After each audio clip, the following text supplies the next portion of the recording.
When the sacred angel sword and the dark demon sword were both placed before him, he didn't hesitate to grab the demon sword, but it wasn't because he didn't want to choose the angel sword. It was just that between the two, only the demon sword resonated with him. However, he wasn't surprised by this. It was like it was destined if he lived again. Would you still choose me? Turns out in his past life, he used the demon sword to become the Empire's strongest assassin, but ended up dying disgracefully. Betrayed by the brother he trusted his whole life. If he was given a new life, he'd live differently. This time, he'd only trust himself, grabbing what he wanted without following anyone's orders but his own. In the end, fate didn't betray him. He was given a second chance to redo his life. This time, he's determined to walk his own path. Will Cyber succeed on the road he's chosen? What challenges will he face? Let's dive into the story. On a desolate battlefield, everyone surrounded a man in black. A voice kept echoing in the black-clad man's head. You have to live for the family, that's what my dad always said. He meant I shouldn't hope for anything, just live like a shadow beside my brother. The man in black knelt on the ground, his hands limp, clearly drained of his last bit of strength. From afar, someone stepped forward, amazed what a priceless scene. The man in black's face was bloodied. He slightly looked up. Around him were countless knights watching cautiously, while that voice kept taunting him, a lone knight fighting the continent's strongest commanders. On the ground lay dozens of fallen knights, victims of the man in black's resistance. A guy dressed like a monk stood out among the crowd, praising him. That guy's brother is something else, huh? Interesting, Sean called out. Sai An coldly stared at the man called Boris. Boris put on a disgusting smirk, like some kind of pervert. Sai An summoned his black sword, and his dad asked him, "Who's been pushing you?" "The king." A red-black bone aura enveloped him. Boris, overwhelmed by the pressure, stepped back, frowning as he said, "That disgusting black mist, so the rumors are true. You're Mrs. Assassin." Zan suddenly unleashed his power, dominating everything around him. Boris gritted his teeth. "Your misorganization is just like the shadow bones to us Knights of Light. I'll report to my superiors that I've eliminated the traitor who dared to ally with heretics." Sai An refused to back down, gripping his sword tightly, taunting, "Fine, let's see. Even if I give you a month after this fight, I guarantee you won't have a single tooth left to complain with." Boris wasn't scared, confidently replying, "If you plan to use your secret power, you better give up now. There's a 9-star magic barrier here." Sai An thought to himself, "I gotta find a way out and expose the mastermind behind this to my brother." Sean's eyes blazed red as he raised his sword to challenge. "A barrier? I'll tear it into 100 pieces." Suddenly, a voice rang out. "Enough!" Sai An, a man in golden armor, approached. Boris immediately stepped aside, bowing respectfully. "Who's that?" Sai An was stunned. His earlier fighting spirit vanished. He recalled the words, "You have to live for the family, that's what my dad always said. Your brother represents this family. His success is the family's success, Sean V. And the one who arrived was none other than his brother Sean." Sai An was shocked, only later realizing the mastermind behind this was Sean. While Sai An was still stunned, Sean stepped closer. Sai An couldn't believe it. His body collapsed, feeling weighed down. Sean calmly said, "Looks like you're confused because I showed up here." The brothers faced each other, but the atmosphere was painfully awkward. Sai An, still hopeful, asked, "What's going on?" Sean calmly said, "Sai An, you've done your duty well. For the family, the people, and even for me." The last 3 words hint at Sean's plan. He said with a sigh, "So I just want you to drop that burden." Sai An asked, confused, "I don't get it. What did I do wrong?" Sean frowned and said, "Wrong? That terrifying bone aura, you're basically no better than a murderer. I can't even see you as human anymore." Sai An bowed his head, no words to argue. He never expected Sean to use his own power as the excuse to kill him. Meanwhile, Sean still acted righteous, convinced he was right to blame Sai An. "You've been fooling everyone for so long, and you still don't realize your own guilt." Sai An's face was covered in blood, his mind swirling with chaotic thoughts. "Murderer? My guilt? What the hell is he babbling about?" Sai An's eyes burned red with pure hatred.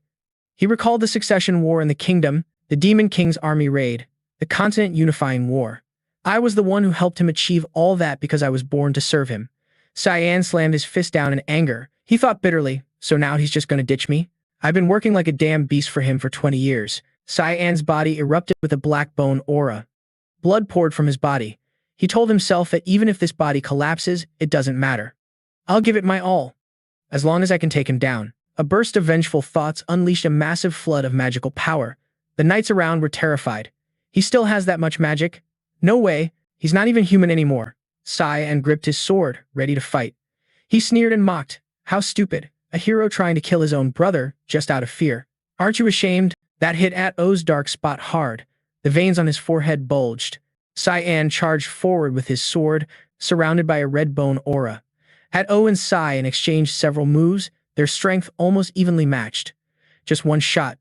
Sai An sped up, thinking, one strike is enough. Seeing At-O defending, Sai An rushed with all his might, thinking if he could hit his weak spot and stop him from recovering. Just as he swung his sword, a shield appeared in front of At-O, blocking the attack.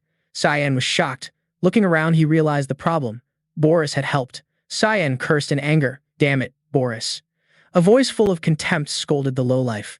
Then came an attack that pierced At-O's belly. His own black sword dropped to the ground. At-O held the sword, stabbing through his brother's belly, looking disappointed. Because you're my brother, I intended to grant you a merciful death without pain, but you've revealed your true colors. At-O frowned, acting righteous as he continued. I always knew you were a demon. Lucky I never trusted you from the start. Those words hit Sai An like a brutal shock, someone who had given everything for At-O. At-O coldly kicked Sai An's weak body hard, then without a shred of mercy turned to Boris and said, let's go. Boris happily bowed and replied, yes, my lord. Sai An lay on the ground, completely drained. He looked up at the distant sky, cursing under his breath. Damn it, Sai An's mind wandered. Is this how it ends for me? I've lived a stupid life. His eyes slowly closed as he scolded himself. Idiot. Suddenly, At-O sensed something wrong and turned around. It turned out Sai An had gotten up and rushed at him. Sai An shouted, pouring all his strength into this attack. Just as his sword reached At-O's neck, a flash of light blasted Sai An away. In the endless darkness, Sai An seemed to hear a call. Young master, young master. He jolted awake, clutching his neck, gasping for breath. A maid looked angry and scolded him. How long are you going to sleep? Get up. You need to get ready, young master. Sai An called out to her in shock. Emily, why are you here? He felt something was off. Sai An studied Emily, realizing it had been nearly 20 years since he last saw her, and she looked exactly the same as before. While Sai An was confused, Emily hugged her frightened little heart and asked, what did you say? You're still asleep? Sai An ignored her and looked around. He remembered now. This was the room he lived in as a kid. The decorations were exactly the same. Suddenly, he realized something and touched his face. Wait, did I just turn back into a kid? Emily loudly called out, young master. Sai An looked up, bewildered. Emily, seeing through everything, said, you're just stalling so you don't have to train, aren't you? Snap out of it and get going. Sai An couldn't remember and asked blankly, train? Train for what? A voice echoed, and the room fell silent. At the Vo Duchy, today was a beautiful day. No clouds, no rain. Sai An stared at the sunlight, thinking, I must have really gone back in time. Could this be the last moments flashing before I die? Remembering recent events, Sai An snapped awake. I remember now. 20 years ago, in the year 985, the year after I entered the academy, every year the duchy held combat training. My dad, the lord of this duchy, Duke V, also joined the event, making it a big deal. My rival was Granvert. He's my age, my half-brother. His mom Margaret's is the duke's wife. Because of that, Ren got tons of attention, even though we were both the youngest in the family. Sai An silently remembered how useless he was back then and thought, I was such a spoiled brat. After getting roasted in that match, I became everyone's joke. At that moment, San's dad snapped. Don't even try. This match is exactly why I stopped caring about you. Emily whispered worriedly to him. You guys should just give up. Sai An stayed calm and replied, it's fine. Winning is what matters. Man, I was so discouraged. Even the maid looked down on me. The moment Sean drew his sword, he was startled. He held the sword up. It was just a sword, but why did it feel so heavy? His strength was still the same as back then. Emily waved her hand, warning, don't get hurt, young master. Sai An gripped the sword tightly, deep in thought. This feeling wasn't a dream or a death hallucination. I never heard that casting spells could cause such strong illusions. Thinking that, he bit his lip tensely. Did I really go back to the past? Step onto the arena. Gran arrogantly mocked. You're not running away, huh? At that moment, Sayan's mind only thought, can I change the future? He anxiously glanced sideways. Duke V raised his hand to signal, and the match began. As soon as the words ended, Gren charged with his sword, smirking, where are you looking, dumbass? Gren laughed joyfully, swinging his sword down. Watching all this, Sayan coldly thought, what the hell? Is he some kind of snail or what, moving that slow? Sayan stepped back one step. Gran kept missing his strikes. He instinctively stabbed his sword into the ground and lost face. Gren gritted his teeth and cursed, get away, you coward. Just as he was about to attack, Sayan gently swung his sword and knocked Gren's weapon away. Then he added a kick to Gren's knee. Gren cried out in pain, but gritted his teeth to hide it for pride's sake. Eventually, he couldn't take it anymore and collapsed, clutching his leg and screaming. Granvert's mom shouted worriedly. Sayan's eyes burned red as he coldly thought, if I just point my sword at his throat, this fight ends. But that's not enough. Sai An gripped his sword tighter. He remembered how Gran always bullied him as a kid, making him a joke. Even when he went to school, it was the same. That smug, disgusting face was something he could never forget. So, Sai An only had one thought left. He had to crush him so he'd never dare do that again. Sai An gently prepared to kick Gran. He told himself, in this life, I'll carve my own path. Meanwhile, Gran screamed in fear. The result? Gran lost the match. He lay on the floor, foaming at the mouth, unconscious. Meanwhile, the Duke ordered Sai An to visit him and even gave him some rest. He doubted if his victory was really that impressive. Sean glanced at the big knight beside him, who was even escorted by Senior Knight Yoon, the Duke's right hand. At that moment, Margaret and her servant approached. Seeing her come, Sai An already guessed what was next. He disdainfully thought she was about to talk about her son. Looking like she just stepped in dog poop, Sai An couldn't resist provoking her. Is Ren okay, madam? Margaret angrily gritted her teeth and snapped. You beat my son like that. Zan didn't even care about her. With his hands in his pockets, he strode past, barely hiding his smugness as he said, That's how a duel should be. See you next time. But Margaret shot back. That's why bastards like you don't deserve to be treated like real sons. Getting more fired up, Margaret kept insulting, like mother, like son. It's all your filthy mother's fault. You should be begging in the alleys. And yet you dare cause trouble? You should be grateful. Those words pissed Sai An off. He turned his head, revealing his blazing red eyes and terrifying face. He thought, she's crossed the line. Should I kill her? Sai An smirked slyly. More than anyone, he knew exactly how to make her suffer. He'd make her feel the pain slowly. Sai An spoke slowly. Madam, you know I'll be attending the academy with Grand, right? Margaret immediately got defensive. What do you mean? Sai An grinned wickedly, threatening. You want your son to graduate in one piece, don't you? I bet you don't care about him that much, do you, madam? Marguerite clenched her teeth, ready to curse. She was furious and raised her hand. How dare this bastard? Sai An looked expectantly at the knight beside her, who stopped Margaret. Sorry, ma'am. That guy's history tells the Duke to call the young master for urgent business. I don't think we can delay any longer. We gotta go now. The knight's words were flawless, but they gave off this impatient vibe. Marguerite gritted her teeth, not wanting to but unable to do anything else. Sai An smugly hid behind the knight. Duke's orders are law. And the knight's got his back, a knight who wouldn't even bow to the Duke's wife, a kind and trustworthy dude. Sai An was led to the Duke's room, knocked a few times, then heard a voice from inside. Come in. Sai An stepped inside, respectfully greeting the youngest son.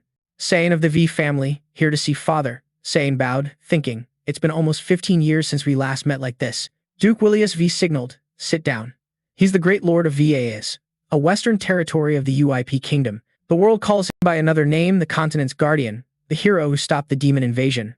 With his insane magic power and sharp intellect, this man carries a responsibility no one forced on him. Breathing his last breath in battle against the Demon King's army, what he wanted was peace for the entire continent. But my memory of him is different, a man who willingly devoted his whole life to serving others. A fool. Sai An still wore that innocent, clueless face while judging Willius in his mind. Willius broke the silence first. Your eyes followed and dodged the sword perfectly. Sean was clueless, not catching what he meant, so Willius explained. The moment Grand charged, you looked straight at the swinging sword and twisted away. William pointed out all of Sean's fight traits today. Then he asked, since when did you learn swordsmanship? Sean tensed up, same as always. He tried to stay cool and answered, not really learned. I've just been practicing on my own every night. William obviously didn't buy it. He asked again, as far as I remember, you weren't interested in swordsmanship. Why hide your skills? Sean scratched his head, acting shy. Honestly, I didn't want to draw attention. Willius continued, still, you really gave it your all to beat Gren. But when Willius mentioned Sean's last kick, Sai An snapped awake. Willius said, wasn't what you did afterward kinda unnecessary? Sai An caught the meaning Dad was testing him. Oh, he's trying to gauge my abilities? He quickly cooked up a legit excuse. I wanted to prove myself. William doubted. Prove what? Sai An answered straight up, that I'm better than Gren, even though we share blood, and that's what I took from the duel. William burst out laughing right after. He praised him happily. Well done, that's a clear, precise answer, showing your level. Didn't expect you to be this talented. I'm proud. Willius thought, one day, you'll definitely become a powerful right hand for Ao. Just hearing Ao's name made Sai An flinch. His whole world collapsed. What? How did I end up as that guy's sidekick? Memories before death flashed right in front of him. Sai An looked at Willius, still pissed as ever. He only cares about Ao. Sai An clenched his fists, trying to keep calm. Willius didn't notice anything weird, still cheerfully saying, this isn't a trophy, but I want to reward you for the fight. If you want anything, just say it. Sai An was determined, thinking, then I'll destroy everything that bastard Ao wants to do. Thinking that, Sai An confidently said, I want to return to the present. Emily screamed in horror hearing San's wish. What, you want to go to the battlefield? Sai An calmly sat on the bed and replied, yeah, nothing's certain yet. Emily yelled, you're crazy, lost your mind. This place, the monsters and demons are terrifying. Thinking about it, Emily used her Vias, the western territory of the UIP kingdom. This is the only place on the continent considered a battlefield. Still, inside this territory, only Limmi Valley is the front line. It's a brutal arena where the war against demons has raged for hundreds of years. That's why my dad, who opposed it from the start, set a condition. I have to prove I'm worthy of going to Limmi Valley within a month. Not sure what he'll base his decision on. Sai An looked at his weak body and vowed to himself. During that time, I gotta boost my physical strength. Compared to my peers, I'm still weaker. Unless I'm lucky enough to keep my battle instincts from before the reset. And with the tiny bit of magic I feel inside, if I train my body along with my abilities, I'm sure I can make the most of it. Hell yeah, gotta start training today. Staring at the red veins in my palm, Sai An's determination only grows stronger. Suddenly, a shout comes from outside the door. Sai An. A girl bursts into San's room. Seeing who it is, gasps, Alice. Before he can even process what's going on, Alice grabs him by the collar. Emily looks confused and asks, are you okay, Miss Alice? But Alice ignores Emily and angrily snaps, San, are you out of your mind? I heard you ask for an investigation, right? Sai An is grabbed by the collar, so tight it's hard to breathe. He struggles. Alice, let me go. Alice releases him. Looking down at her weak little brother on the floor, she snaps. Looks like you got cocky after beating Grand, huh? No way. Alice orders seriously. Come with me to the city walls, now. The sky is already darkened. On the city walls, Alice faces S. I'll start when you draw your sword. If you can withstand my attacks for 3 minutes, I'll let you go to battle. San asks helplessly, do we really have to do this, Alice? Alice answers seriously. I don't care. Just answer me one thing, are you aiming for the family's position? Alice's eyes sharpen. Sai An gets it and thinks, so that's why she's doing this? I don't even care about that crap. Seeing he doesn't answer, Alice assumes she's right. She draws her sword and says, so it's true. Draw your sword. Sai An warily pulls out his sword. He just got half a day's rest after fighting Grandma, and today's been chaos. Alice sees Sai An draw his sword and charges straight at him. Sai An thinks she's joking, but nope, she's dead serious. He stares ahead, stunned. Alice quickly attacks him, but luckily Sai An instinctively blocks the strike, thanks to memories from his past life. This shocks Alice. No way, the kid blocked my sword. He's only 10 years old. While Alice is surprised, Sai An grits his teeth to block the blow. She really intends to go all out against her little brother who's younger than her by 7 years. Alice steps back. She notes that the blade of Willow is thin, yet the kid still blocked her heavy longsword. Those 2 blocks were just lucky. Veins bulge on Alice's forehead. She smiles coldly. Your instincts are better than I thought, dear Sai An. The moment Sai An sees that smile, a chill runs down his spine. He silently thinks, I'm screwed. He struggles to call out to Alice, hoping for some mercy. But Alice ignores him and launches another fierce attack. She spins her body, swinging her sword in a beautiful move. Sai An struggles to block the heavy blade on his shoulder. He quickly slides along the blade. Taking advantage of escaping Alice's hold, Sai An swings his sword toward her. This shocks Alice, who thought Sai An was weak. Just free from her grip, Sai An seizes the chance to stab at Alice. But their power difference is huge. Sai An grits his teeth, cursing inside, damn it. He channels strength into his wrist, spins the sword, then quickly knocks Alice back. Sai An jumps back, creating distance between them, landing on a nearby stone pillar. He pants heavily, fear flooding his heart. That strike could have been seriously dangerous. If I hadn't twisted the sword to redirect it just then, I would have killed her. Miss Willow's sword techniques mostly focus on critical strikes meant for instant assassination. It's damn hard to fight without hitting the weak spot when my power is this weak right now. Sai An worries. How much time is left in those 3 minutes? His hand holding the sword trembles slightly. He anxiously thinks about compensating for his weak strength by wrapping the sword in magic. But I'm almost at my limit. Meanwhile, Alice is pissed she can't be her little brother by 7 years. She grits her teeth and chants, earth and wind, water, come forth and strengthen my sword. San immediately recognizes it and gasps in shock. Level 6 magic? Sure enough, Alice uses water sword magic to envelop her weapon. She gets into fighting stance, ready to give it her all. Sai An cries inside, is she trying to kill me? I thought this was just a test of strength. Looks like Alice's competitive blood is boiling. She's determined. I'm not losing. I thought this was just a skill test. Looks like Alice's competitive blood was boiling, she said determinedly. No way I'm losing. Sai An watched this scene helplessly. It was over. He could see the murderous intent just from the look in her eyes. Sai An got ready to attack and defend, worried he might fall off the castle wall even if he blocked this move. He could only hope that it would all happen right now. Thinking and acting, Sai An lunged forward. He charged straight at Alice, who was preparing her ultimate move.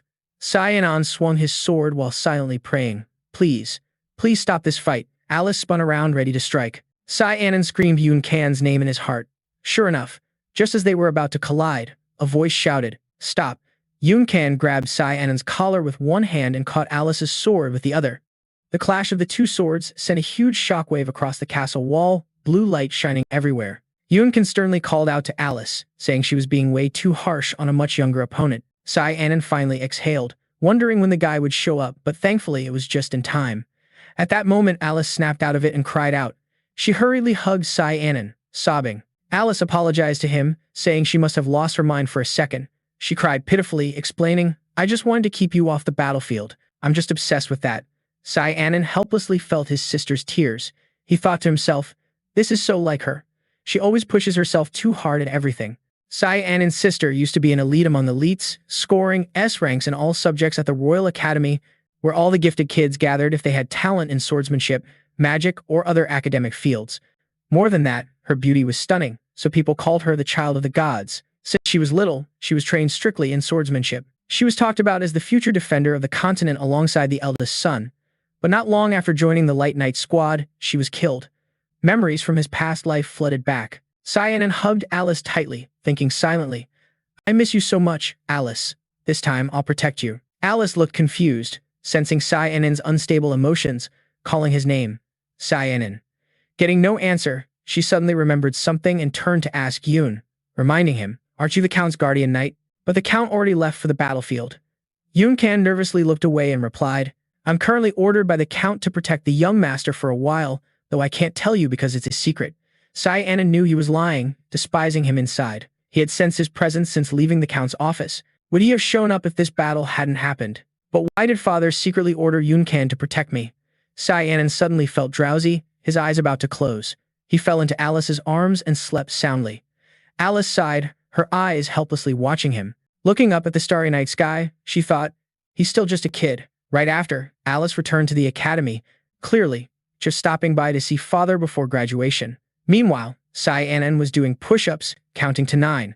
After struggling, he finally managed the 10th. Sai An thought, "I feel like I need to get stronger. So I've been focusing on strength training for the past 2 weeks. But 10 push-ups is my limit. I've been stuck at this limit for 2 weeks." Realizing this harsh truth, Sai An was utterly desperate. He remembered his past life with envy. "I used to be pretty confident in my strength back then. I want to go back to how I was. I need a way to boost my stamina." Suddenly, Emily came in to announce, "Young master, a package was sent from Miss Alice." Sai An asked excitedly.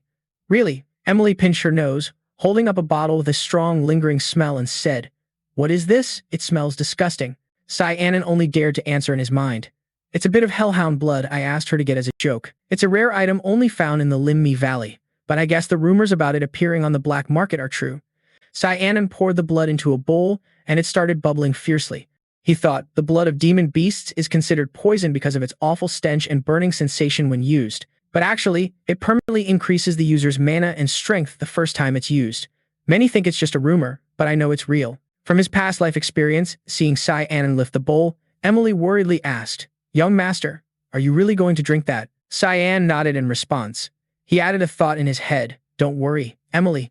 I'm the only one who can handle your cooking skills anyway." Sai An lifted the bowl and drank it all in one gulp, memories flooding back.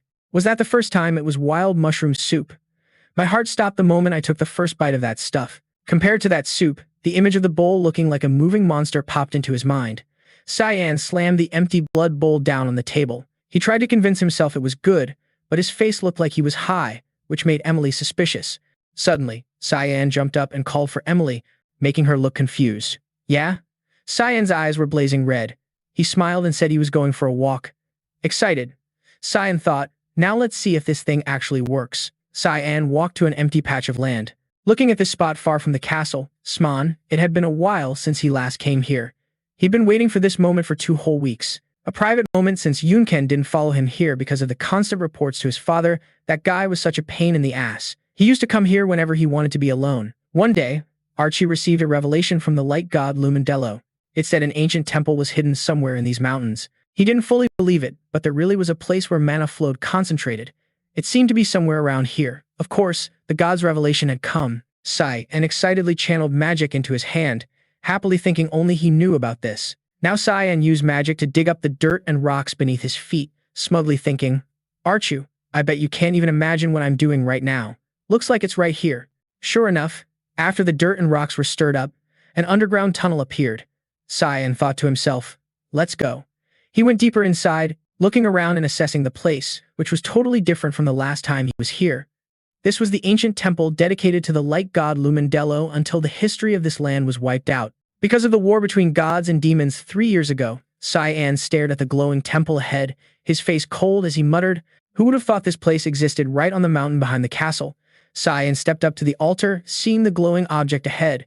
Excited, I see it now. The owner of this castle is none other than Archu's past life sword.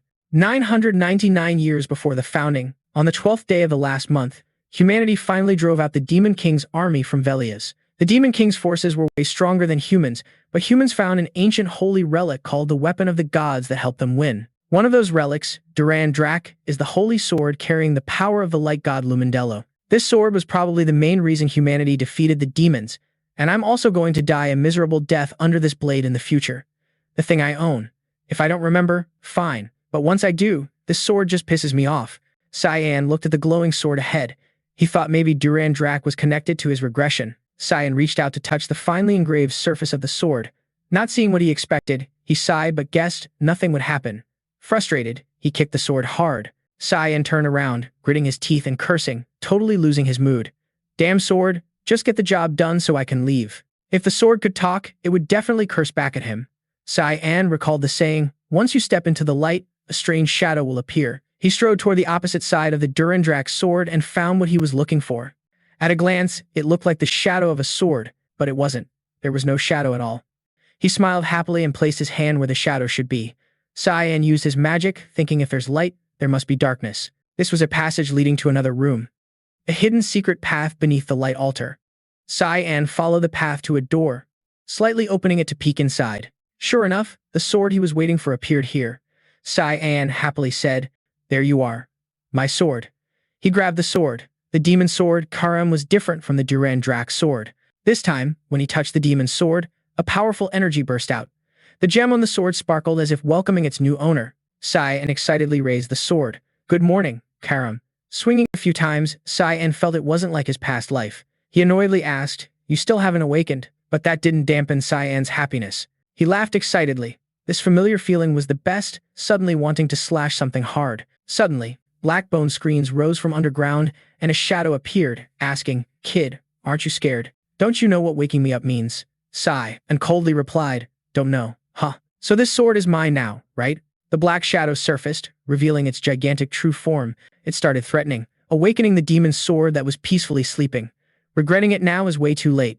The little black shadow laughed slyly with excitement. It quickly charged, shouting loud, your body belongs to me now. But no one expected Zan to catch the shadow's neck with just one hand.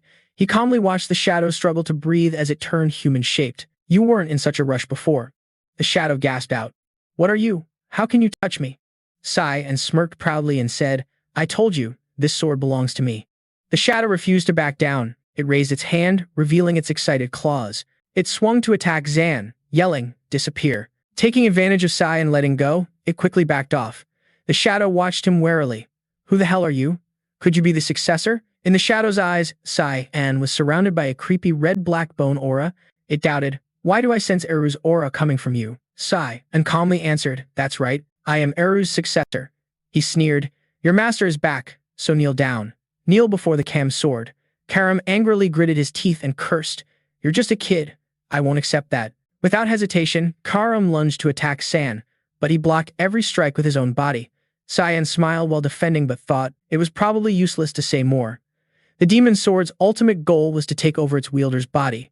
Watching Karam pour all his strength into attacking, he thought he had no choice but to give in a little. With that in mind, Sai An stepped back slightly, making Karam think he had the upper hand and attack again. Suddenly, he used a technique to suppress the demon's sword, causing Kam to fall to the ground, screaming in pain. Sai An asked, I'm only saying this once. Why won't you accept me as your master when I'm still being nice? Cam struggled against the technique's pressure and cursed. How do you have that move? The brat arrogantly demanded. Sai and coldly used the demon sword suppression again, slamming Cam's head into the ground. He kept chanting, demon sword suppression, demon sword suppression, demon sword suppression. After a few times, Karam was half buried in the ground. Sai An took pity and spared him, then asked, so, what now? Of course, there was no other choice but, I accept you. Seeing Karam's cocky attitude, Sam was about to repeat the technique, but Karam immediately trembled and called out, Master. With everything settled, San stepped out of the door, thinking quietly, the job's done now. Time to head back, I've been out too long. With that, San grabbed his sword and left. Karam lay inside the sword, happily sighing. It had been ages since he breathed fresh air. Feeling refreshed, Cam playfully crawled out of the sword, forming a small, cute shadow. It circled around him and asked, Hey master, what's your name? Sai. And coldly replied, Sai. And Vaminquak. Sai. I've never heard that name before. Did Eru really pick a kid like you? Sai and answered seriously. Yeah, from my past life. Cam was suspicious. Past life?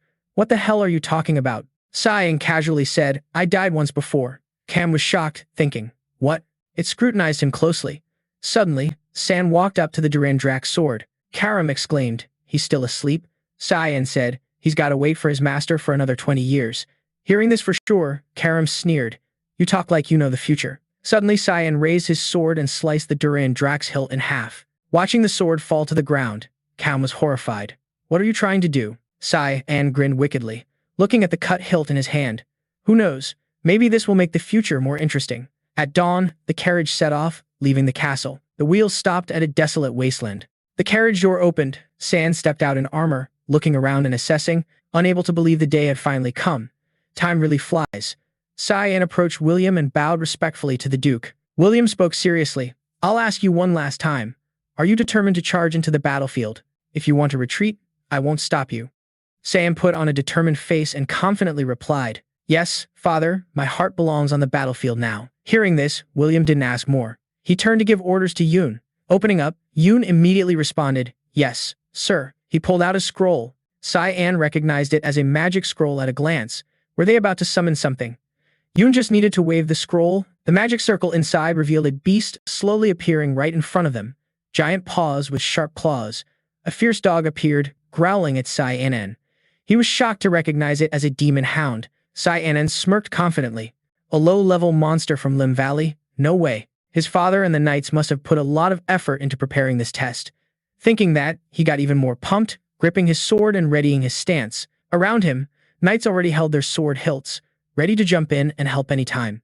San thought to himself, they'd rush in if things got dangerous, right? William stood behind with arms crossed, seriously advising, you gotta take responsibility for your actions, so prove your skills, pass this trial, and show us what you're made of. Meanwhile, Yoon Ca was zoning out, thinking about the trial. He recalled a few days ago when he was holding a sword, and Yoon Ka panicked, looking at the person in front of him and asked, Young master just said he wants to duel me, right? Sai An stood before him, acting like he had no other choice, saying, Only 3 days left before I have to keep my promise to my dad. I can't just swing my sword in the air forever, right? I gotta learn how to fight for real. Help me out, will you? Sam put on a sincere face and asked Yun. He nervously replied, At your age, young Master Gran wouldn't even Yoon Ka didn't get to finish before San said, I don't know why, but every time I meet him, he runs away. He remembered Gran's desperate sprint and pitiful screams, Don't come near me. Yoon Ka thought, Damn, this is such a pain. Finding no other reason, he reluctantly agreed. If you want it, fine. Sai An grinned happily. Yoon Xiao raised his sword and set a condition. I'll only use the sword's sheath to fight you. I'll focus on defense. You go all out on offense. San drew his sword, smiling. Thanks, Mr. Yun. Suddenly he said, Oh, there's one more thing I want to ask. From now on, no matter what happens, don't tell my dad anything. That's an order. San's face turned serious, and he threatened Yun Ka. The man frowned suspiciously, but in a flash, San lunged forward, attacking Yun with lightning speed. He hurriedly raised his sword to block the surprise strike. Yun silently judged, that sword is heavy. Can't believe it belongs to a kid, barely 10 years old. Sai An used his body and speed advantage, quickly moving to the side. Yun Ka was shocked, thinking, he's too fast. Suddenly, Sai An vanished right before his eyes. Turns out, Sai An had jumped into the air and flipped backward, making Yun Ca panic. Since when? He quickly calmed down, turned around, their swords clashed, creating a powerful shockwave. Sai An didn't give up and moved to another spot to keep attacking. His eyes burned red with murderous intent, his small body darted forward. They exchanged a few more moves. Yoon blocked all of Sai An's attacks. He jumped back, sighed. As expected, I still can't beat you. Sai An sheathed his sword, turned, and said, Good job, Yoon-ka. Thanks for helping me. Yoon-ka panted and praised. Well done, young master. He thought to himself, didn't expect the weak Sai An to improve this much. The memory of Sai An's bright, happy smile appeared. Back to the present, Yoon-ka told himself, if his gut feeling is right, the young master can now pass his trial. At that moment, Sai An stood facing the demon hound, which suddenly charged to attack. Sai An tensed, thinking, it's coming. The demon hound opened its mouth wide, showing sharp teeth, but suddenly it saw a sword flying toward it. Sai An's strike forced it to dodge to the side. He coldly observed and thought, with my current strength, fighting monsters is way too much. Gotta end this battle as fast as possible. I'll finish it with this one move. Thinking and acting, Sai An charged forward. He stood tall, controlled his wrist to swing the sword, slicing right at the demon hound's neck. Not only that, Sai An jumped into the air and stabbed the sword through the demon hound's head, pinning it to the ground. All the knights around were stunned. Williams smiled with satisfaction, looking at the demon hound's corpse on the ground. Sai An couldn't help but think, damn, this bloody mess should attract some girls, right? He pulled the sword out of the beast's head, thinking if he did this here, people would think he's crazy. At least, he should have brought a cup or something. Williams came up from behind, clapped, and praised, well done, Sai An. Then he turned and said, see you on the battlefield. His cloak fluttered, making Williams think he looked cool. Sai An bowed respectfully. Thank you, sir. At that moment, Karam slowly crawled out, Master. It angrily asked, do you think I'm just some fruit-cutting knife or what? Sai An nervously replied, of course not. Are you a demon sword? Why would I say that? Cam gritted his teeth and cursed. Then use me, damn it.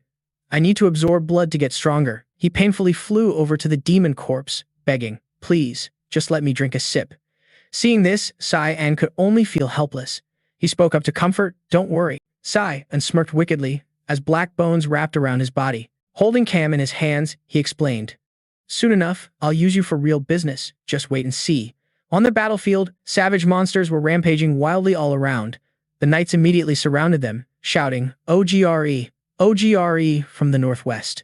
They quickly rang the alarm bell. Willius spurred his horse at the front and ordered, form a defensive line and wipe them out. Don't let a single one survive. The monster containment operation began, and the knights raised their swords in response. A massive magic circle appeared, covering the monsters. It split into smaller circles beneath the OGRE's feet. From the magic circles, glowing chains shot up, binding the Ogre's limbs tightly. Seizing the chance, Willius commanded the attack. The knights charged in, slashing through the monsters. Everyone focused on eliminating them completely to prevent future threats, especially the giant OGRE leader, whose size was about 10 times that of a normal human. But the knight remained cold, charging forward with his sword, and with a single slash, he decapitated the OGRE. The head fell right in front of Zan. While he calmly stared at the head, Emily behind him screamed in terror. Oh my god, she cried, calling out, young master. Still unable to understand, she asked, why would you want to come here? Aren't you scared? Huh. Sai An didn't answer her. He looked around and sighed. Coming back here brings back too many memories. This place is still like hell. Willius, after finishing his business, came over to ask, San, how do you feel at the front lines? Sai An showed no change in expression and calmly replied, just a little nervous. Willius warned, you see, the battlefield is a death zone. You never know when you'll die, so don't let your guard down. Sai An seriously answered, yes, I remember, father. He thought to himself, at the front lines, this kind of situation is way too normal. There are like 3 or 4 battles a day, each with its own detailed tactics. They rely on skilled high-ranking knights to handle all the monsters trying to break through the front. The battle ended, and the group returned to their tents to rest. Sai An peeked out from inside his tent, observing that their tent was located at the very back, which was also the safest spot. Sai An was annoyed, thinking, with guards always on tight watch, Cam doesn't even get a chance to suck blood. Do we really have to wait until dinner time? He turned and saw Emily trembling under the blanket and asked, what are you doing? Emily poked her head out and yelled, didn't the Duke say we never know when we'll die? That's why I'm scared. Sai An sighed helplessly. You can't be serious about packing up to go home, right? Seeing his expression, Emily angrily snapped, do you even think, when will you grow up and stop needing me? Emily gritted her teeth and criticized, monsters are everywhere. If I ran away, Who would take care of you, young master? She stormed out of the tent in frustration. Let's go, it's almost dinner time. Sigh, and suddenly asked, Emily, what about the cloak I asked you to take care of? But Emily had already left without answering. Veins bulged all over Sai An's face. He thought to himself, should I fire her? Is this how she treats her young master? That night, Sai An gently placed a doll made exactly in his likeness on the bed and covered it with a blanket. He carefully looked at it for a while and thought, this should do. Suddenly, a voice asked, you're still planning to go out and train here? Sai An was startled and replied, did I wake you up? Emily rubbed her eyes sleepily and praised, you're really dedicated. If the Duke knew, he'd be proud. Hearing that, Sai An scornfully pulled his hood up and said, anyway, I'm heading out now. You just keep doing your thing, I'm still sleeping. Remember? Emily replied tiredly, yes. Sai An used magic to speed himself up. He thought, since this is the front line, night guards are frequently reinforced and the watch is strict, so if I don't leave the camp now, I won't be able to move freely. Thinking that, Sai An ran out of the camp area. He used his third bone skill, Misty Descent, to jump off the cliff. Thinking that, Sai An dashed out of the camp area. He used his third bone technique, Misty Descent, to leap off the cliff. Landing on the ground, Sai An realized, if he remembered correctly, there were a ton of monsters here. Sure enough, a bunch of bloodthirsty demon dogs had surrounded him. Zan's eyes turned red, and he flashed a wicked smile, sizing up the situation. A perfect place to use Karam to absorb some blood. Right, Cam? Without missing a beat, he summoned his demon sword. Karam, catching the scent it had craved for so long, excitedly said, the blood smells so strong, master.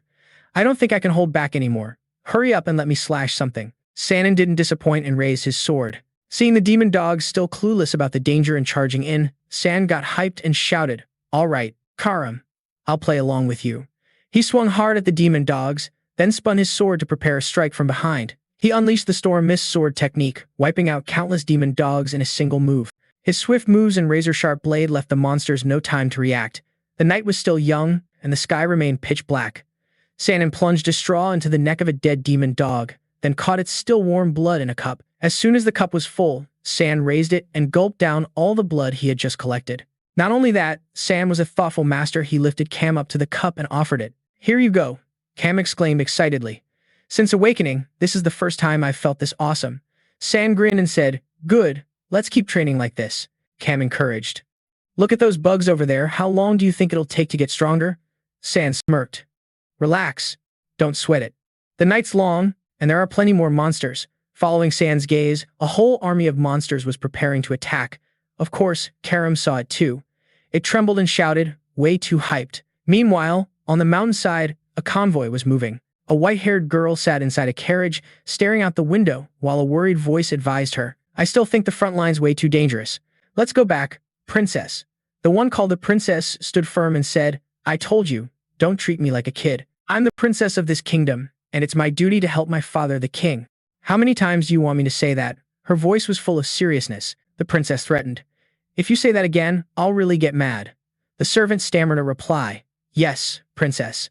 Suddenly, another maid spoke up.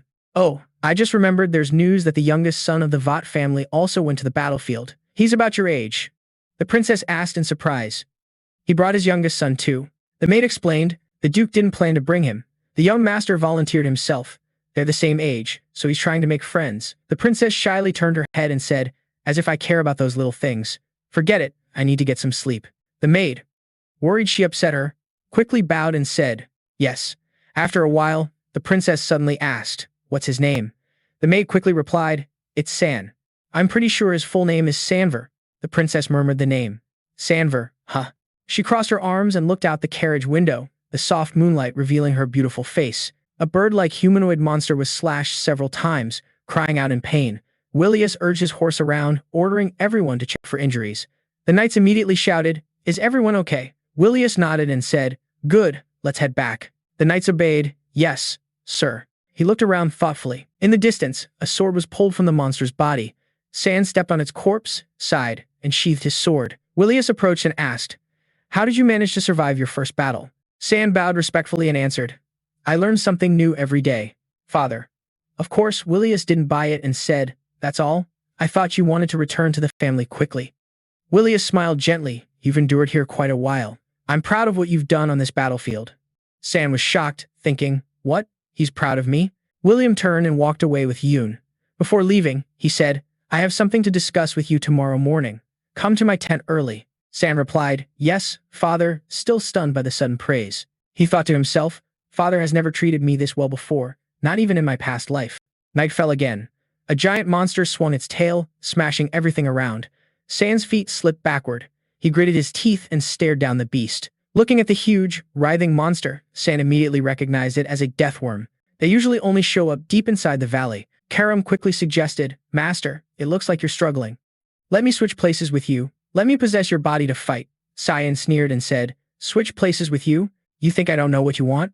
Cam confidently replied, I swear it'll only take a moment and then I'll switch back to you. Blue veins bulged in waves on the deathworm's body, looking super creepy. Seeing the slashes on the monster's body healing, Karam took the chance to persuade. You see that? It instantly heals its wounds, so attacking it non-stop is just pointless. Sai An also realized the problem and worriedly thought, yeah, if this keeps up, it's not going to end well. It's been a month since I hit the front lines. Thinking back on the monsters I've killed, Sai An told himself, I've drunk the blood of countless beasts, but it's still not enough. Facing the giant monster charging at him, Sean sighed. Fine then. He seriously said, I agree to switch places with you, even if you're scheming something. Karam happily said, all right, let's roll. Sai An used the ninth awakening mist technique, the demon sword burst. With Karam taking over his body, he only needed one slash to attack the monster. Sai An thought silently, I'm gonna tear through your thick skin. The deathworm screamed in pain as it was sliced into pieces. Sai An jumped into the air under the bright moonlight. He continued using the mist sword move, flower catching slash. He slashed hard from top to bottom along the worm's vertical axis. The monster was cut clean in half. Sai An took the chance to land multiple slashes, completely destroying the beast. Meanwhile, somewhere else, a group was inspecting the corpses of monsters on the ground. These things had been dead for quite a while. Yun led the knights in evaluation. The residual magic here seemed massive. Probably a demon did this. Willius looked at the blood on Tong Qing's hand. We can't take this lightly. If it's related to the demon clan, I order an immediate search of the area and destruction of these bodies. The knights shouted the patrol order right away. Looking at the wound on the demon dog's neck, Willius pondered. This slash looks really familiar. Am I mistaken? Willius frowned, not wanting to think about it anymore. Suddenly, Yun from behind called out, Sir, you should see this. Willius went over, curious. This is Yun, he nodded. Yep, it's a death worm. Seeing the tragic state of the high-level monster before him, William was horrified. Who could have done this to it? He worried. Maybe it was that organization. Meanwhile, on Sean's side, he was thinking about the recent event, the Demon Sword manifestation. It lets Karam control his body and unleash full power, but he can still control his body if she's careless during battle. Remembering that scene, Sai An lay on the bed, thinking, that's why he let her control him when fighting monsters. He drank all the blood of the monster after hitting it, and his strength increased a bit. If it was a month ago, I wouldn't have survived. Sai An held his head and sat up, groaning, his body aching badly. Suddenly, Karam spoke up. I get it. Just saw it fly over, confidently said, you look like a kid, but you don't talk or act like one. When you fought with me, you were fast and skilled. You also know the geography of the Limi Valley well, and your swordsmanship looks like you've trained for at least 30 years. Plus, you said you died once before, right? I'm sure of it. Cam smirked wickedly. Surprised by Sean's expression, he asked, you were reincarnated, right? Unexpectedly, after hearing his conclusion, Sean looked at Cam like he was an idiot. I already said I died once, it's obvious. Cam got embarrassed and angry, yelling, obvious how? You never explained it to me. Sai An coldly said, I'm too lazy. Cam clicked his tongue, then doubted, killing someone like you isn't easy anyway. I guess you were killed by the owner of Duran Drak with two possibilities. Either you died in a duel or you were betrayed. Cam's guesses were all correct. Sai An's face immediately darkened. Then Cam confidently said, I think it's probably the second one.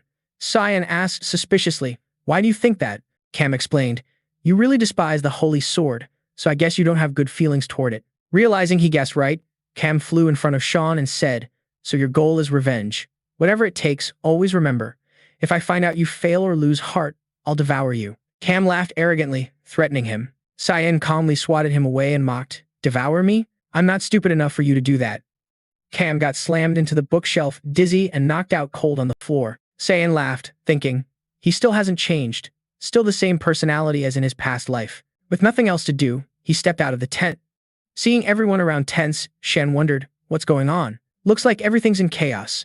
Emily ran over at that moment. Young master, you're awake? Sai An asked her. Emily, what's going on? Emily immediately replied, Sir. Suddenly, we found the corpse of a high-level monster at the valley entrance. Sai An was startled, tense, thinking, she means that death worm? Fearing he wouldn't understand, Emily explained the serious situation. It's been a long time since a monster like that appeared near the camp area. Sai An asked her. Anything else? Emily nodded confusedly, as hurriedly asked again. Besides that, is there anything else? Like suspicious people or anything about me? Suddenly, Yoon Kan came over calling for young Master X. He respectfully bowed and said, the Duke wants to see you right now. Sai An worriedly thought, this sucks, I can't handle that huge monster corpse right now. Remembering the other corpses, he silently cursed the sudden appearance of patrol soldiers. Sai An gritted his teeth worried, his plan to enjoy life before entering the academy. He entered William's tent and respectfully bowed. Father, I have arrived. Sai An hoped his father wouldn't realize it was him who did it. Willius called him over. Sai An, sit down. Seeing his serious face, Sai An thought, if he asks about last night, how should I explain it? S pressed his lips tightly, looking at Willius. Willius sat opposite Sai An and started the interrogation. I'll be straightforward. What did you do last night? Sai An awkwardly replied. I went to bed early because I was too tired. Willius doubted, recalling what he saw last night. Went to bed early? But those slash marks are clearly Sean's swordsmanship. He furrowed his brows, staring directly at Sean. Am I overthinking? Sean put on an innocent look, worriedly asked. Why are you asking that, father? Willie looked at him thinking. It's hard to believe a kid like this could handle a death worm. Moreover, San saw he didn't speak and nervously asked, Father, is something bothering you? Williams continued observing him, then answered, You must have heard about what happened near the camp last night. He probed, I still have to investigate, but it seems there are traces of a secret assassin organization. The Mist. Sai An tensed up, his face serious as he asked, The Mist? William explained. It's an organization that has existed for thousands of years. No one knows their true purpose, but they've assassinated countless nobles under the guise of cleansing, leaving behind a distinctive black mist wherever they go. Then one day they completely vanished. The last time they were active was 300 years ago, but the death worm last night was covered in a black mist. The black mist is the trace left by the EU god, the god of darkness, the god revered by the Mist organization and also the source of their power.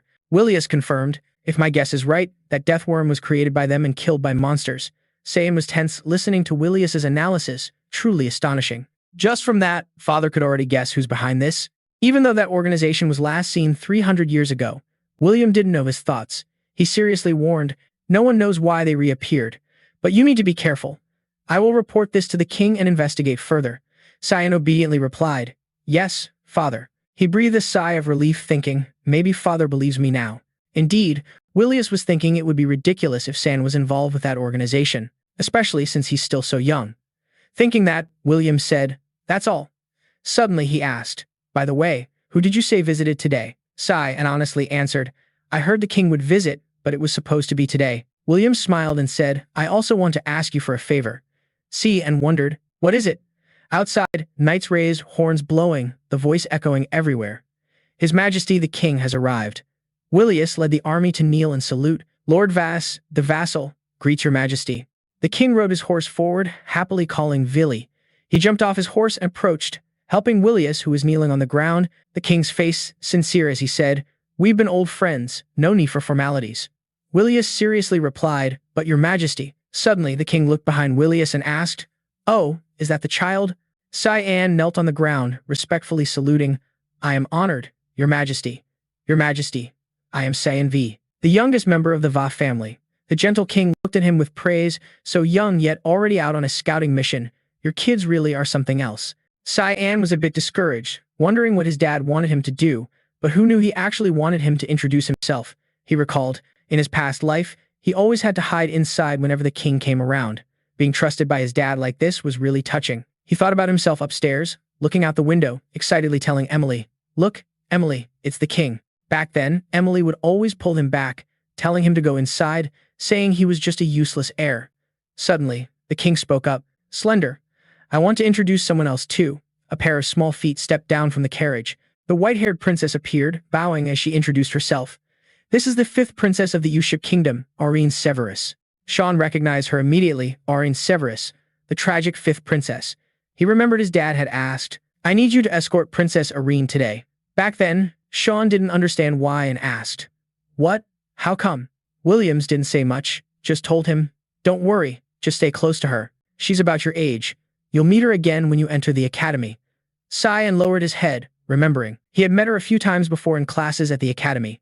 William kept advising, getting close to the royal family won't hurt, it won't last long. But I want you to be friendly with her. Sai An hated it, thinking, I don't want that at all, but I get what Dad's aiming for. Maybe he wants me to have a relationship like he has with the king.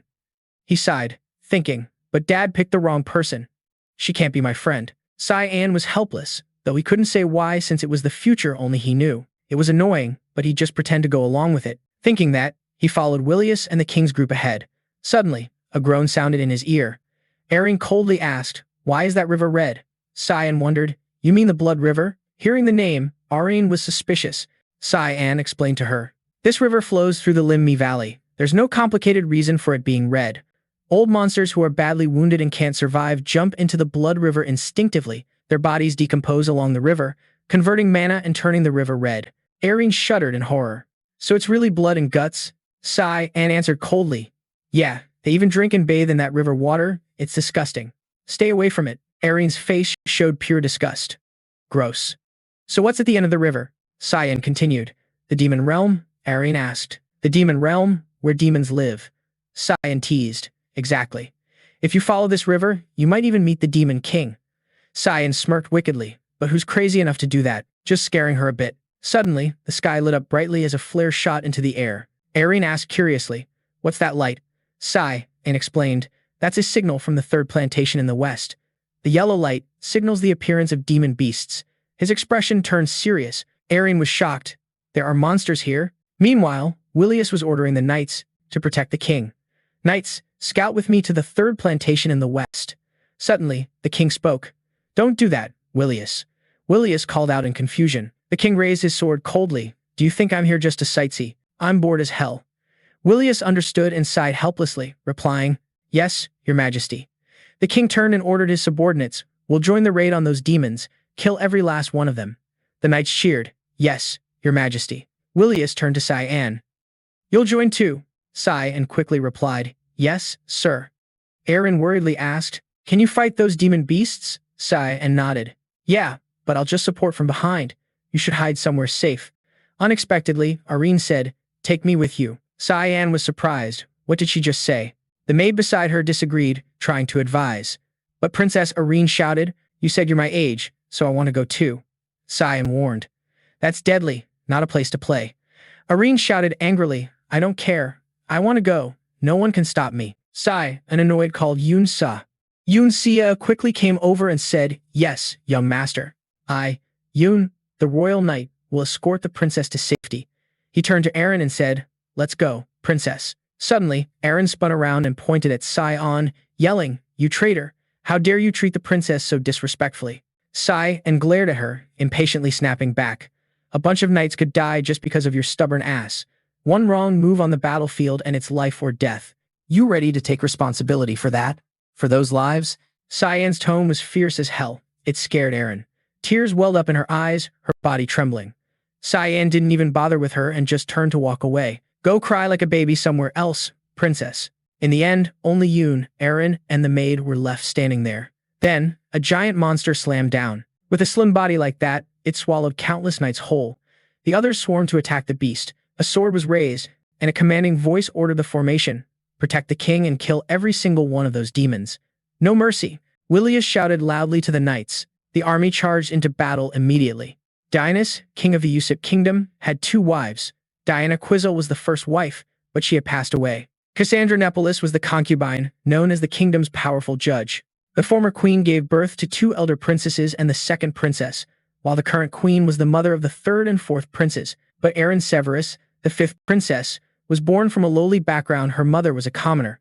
People treated her like a puppet princess because of her foreign bloodline. But she didn't give a damn about what others thought and always fulfilled her royal duties, studying harder than anyone else.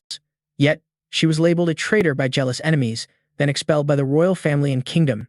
Rumor had it the princess died alone on an island from an illness. That's why people called her the tragic princess. She could have lived a happy life if she wasn't so greedy.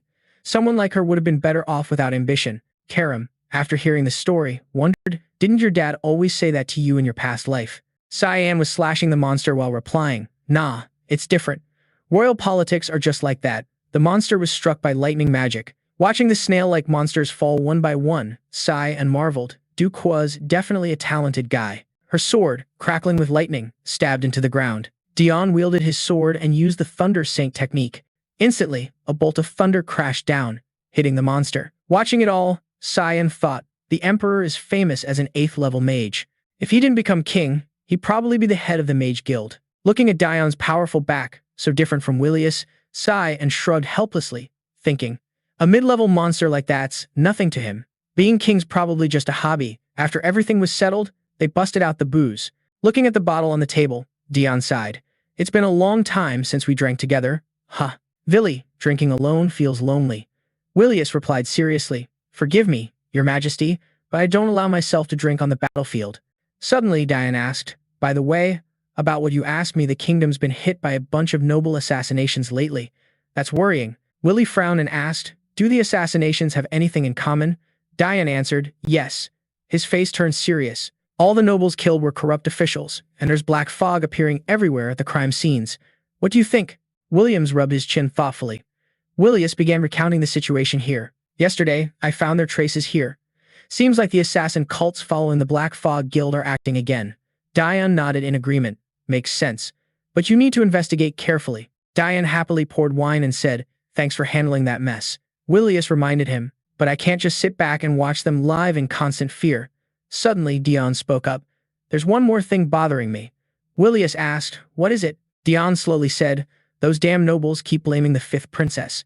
Willius was shocked, realizing Dion meant they were deliberately pinning those crimes on Princess Erin. Dion explained, I shut down those rumors to silence them, but it seems a faction is trying to use her.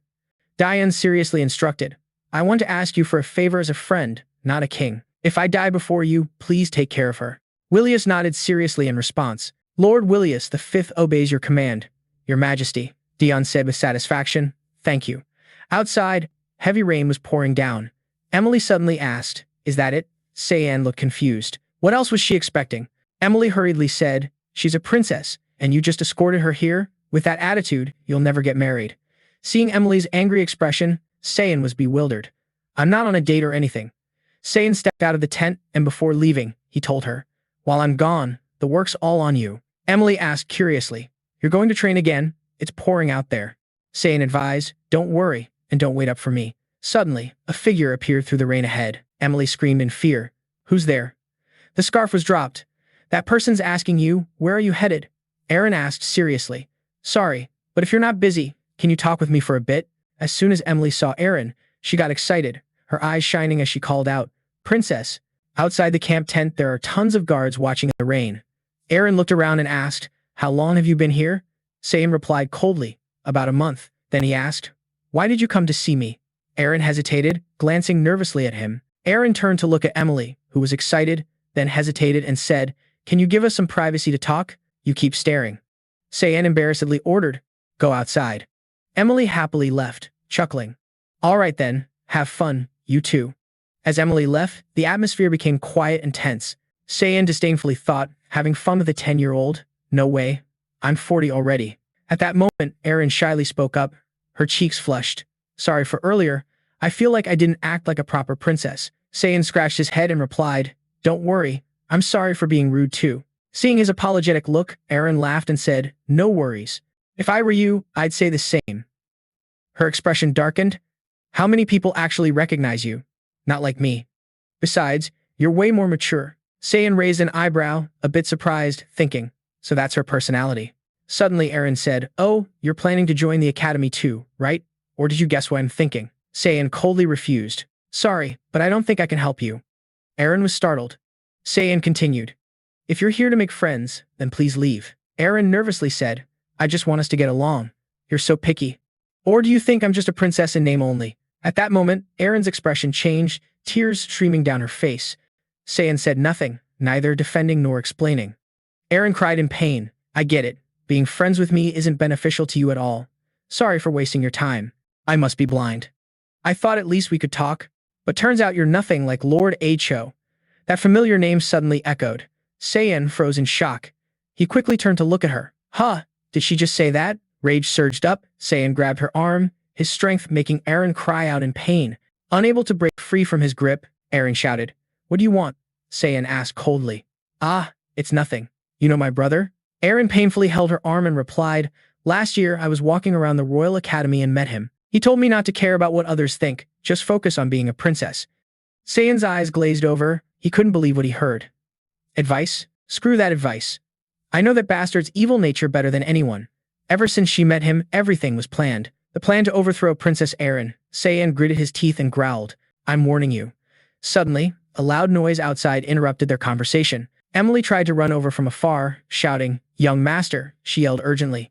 You need to run now. But it was too late. The tent roof collapsed from above. A monster wielding a pole smashed straight into Sai An's tent right in front of Emily. The surrounding knights shouted in panic. Damn it. That's the young master's tent. Hurry up and check if he's in danger. Emily dropped to her knees, her throat choking up, unable to speak. She wailed and screamed miserably. The call for the young master echoed through the camp but didn't move the monster. At the same time, at Willius and Diane's tent, after hearing the report from their subordinates, both were shocked. What? Dion's expression darkened as he asked, What did you say? The knight immediately replied, High-level monsters just ambushed the border camp, and I think the princess is there. Hearing this, Dion quickly stood up and ordered, All royal troops, move to the camp immediately. I gotta make sure the princess stays safe. Knight, move fast and follow orders. Yes, sir. Right now, Dion is thinking, that girl's at the camp? Who's she meeting? Over there, some monsters are running wild, roaming around the camp with weapons. Sean's on the side, watching and sizing up the death worm and Agress. They usually stick to the deeper parts of the valley, but now they're suddenly here. Something's definitely changed. Behind him are Emily, Aaron, and the other knights hiding, waiting for the right moment to strike back. Just as Sai An's wondering if it's his fault, Emily calls out to the young master. Tears streaming down her face, she says, I thought you were really gone. From now on, I'll never leave your side again. Flashback to when Tran Liu got knocked down, Sai An reacted fast, grabbing Aaron and running out of the tent. He snorted with contempt, thinking back to when he killed the Demon King. Like those monsters could take him down. Suddenly, Aaron asked, Do you think the knights in the camp are okay? Emily's eyes lit up, confidently replying, Princess, don't worry. The knights are super strong. Aaron covered her mouth, sobbing. If I hadn't come here, none of this would have happened. All the knights who came with me. The knights nearby quickly comforted her. We're fine, Princess. Protecting you as knights of the kingdom is our duty. Another knight smiled brightly in agreement. He was right, Princess. We'll risk our lives to protect you. The mood was getting all emotional when suddenly Sean shouted, Get back. From behind that knight, a giant hand appeared. It squeezed the knight tight, making him cough up blood. Just like that, right in front of Aaron, the knight who swore to protect her was grabbed by the monster. A terrible scream echoed. Before Aaron could react, Sai An quickly jumped up to shield her. Step back. The monster grinned like it found its target. Just from that move, Sai An knew for sure. It was aiming at him. The monster threw the knight away and stepped forward. Sai An quickly ordered the others, I'll distract the demon orb. Take the princess and run. Emily immediately obeyed. Yes. Sai An hesitated a bit, sensing Emily had grabbed the princess and fled. The veins on Sai An's face bulged. He was pissed, thinking, She really bailed that fast? Emily held Aaron and didn't forget to call out to the other knight. What are you waiting for? Let's go. The monster, having waited too long, roared angrily and raised its hand to strike. Sai An gripped his sword tight and charged, quickly leaping up to slash at the monster. As he attacked, he wondered why these high-level monsters kept targeting him. It felt like they could sniff something on him. Karam popped out laughing, reminding him, You drank the blood of countless monsters to get stronger. That's why you smell like them. Sean snapped angrily. You knew this all along? Why didn't you tell me sooner? Karam grinned wickedly. You forget? What I want is your body. Sai An crushed Karam without mercy, making it scream in pain. He stopped running and summoned the Demon Sword. Karam freaked out. What are you doing? Sai An snapped impatiently. Shut up. Karam begged. Be gentle with me. Standing before a monster 10 times his size, Sai An coldly said, I don't care how many monsters are after me. Sai An charged forward as the demon orb swung its fist. He leapt into the air and slashed fiercely, screaming.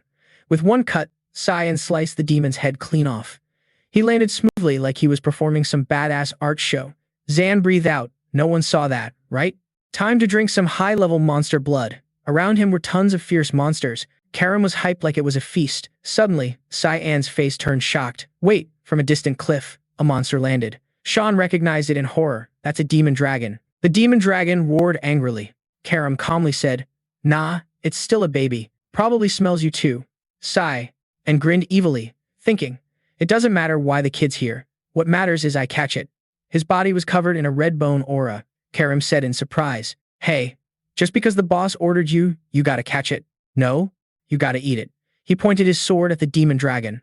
Elsewhere, the demon show were getting blasted by countless lightning bolts. Diane finished dealing with them and asked, "This is the last one, right?" Willius nodded. "Yeah, looks like it." Diane frowned and asked, "What about the princess and your son?" Willius replied anxiously, stepping out from the tent. "I don't see any trace at all." Diane sighed to comfort him. "It's okay. You must be really worried about your son." Willius frowned. "What's there to worry about the kid? The princess is what matters most." Diane asked, puzzled. "You're way too cold. Is that kid even your real son?" Willius just coldly said, "Family has to know how to protect themselves." At that moment, the royal knight rushed over to report, "Your Majesty, we found the princess."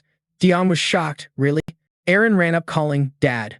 Diane hurried to Aaron as well, anxiously asking about his daughter. "Are you hurt?" Aaron hurriedly said. "Come on, Dad. I have to save him." Dion was confused. "Save who?" Aaron tearfully answered, "Sai An. He's risking himself for me." Willius's face darkened behind them, tense as he said, "Calm down and tell me everything." William stood in front of Emily, asking, "You're Sean's servant, right?" Emily immediately replied, "Yes, sir." Willius's eyes filled with murderous intent as he said, "I know what happened to Sean." Emily was trembling from his aura, thinking she'd never seen a duke this scary before. She hurriedly explained. The young master was used as bait to buy us time to escape. Willius's eyes narrowed even more. The knight beside him quickly spoke up. "I remember where he was at that time. If you order, I and the others will go rescue the young master." Diane urged, "What are you waiting for? Villiat, hurry up." But Willius just said 2 words, "No need." Everyone was stunned, eyes wide in disbelief. Diane asked in shock, "Villiat, are you serious?" Willius calmly said, "I have to handle the situation first. If the camp falls, the monsters will flood into the kingdom. I need to rebuild this place immediately. That's the only way to prevent more casualties." Emily couldn't believe what she was hearing, panicking. "What about the young master?"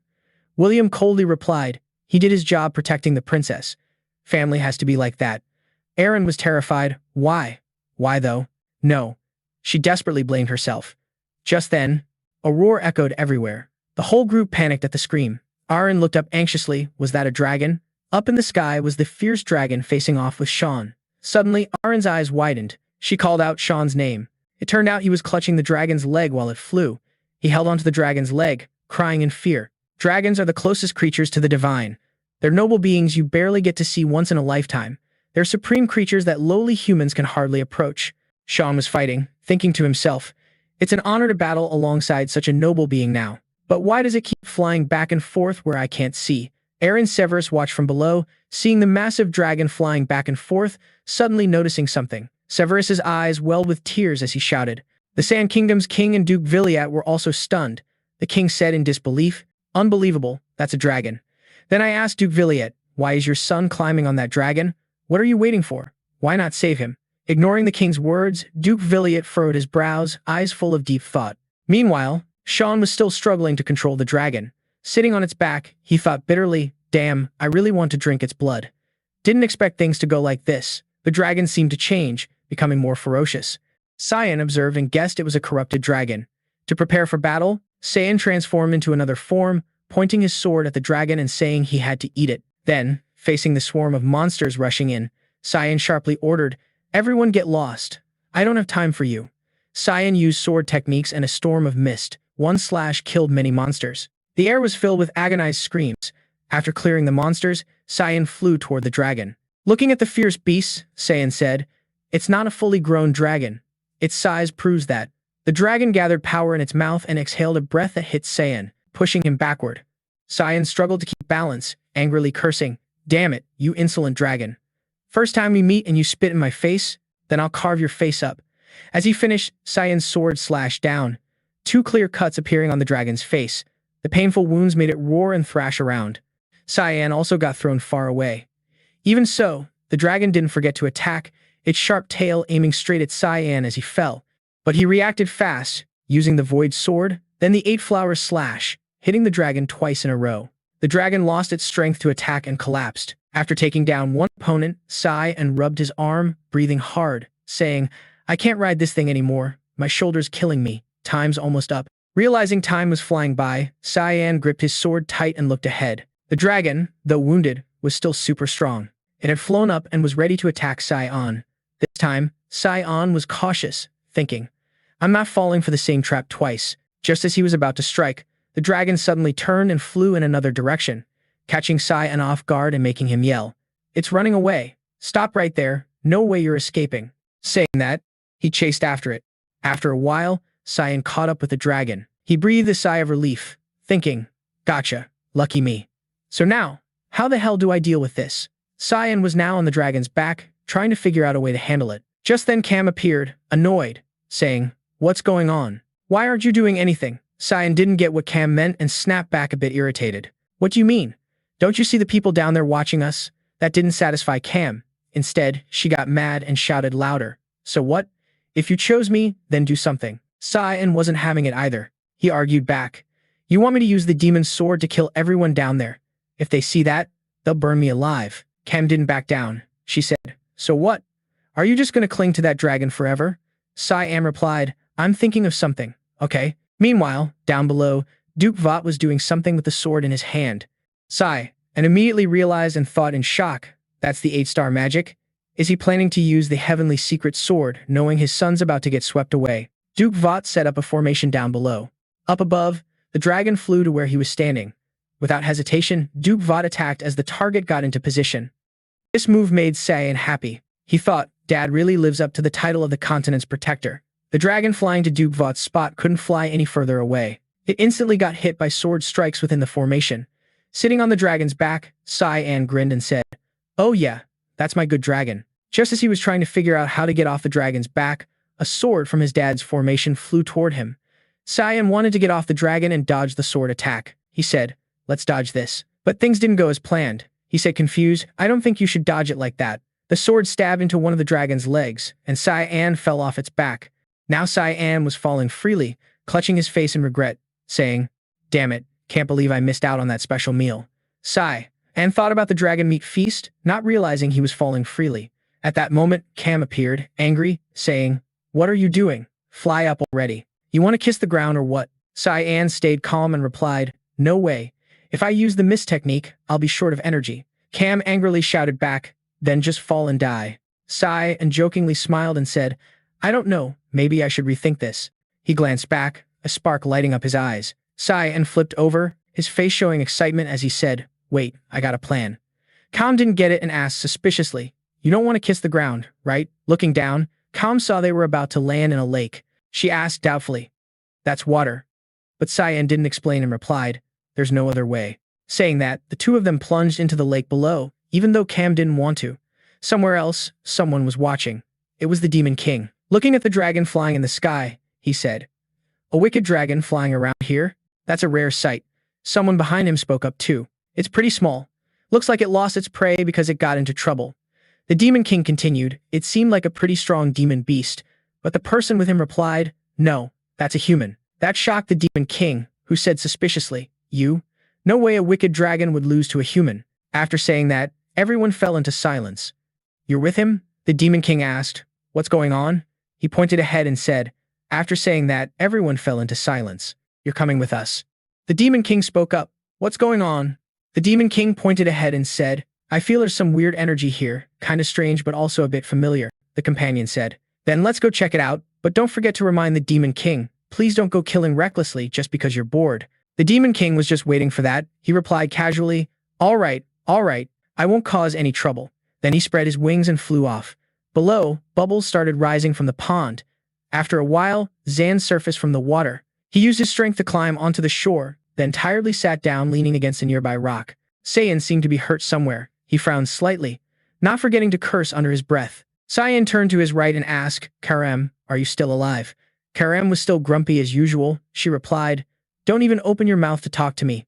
I'm thinking of ways to kill you. Hearing that, Sai An sat up seriously and said, Don't be crazy. I have to go back there. Karam didn't care much but still asked suspiciously, So you really want to go back? Let's go together. There's a demon down there. San understood Karam's meaning and replied, Don't worry. There's no way a high-level demon would be in a place like that. Just as San finished speaking, a voice rang out. Knew there'd be some fun waiting for me.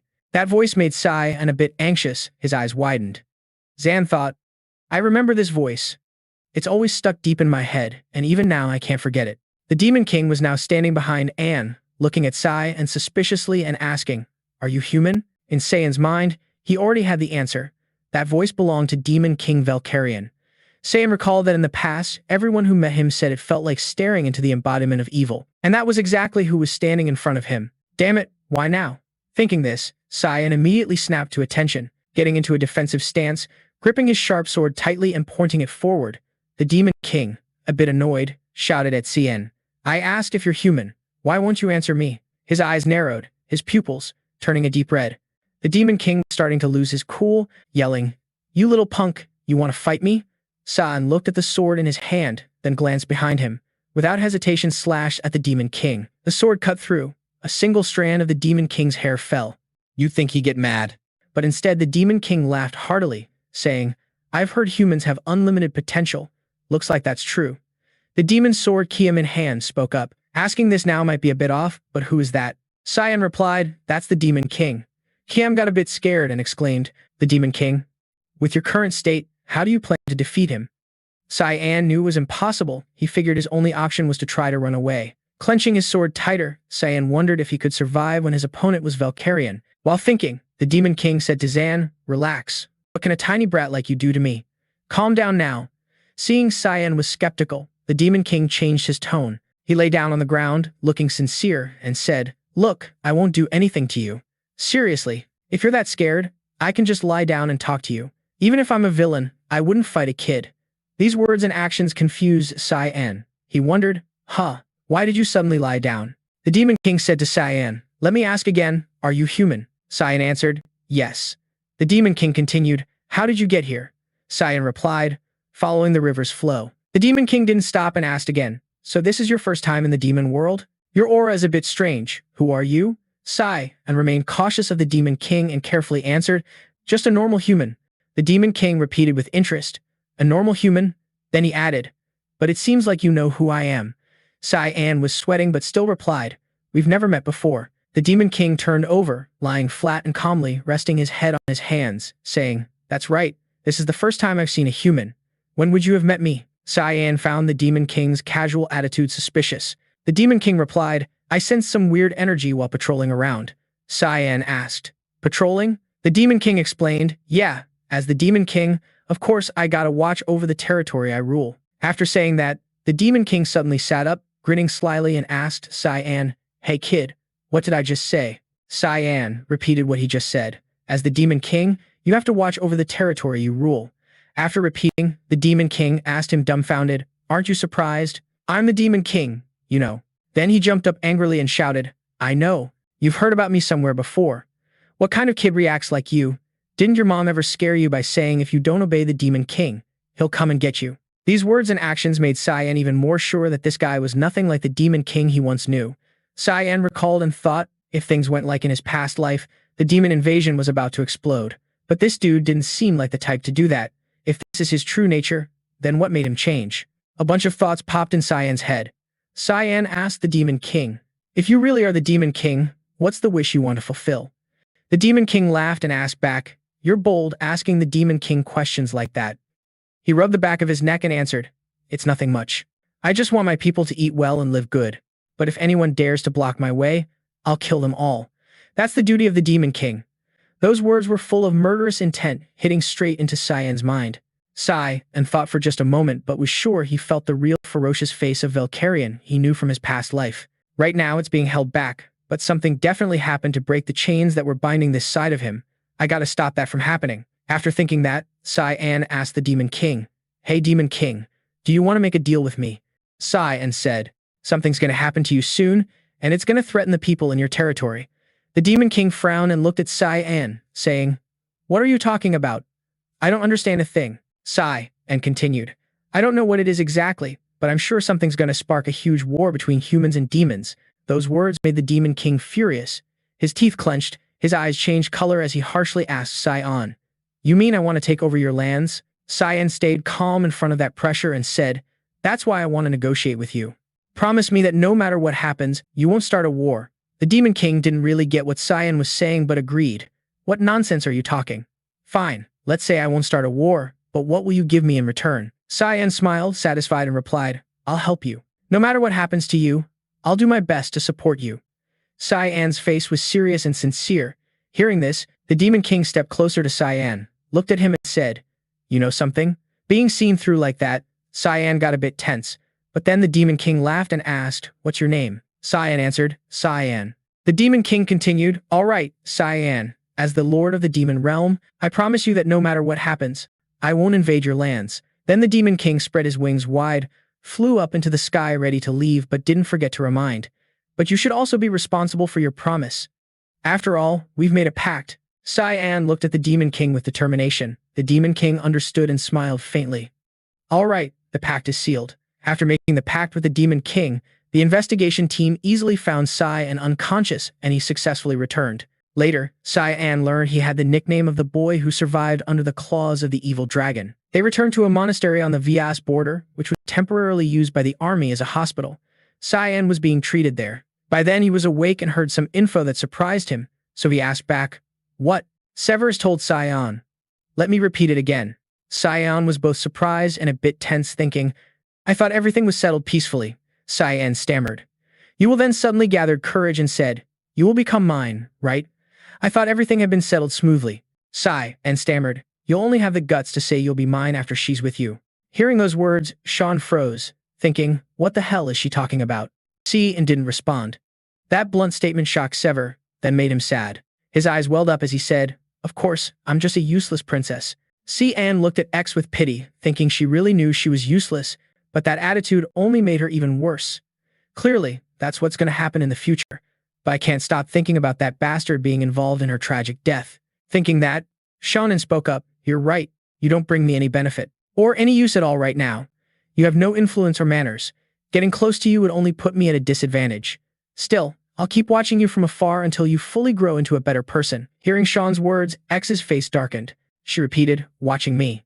"Yeah." Sai An wanted to comfort her but kept his emotions in check. He replied, "Yeah, don't be disappointed about that." Thought she'd be pissed or angry, but she calmly regained her composure and said, "No, I get it.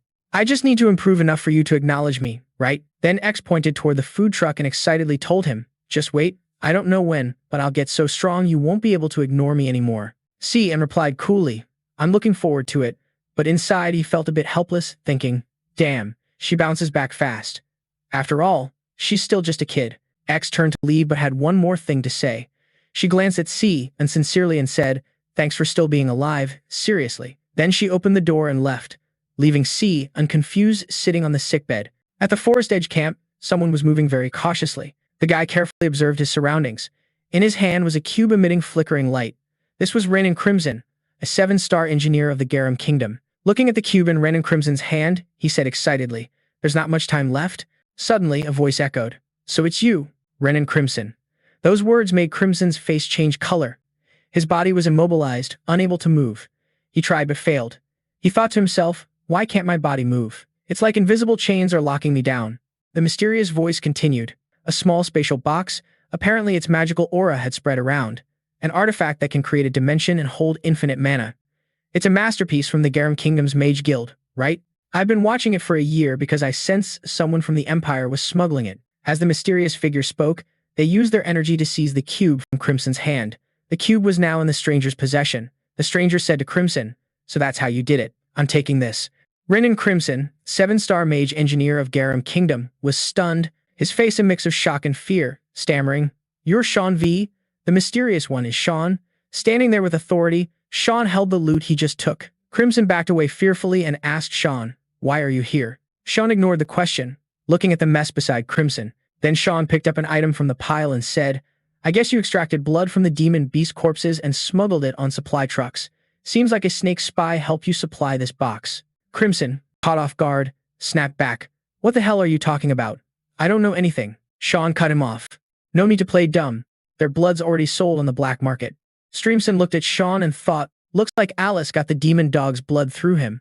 So who's the real traitor? Ignoring freshness, they're too big to eat, and I can't let him get away. Not sure how he controlled me, but I'm starting to move. Just then Crimson gathered his energy. He used dragon breath and attacked Sean, arrogantly shouting, "Die.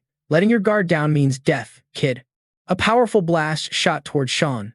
After attacking, thinking he'd won, Crimson panted, "Damn, lucky I'm not dead." So the rumors about him were true. The traces of the attack still lingered in front of Crimson. He lamented. Lost the precious spatial box already. Didn't expect to run into this crap while transporting. Crimson was so caught up thinking about the item that he didn't notice something wrapping around his body. Right after that, Crimson let out a scream full of pain. His hand got attacked and chopped off. Crimson held his severed hand, blood pouring nonstop. He stared at the black smoke swirling in front of him, confused. What the hell? What's this black smoke? Suddenly, Sean appeared before him. Crimson stammered in disbelief. No way. Before he could finish, Sean punched him straight in the throat. Sai An pinned Crimson against a tree so he couldn't move. Sean said to him, choose. Tell me the smuggling route and the snake's name, then die easy. Or die painfully enough to make even Satan feel sorry for you. At the Western Velia's exchange point, everyone was busy working. Two young guys glanced at each other like they already knew each other. They quickly met up and looked at the cargo in front of them. The guy with the white hat said excitedly, 2 crates, huh? The guy with the red hat replied, we're gonna score a little extra this time. One of them eagerly reached out to open the lid of the next crate and asked, how much is this one worth? When they opened it, they were shocked. Looking at the cargo, they both screamed, Lord Rena, who did this? The exchange point was bustling with people. The two guys looked at the crates on their cart, panicking, not knowing what to do next. This whole scene was being watched from afar by someone. It's Sai An, the Demon Sword Karam. He asked, you're not going to do anything to them? Sai An replied, nah, a warning's enough. Reigning Crimson, the 7-star mage knight of the Garam Kingdom, had been smuggling demon beast blood from the front line behind the UP Empire's back. All the smuggled goods came from the Garam Kingdom's Magic Guild. The Garam Kingdom's Magic Guild, MOT, was where all the mages obsessed with magic gathered. They studied the origins and fundamentals of magic as well as the art of creating new magic. They were a guild focused on pushing beyond human limits. Right now, they were making artifacts like space boxes. But in the future, they create all kinds of crazy stuff with demon beast blood. Hearing that, Karam teased Sai An, did you just switch your job from assassin to problem solver? Sai An ignored the jab and said, shut up and remember to stop this. Karam didn't quit and added, I thought you'd live for yourself. But this isn't even about you at all. Sai An's eyes burned with determination as he answered, I just don't want anyone else using demon beast blood. In a residential area of the UF Empire, inside a building, a guy stood looking out the window, holding a piece of paper. After reading it, he said annoyed, Sai An's going to the front line with Dad. In the room, a woman sat on the bed with a blanket covering her body. She flipped her hair and asked, Sean V, the half-brother of yours, right? This man was Sean's older brother. The guy smirked cunningly and replied, yeah, he's been kinda annoying lately. I gotta go meet him. The suitcases were packed up, Emily shouted happily. Finally, that horrible frontline life is over. I'm so excited. The academy's gotta be way better than that crappy frontline, right? While Emily was daydreaming, Sai An said with a sigh, yeah, but for me, it's the start of a new hell. The academy wasn't anything like Emily expected. In reality, it was full of schemes and tangled political interests. It was a place where people made friends, but jealousy and envy ran wild, and networking was more important than studying. Emily didn't know about all that, so she happily said, I heard there are a lot of handsome teachers at the academy.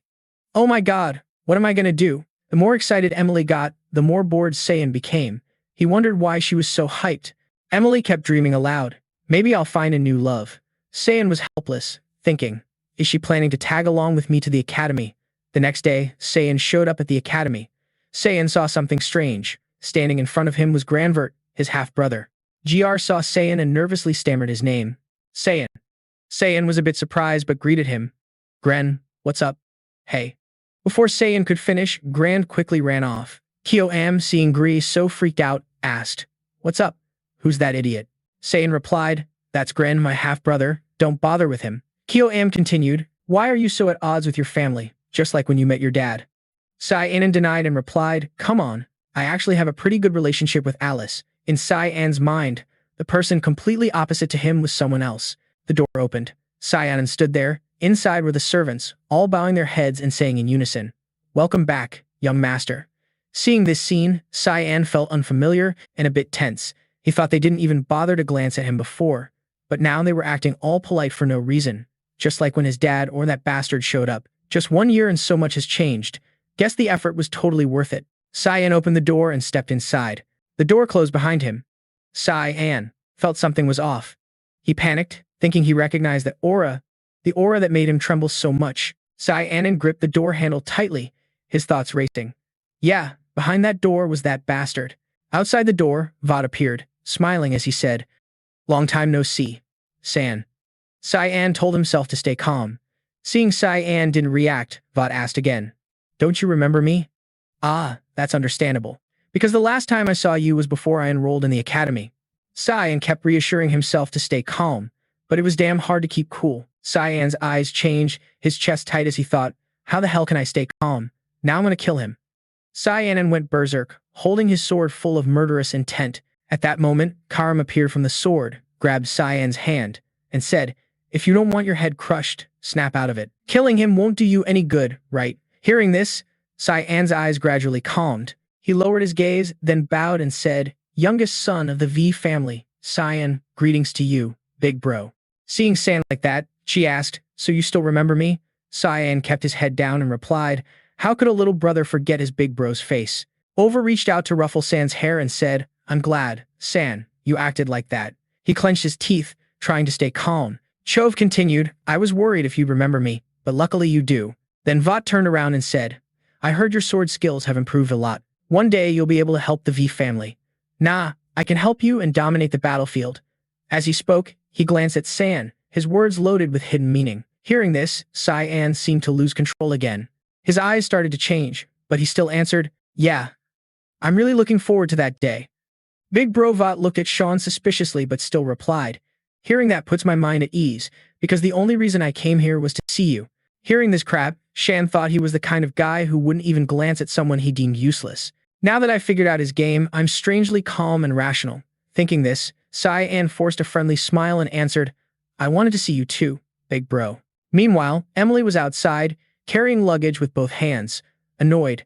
Seriously, he doesn't have that much stuff. Is it really that hard to help me carry it? After walking a bit, Emily got exhausted. She put down her 2 suitcases, panting and complaining. So damn tired. Then Emily opened the door and shouted, young master, how could you leave alone like that? After saying that, she looked at the person in front of her and was stunned. The eldest young master? She smiled warmly at Emily and said, I heard you're really close to Sean. Looks like you two have a good relationship. Just keep doing your work. Saying that, Chove walked away. After Chove left, Emily regained her spirit. She sighed, I thought I was going to die from stress. Then she turned to scold San, young master, if that day really comes, you should have told me beforehand. Sai ignored those words and said, Emily, can you step outside for a bit? Emily was a bit confused and said, what? But before she could finish, his eyes turned red. He growled, don't make me say it twice. Emily looked worried seeing Sai An like that. Sai An bent over the toilet and vomited. After vomiting, Sai An tried to stand up. He asked Karam, why did you stop me? Karam asked back, shouldn't you be thanking me first? Sai An continued, that was your chance too. The moment I collapsed was the perfect moment for you to take over my body. Shouldn't you be thanking me first? Sai An continued, that was your chance too. The moment I fell was the perfect moment for you to take over my body. Koem laughed and replied, don't get it twisted. I just want to dull your rage so it grows even stronger. That way, it's way more satisfying. Hearing that, Sai An sneered. Yeah, that sounds just like you. Someone was moving down the hallway, standing in front of the big door, knocking. Inside, Cho spoke up, come in. As soon as he entered, he bowed and reported, I followed your orders and located the second young lady. Cho sat reading a book, and after hearing the info, he asked, where's the girl? The attendant replied, it's confirmed that the young lady is in the northern part of the continent, the land of the white spirit race, Brina. Cho propped his chin on his hand with interest and said, Brina, huh. Didn't expect the girl to be living among a race that hates outsiders. That just shows how much pull she's got. If there's any sign she's coming back to the Empire, report it to me. The attendant nodded to the order. Before leaving, the attendant asked Cho, may I ask, what's got you in such a good mood? Cho shot back, why do you think that? The attendant answered, because you look way happier than usual. Was your meeting with your brother that interesting? Cho laughed loudly and said, interesting, huh? I guess you could say that. But you're wrong. My mood's actually pretty bad right now. At that, Cho's eyes shifted to a blue hue. Seeing this, the attendant immediately realized the situation, bowed deeply, and nervously said, please forgive me for misreading your mood. Cho recalled the moment he met Sai An, thinking, those eyes looked like he was facing an enemy. Did I misunderstand? Cho spoke, there's definitely a lot to worry about with that kid. I'll have to watch him closely so he doesn't stray down the wrong path. The attendant felt relieved hearing this, replying, yes, I'll keep an eye on the young master. I'll be off now. The attendant left. Cho sat there staring out the window, his mind replaying the image of meeting Sai An. He started plotting and wondering, What exactly is my beloved little brother hiding? In the Duke's courtyard, a group of people stood waiting to head somewhere. Emily called out loudly, "Hey, young master, how can you just sit there like that?"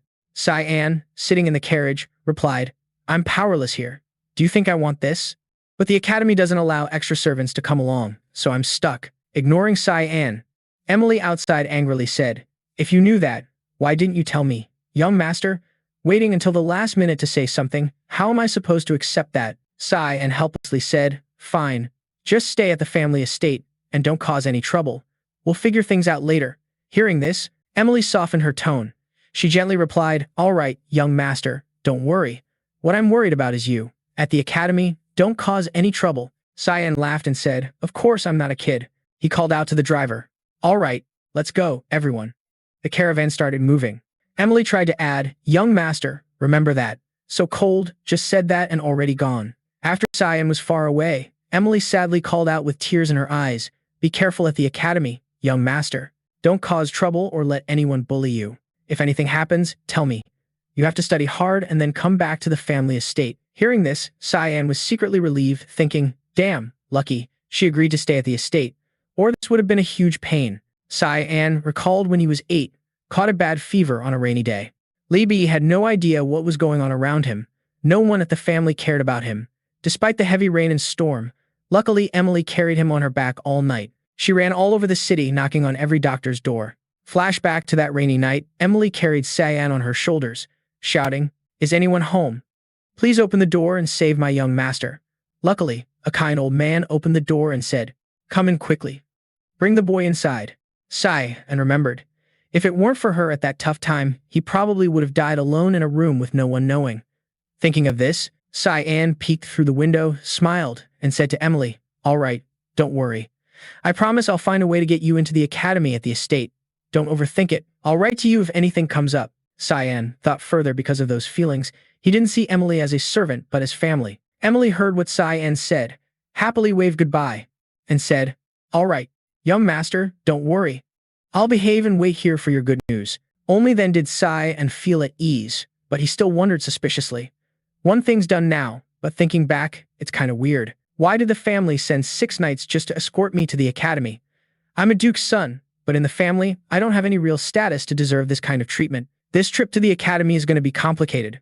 There's a lot I just can't predict. Still, it's kind of exciting. The carriage carrying Sai An kept moving toward the academy. 2 soldiers glanced at each other and nodded. Sai An was lying back in the carriage. One soldier came to the window and said to Sai An, "Looks like we're setting up camp here tonight, young master." Sai An replied, "All right, if everyone's tired, rest up." "How far have we gone from the family estate?" The soldier looked at the map and answered, "We've covered a long distance, young master. Honestly, we're almost at the center of the Saffron territory. By tomorrow afternoon, we should reach the city in that territory." After hearing this, Sai An said, "All right, keep going like this. Everyone rest up and regain your strength. Report back if anything happens." The soldier acknowledged the order. After giving instructions, Sai An turned back to his spot, his eyes deep in thought, realizing he'd been lied to. "As far as I know, there's no forest near Saffron territory. They must think I'm young and clueless about this place, and yet they thought they could fool me. Seems like they've veered off the border a bit. That's why there's all this thick forest. I don't get why they brought me to this creepy forest to camp out. What's their real game here?" While thinking, a soldier came to report, "Young master, the camp is set up. The fire's lit, you can get off the carriage now." Sai An stepped down from the carriage. As he walked, he casually asked, "It's true, this forest is quiet and the air is fresh. But why are you all surrounding my carriage like this? Who sent you to escort me like this?" Sai An was now surrounded by the group. The soldiers looked at each other, one of them smirked slyly. Sai An noticed this attitude and thought, why are they smiling like that? His whole body shifted, his eyes changed color. He repeated, "I'm asking you, who's behind ordering you to do this?" One soldier laughed dangerously and said, "You're sharp, young master, but someone like you who's about to die doesn't need to know." As he spoke, his hand gripped the sword hilt at his side. Another soldier added, "No matter what you ask, it's pointless. We just follow orders from above. Whether we want to or not, we can't decide for ourselves. As knights with honor, we promise not to let you die painfully but to send you to the other world as quickly as possible. If you have questions, ask them in the afterlife. All you need to do now is shut up and don't think too much. Everything will be over soon." The group of soldiers closed in on Sai An while talking. One of them stood right in front of him. He raised his sword, ready to strike, and said, "All right, enough talk, Time to say goodbye. The soldier swung his sword down, but Sai An just tilted his head slightly and dodged it. Seconds later, something flew up into the air, along with blood. On the ground, the soldier's head lay there, dead without closing his eyes. Sai An held his sword and said to the remaining soldiers, "You guys are reckless. One of you is dead now, so maybe you should be scared enough to answer my question." The soldiers who witnessed this were terrified, their confidence completely gone. Sai An repeated, "None of you gonna say anything? Too scared to even speak?" Sai An's whole body burned red with anger and a bit of madness as he added, "If you keep quiet like that, there's only one ending, death." Brian Kenrick watched what was happening, stunned and unbelieving, thinking no way a kid that young could act so decisive and strong. The other soldiers kept trying to attack Sai An, but all failed. Everyone lost parts of their bodies, some just limbs, others heads. Screams echoed all around. Brian Kenrick grew more confused, thinking no way this kid is only 11 but so strong and cold-blooded like this. No wonder he survived the battlefield, and even after that dragon dragged him to the demon territory. This mission's definitely gonna fail. We were way too cocky to think he was this terrifying. From the start, nothing went as smoothly as I thought it would. Lost in thought, Brian Kenrick suddenly slammed down onto the ground, his face showing pure fear. Sai An was right in front of him. Sai An said, "And you, got anything to say? You're radiating pure murder vibes." Brian Kenrick, trembling with fear, tears streaming down, said, "Master, this was all the Duchess is doing. Duchess Marguerite ordered us to lead you into the forest and quietly assassinate you." Hearing this, Sai An thought quietly, "This guy is a total coward, but it makes sense. All his teammates are dead. If he doesn't spill the beans, he's as good as dead too." Brian Kenrick was terrified, tears flowing nonstop. After settling that, the carriage kept rolling. Brian Kenrick was now the driver, talking as he went. "From what I know, rumors have been spreading in the family lately. Not sure if you've heard. Master Grandu, after getting scared out of his mind, asked Duchess Margaret to do something. From what I guess, the Duchess acted on Master Grandu's orders. She did it to eliminate future threats to Master Grandu." Sai An remembered when he met Gren, who said, "All right, so it's this guy." No wonder during that trial, he kept running away like he was dodging death. "Next time I see him back at the family, I'm gonna punish that bastard properly." Brian Kenrick hesitated. "Master, what about me? What will you do? Please spare my life." "I've told you everything. I only did what I was ordered to do." Sai An asked him, "You look totally broken, huh? But at least you still want to live." Brian Kenrick replied sadly, "Anyway, it's hard for me to return to the family with this mission failed. Now, if you want to chop me down, I'm ready. Even though I was ordered to assassinate you, it's still my fault."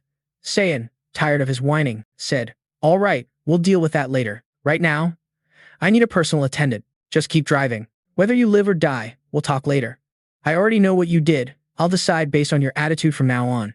Outwardly, he said this, but inside, Sai An laughed, thinking, "Looking at you so scared, how the hell did you even become a knight? At least you're decent at driving the carriage." Brian Kenrick was surprised by these words. He thanked Sai An for sparing his life. Sai An looked ahead and said, "Looks like we've arrived." The central city of Saffron. At the Margaret family mansion, the Duchess was losing her mind. She furiously smashed a vase, yelling in rage, "What the hell? We failed." Her body shook with fury. She clenched her fists and asked, "All the knights are dead? How is that possible?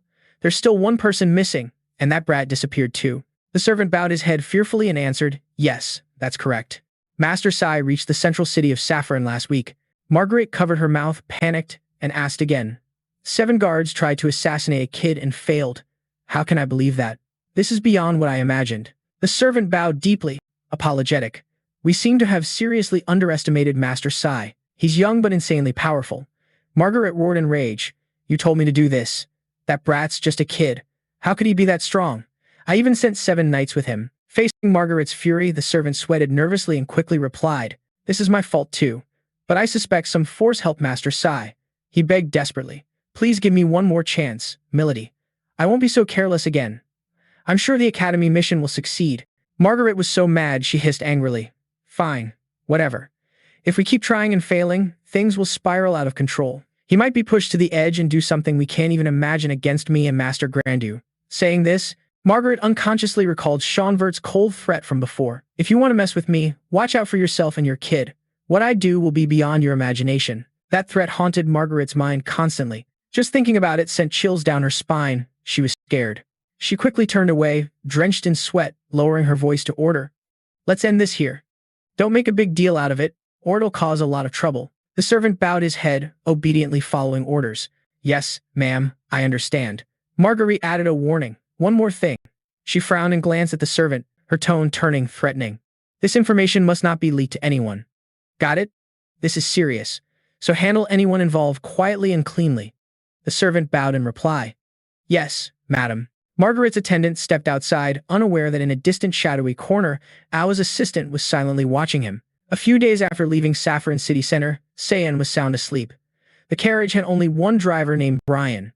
He remained loyal as both coachman and attendant. The carriage was moving at a slow pace, and Sai An thought to himself, the Duchess must have guessed part of the story after seeing the bodies of those knights in the forest. Of course, I can't predict her next moves yet, but for now, the plan is to head straight to the academy. I'll figure things out once I get there. But after this failed assassination attempt, she'll probably think twice before targeting me again. Brian suddenly pushed open the carriage window, sticking his head out to announce, Young master, we've arrived at the next city. Sai An lazily cracked one eye open to glance at him, mumbling, All right, this bustling wealthy city reminds me of a lot of stuff from before. The academy building appeared faintly in the distance, flocks of birds swirling in the clear blue sky. The carriage carrying Sai An crossed a bridge, heading straight for the academy gates. Sai An was lost in thought, recalling how much pain his past life had caused him here. But this academy had also been the place where many things turned his life around for the better. Sai An entered the academy and went straight to the enrollment desk, presenting the V family crest. He told the manager, Ta San, a member of the V family, here is scheduled. The atmosphere seemed to freeze a bit when everyone heard the name Samver, and all stopped what they were doing, staring at him. The manager forced a smile, stood up quickly, and said, Yes, young master, everything has been arranged smoothly. Please follow me. Now you just need to register for the dormitory. You can rest there for now. In a few days, there will be an opening ceremony and entrance exams for all new students registering at this academy. Sai An was a bit surprised by the manager's enthusiasm, but didn't care much. He put the crest back in his pocket and thought, All right, that's settled. Just gotta wait now. The manager pushed a silver tray towards Sai An, holding a letter sealed with red wax and a golden key. Sai An looked down in amazement. Are these the things I get from this academy? Brian carried Sai An's luggage to the assigned dorm room. The bag slipped from his hands when he saw the room. He froze, mouth agape, exclaiming, Oh man, young master, this room looks way too fancy. Indeed, the room for Zan was several times larger than his old one in the V family mansion. Fully equipped with amenities, everything gleaming with golden light and luxury. Sai An had never stayed in a room like this in his past life. He silently thought, Is this a royal room or what? What kind of dorm is this? Previously, no new academy members had ever been allowed to stay temporarily in a royal room like this, not even my jerk older brother. Someone definitely pulled strings behind the scenes. Still, San showed no special reaction. He turned to Brian and asked, You brought all my stuff up here, right? Brian was still stunned by the luxury he was witnessing for the first time. Sweating nervously, he replied dazedly, Yes, everything has been brought up, sir. The young master relaxed. Sai An's voice suddenly turned cold as he slowly reached into his inner jacket pocket while speaking to Brian. All right, finally I can enroll with peace of mind. Now it's just waiting for the entrance exam. He glanced at Brian with emotionless eyes, continuing in a flat, cold tone.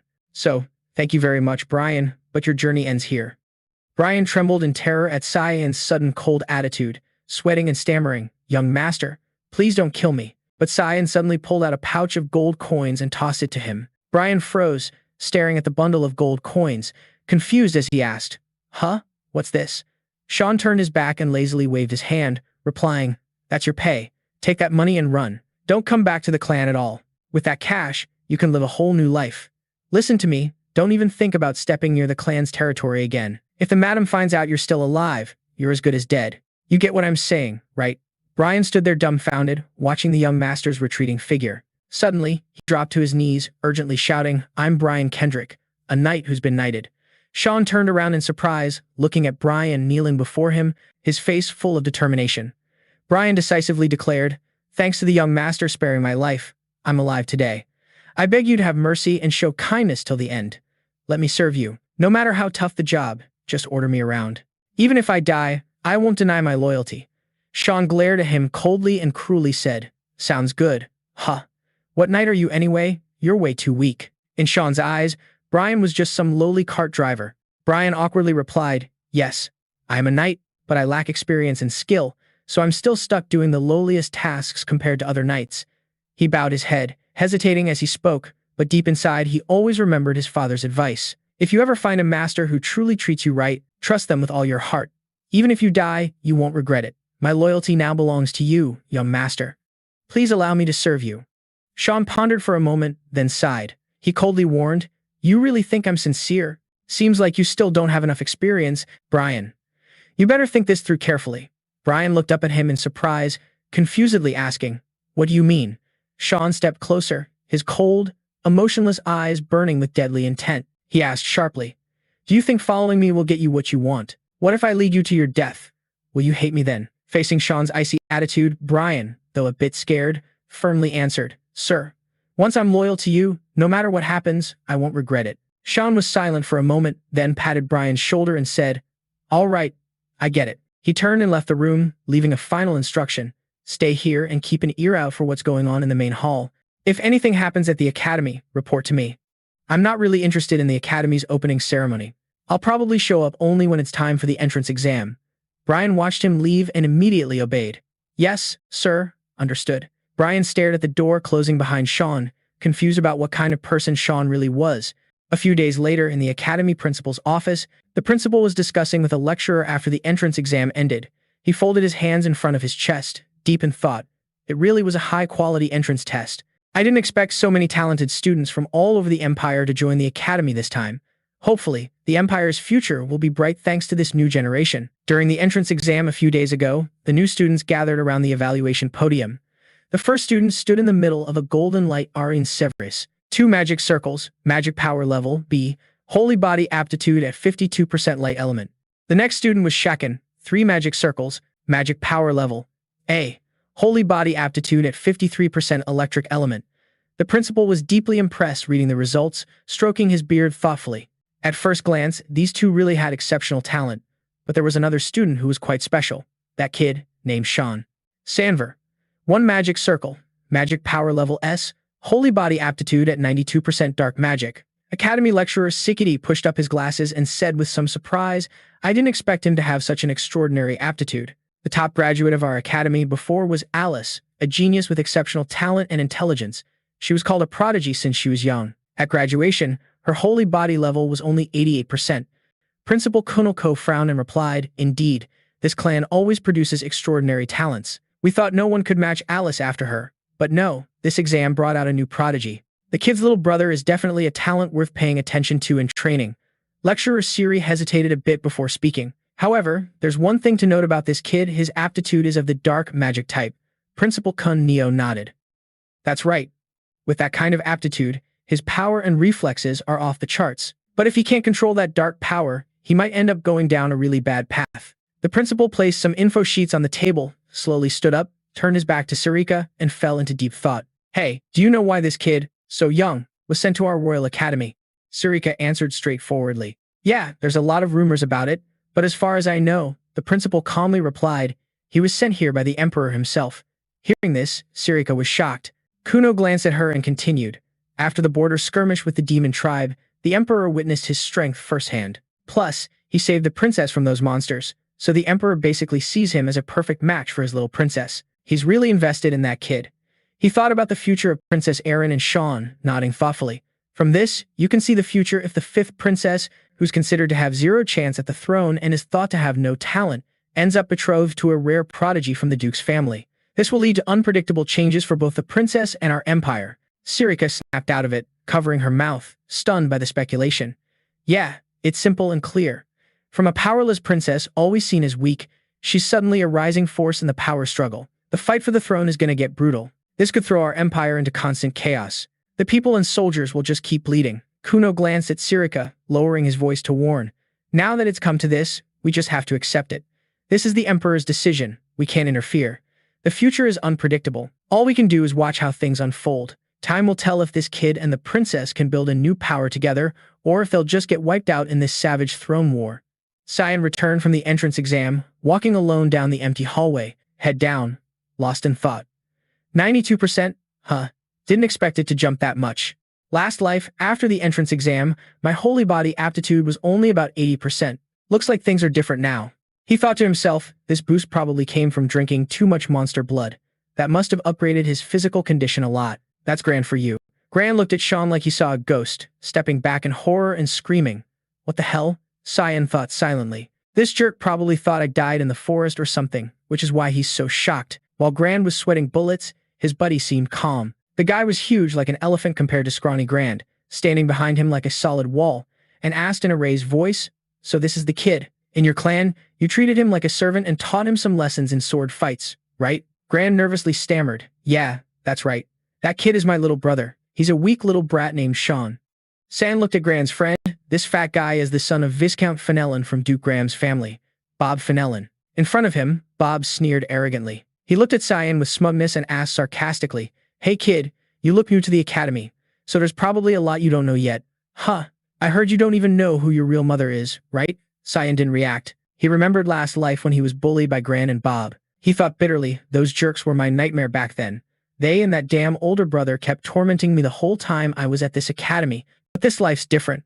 Sai An smirked excitedly, his eyes glowing with a red murderous gleam. He thought happily, it's perfect timing to run into both those assholes here at once. Seeing Sai An ignore him and just smile like he's about to devour them alive, Bob slapped Gran on the shoulder and arrogantly said, "Looks like this kid's new to the academy. We gotta teach him a lesson so he behaves a bit better, huh?" Gran didn't feel reassured at all. He panicked and warned, "Hey Pop, wait up. He might be weak, but you gotta be careful." Pop thought Gran was just worrying over nothing, so he kept moving forward and smugly replied, "All right, whatever, don't be scared. Since we're here, might as well get to know each other a bit." Gran was still sweating buckets like a waterfall, weakly trying to stop him. "I think we should go. We can talk to him later. It's already mealtime." Despite Gran's protests, Pop charged ahead. But before he could make a move, Sean kicked him flying into the wall, shattering a huge chunk of stone. Gran trembled at the scene. Tears fell as he screamed in horror. "No, Pop!" Pop, trying to show off in front of Sai An and defend Gran, foolishly challenged Sai An, only to get knocked flat with a single kick. Gran cried, panicked, and shouted, "Pop!" After swiftly taking Pop down, Sai An looked straight at Gran and calmly asked, "Want to have a little chat? Now it's just me and you." Gran sobbed in fear, trembling and stammering, "Yeah, sure." Sai An didn't answer right away. He coldly stepped closer and slowly placed his hand on Gran's shoulder. Just that touch made Gran shake like a leaf, sweat mixing with tears. He bent down, glared at him, and smiled.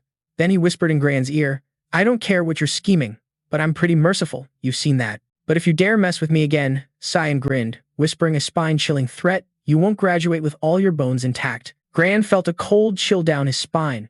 His limbs went weak, his face turned pale, and he sobbed uncontrollably. Terrified, Gran collapsed beside his unconscious friend. Sai An turned his back and walked away, smirking excitedly, thinking, looks like life at this academy's gonna get real interesting now. The academy's library was empty, sunlight slanting through the glass panes. Lecturer Sirika was strolling leisurely in the restricted area, lost in thought. She pushed up her glasses, silently thinking about Sai An. Whether he's a disaster or a future hero, she should keep an eye on this Sai and kid. Not here? Behind her, Sai An was leaning against a bookshelf. Holding a book, he smiled and suddenly said, "Are you looking for this?" Sirika jumped. She quickly turned to Sai An, awkwardly smiling. "How did you get in here? This is a restricted area." She was confused, thinking she couldn't sense his presence at all. She stepped closer to Sai An, shyly smiling. "Your name's Sai An, right? Can you give me that book? I need it for research." Sai An was holding exactly the book she was looking for. "Can you give me that book? I need it for research." Sai An was holding exactly the book she was searching for. He smiled innocently and asked, "Oh, you mean this one? Of course, I'll give it to you." Sirika reached out to take it, politely smiling. "Thank you, Sai." A sharp black energy shot straight at Sai An, making him flinch and freeze. The book in his hand was torn in half. Standing amid the torn pages fluttering in the wind, he cautiously watched the purple aura fading before him, then smiled with a hint of embarrassment. "Weren't you looking for this, Lecturer Sirika?" "No." He bluntly asked, "Who are you?" "The head of the Assassin Guild, Miss Sirika Nigrity." Sirika clenched a black paper fragment in her hand, her arm still covered by a mysterious black bone veil. She glared at Sean, coldly asking, "Kid, who are you? How did you find this?" Sai An recalled from his past life, his first impression of Lecturer Sirika was pretty ordinary. She once invited Sai An for a talk and politely asked small-talk questions like how life at the academy was. Back then, Sai An was way more miserable. He didn't answer and just bowed silently. At that time, Sirika still encouraged him cheerfully. She said, "I know you want to end this boring talk quickly, but face-to-face interaction is important for a student's growth." At that moment, he thought it was ridiculous to expect growth from him when all he got was bullying from his damn older brother. He tiredly replied, "I don't care." To me, everything at the academy felt like a joke. Despite his cold reaction, Sirika still smiled and said, "Actually, I'm quite interested in you, Sai. That surprised him. Sirika continued. An abnormal dark element concentration at 84% is pretty rare. Sai An bowed his head and replied, but they said it was an element without any special traits. Sirika took this chance to throw a thought at Sean, saying there are many aspects of the dark element that humanity still doesn't fully understand. On the flip side, she believed his potential for growth was limitless. Sirika's words shook Sean. Back then, he naively thought he had been enlightened with a mix of emotions.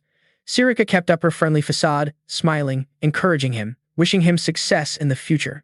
After that, he secretly wondered if she really understood the dark element. Could she have guided him better? Now, knowing Sirika's true face, Sean looked at her warily, smiling helplessly, thinking he had been fooled like that. Still, he was tricked. Sai An bitterly thought about the con from his past life, staring straight at Sirika's terrifyingly silent figure now. She stood amid torn, scattered pages. Her arm was covered in a black bone veil.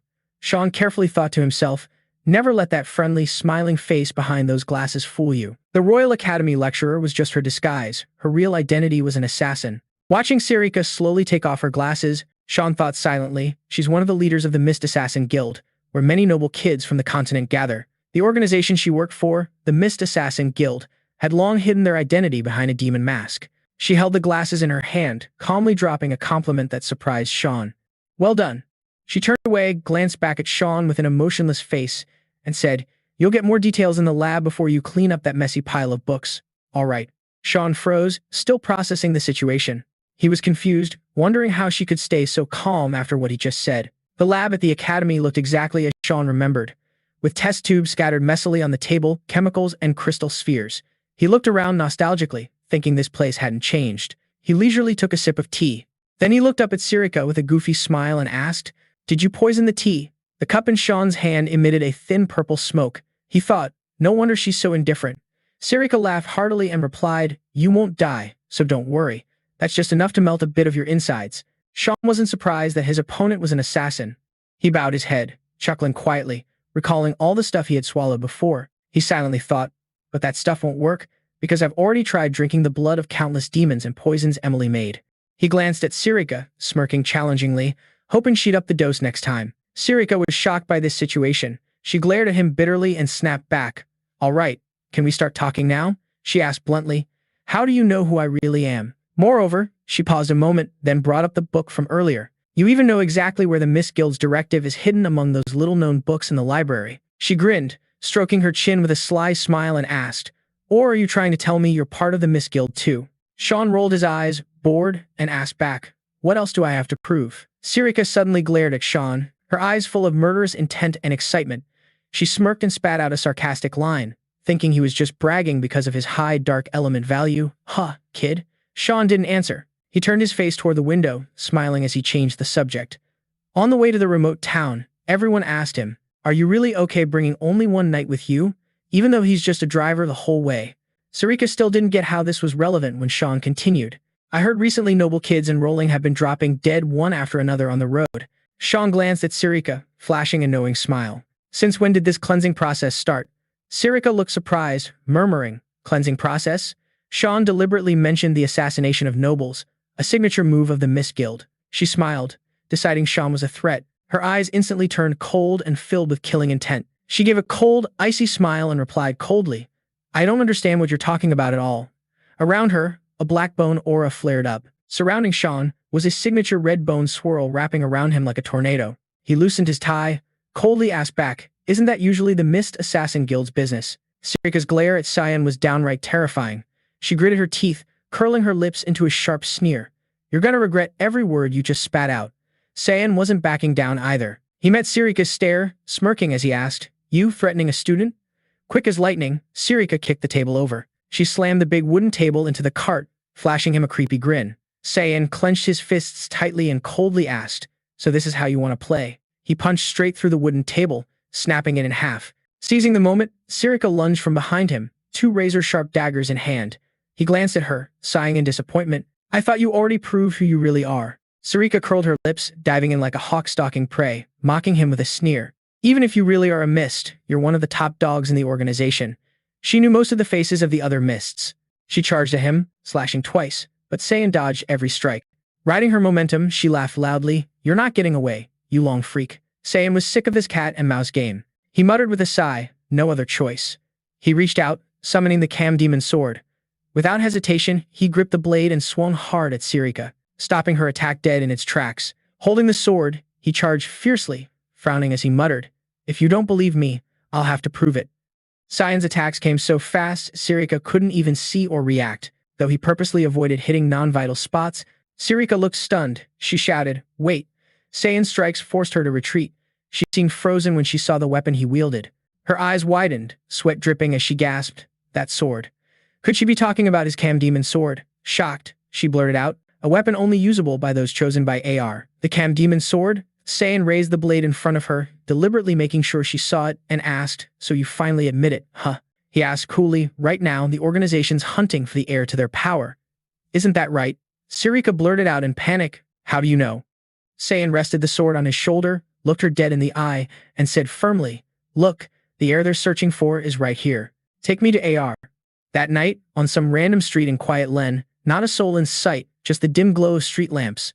The whole block was dark, doors shut tight, deep in peaceful sleep. Sirika led Sai An to a silent wooden house. The gate was locked tight with iron chains, but she opened it with magic. Seeing his indifferent reaction, Sirika asked coldly, "Aren't you surprised the missed assassin organization's base is in a place like this?" Sai An didn't answer. Sirika glanced inside the deep doorway. A cold wind blew out from within. She said flatly, "This is the entrance to the hall you want to reach. From now on, you'll have to walk this path alone." Sai An didn't hesitate and stepped inside. He was too familiar with this place, so he strode forward, thinking, this is a separate space created by the god of disaster's power. He looked down the dark corridor, thinking to himself, so it's way bigger than it looks from outside. As he walked, he thought, 2 blades at 4 o'clock, 3 throwing knives at 11 o'clock, all attacking. In a flash, he drew his sword and swung, blocking all the throwing knives flying at him. Right after, from above, 3 missed assassins lunged from the shadows towards Sai An. He glanced at them, expressionless, feeling a bit uneasy inside. "I knew this wouldn't be normal, but didn't expect it to be this intense. Isn't this a bit much?" He spun and leapt backward. They didn't waste a second, immediately launching a relentless attack. Sai An moved smoothly, dodging every strike, the clash of blades ringing sharp and sparks flying. In a moment, his sword tip aimed straight at one assassin's face, startling him. But he quickly dodged and countered Sai An's attack. Sai An glanced at the blades he threw, which were blocked and knocked back, thinking, did that guy really block my strike in such a short moment? Impressive. He looked up at the assassin, who gripped his blade tightly, ready to unleash his secret technique. At the same time, 4 assassins charged at Sai An from 4 directions, all using the death sign secret technique together. Sai An calmly raised his hand to counter with another secret technique attack. His body erupted with a red bone aura. The assassins panicked and shouted at each other. That secret technique couldn't possibly be used by some kid like him. That technique was blood-tied. Sai An casually extended his hand. The red bone aura transformed into a sharp weapon that exploded through the charging assassins. His secret technique was blood-tied. It's a high-level assassin skill in the top organization that lets the user turn bloodlust into physical attacks. The red bone aura still wrapped around the assassins, crushing them. They clutched their necks, their bodies stiffened, struggling to gasp in terror. "I can't breathe." In a flash, Sai An defeated 3 assassins, knocking them out inside his red bone aura. He glanced at them with an emotionless face, thinking they'd be out cold for a while. Then he suddenly looked ahead, silently thinking there's still more. He was pretty surprised to see one last opponent standing against him, seemingly not badly hurt. He wondered, one still standing? Is he a high-rank assassin? Still, Sai An didn't flinch. He parted his lips and whispered, "The spirit sword, the demon sword, has appeared in Sai An's hand, enveloping him in red bone aura, his eyes glowing with deadly light. He's about to use the next secret technique, the unshakable roots of the great tree." Suddenly, the last assassin charged at him. To his surprise, the assassin launched a direct frontal attack, interrupting the move he was about to perform. He was stunned, a bit confused inside, thinking, can he really disrupt my technique? Who the hell is he? The last assassin threw down a mask. Trum Cho said to him, "Looks like you've mastered assassin skills, huh?" Turns out the last assassin closing in on him was Sirika. She smiled, pressed her sword blade right against Sai An's demon sword and challenged, "Then I won't hold back anymore." Sai An froze. Sai An was shocked to realize the last person dueling him was Sirika. He widened his eyes and exclaimed, "Huh." He blurted out, "Master Sirika. She looks kinda weird." The mix of excitement and killing intent made her crazily hyped. She laughed breathlessly. "Show me your real power." Immediately, Sai An used his 8th bone technique, continuous slash, launching a barrage of consecutive strikes to overwhelm Sirika and push her back. His attack only managed to cut her hair tie. Sirika bent into a defensive stance, smiling with delight as she said, "You've mastered both bone armor and the spirit sword now. Huh, you're getting more and more interesting." She excitedly shouted, "Show me just how much potential you've got, Sai An." But before she could finish, she turned and ran straight into a deep room. He ran not out of fear, but because he realized something, that fighting spirit was what drove Sirika. Making a master consumed by the desire to fight, he ran headlong, panicked thinking as Sirika chased close behind. She'd want to fight to the death with her opponent. Anyone who's fought her would know, so I gotta get out now. Sirika, the fierce warrior, chased him closely with a crazy grin, her eyes nothing but murderous rage, her face flushed with excitement, laughing maniacally as she called out, "Come back here, Sai An. Don't want the new wine, want to drink the penalty wine." After that, she immediately used the spirit sword storm mist to charge at Sai An like a raging tornado. Quickly, Sai An spun around, blocking her blade strike. He jumped back, annoyed, thinking to himself, "I don't have some twisted urge to fight like you do." Sirika realized Sai An wasn't fighting with his full power. She couldn't accept that, staring right at him and said, "This dimension was created by you, so no one outside can detect your aura. No need to worry." He looked at her, annoyed, thinking, "That's right. I can unleash all my strength here." He thought to himself, "I'm strong enough to kill her," but Sai An hesitated a bit because that wasn't why he wanted her to bring him here. Still, he had to raise the demon sword, forcing himself to use its demonic power. Red bones flickered around him. Suddenly, Sai An felt dizzy, collapsing to the ground amid Sirika's surprise and confusion. A creepy voice echoed in the space, "I got it." Along with that, the demon sword Karam in his hand started to fade away. The demon sword gradually revealed its true form within the dense black bones and said to Sean, "You can rest now." Sirika was pretty shocked by this scene and immediately asked, "Who are you?" The demon sword Karam crossed its arms, frowned at Sirika with displeasure and grumbled, "I don't want to say much, but you know who I am, right?" Instantly, Sirika knelt down and bowed respectfully. "Yes, you are the demon sword, Karam." The demon sword wasn't satisfied and asked again, "So what's the current situation?" She looked at Sirika, annoyed, grimacing and speaking harshly, "You worship Eru too, but now you're attacking my master." Sirika showed no fear or special expression, her face cold as ice. She lowered her eyes and replied, "I was just testing if he's as strong as the rumors say, to see if he's really the chosen one." Hearing that, the demon sword snapped angrily. "Then why didn't you call your master out from the start?" Her anger made the mist scatter wildly. Sirika just kept her head down, silent. The demon sword glanced at her, smirked coldly, and declared, "If you're gonna act like this, I'll take it as a challenge." Sirika remained calm, even sneered, mocking, "I think I should care about that kid first."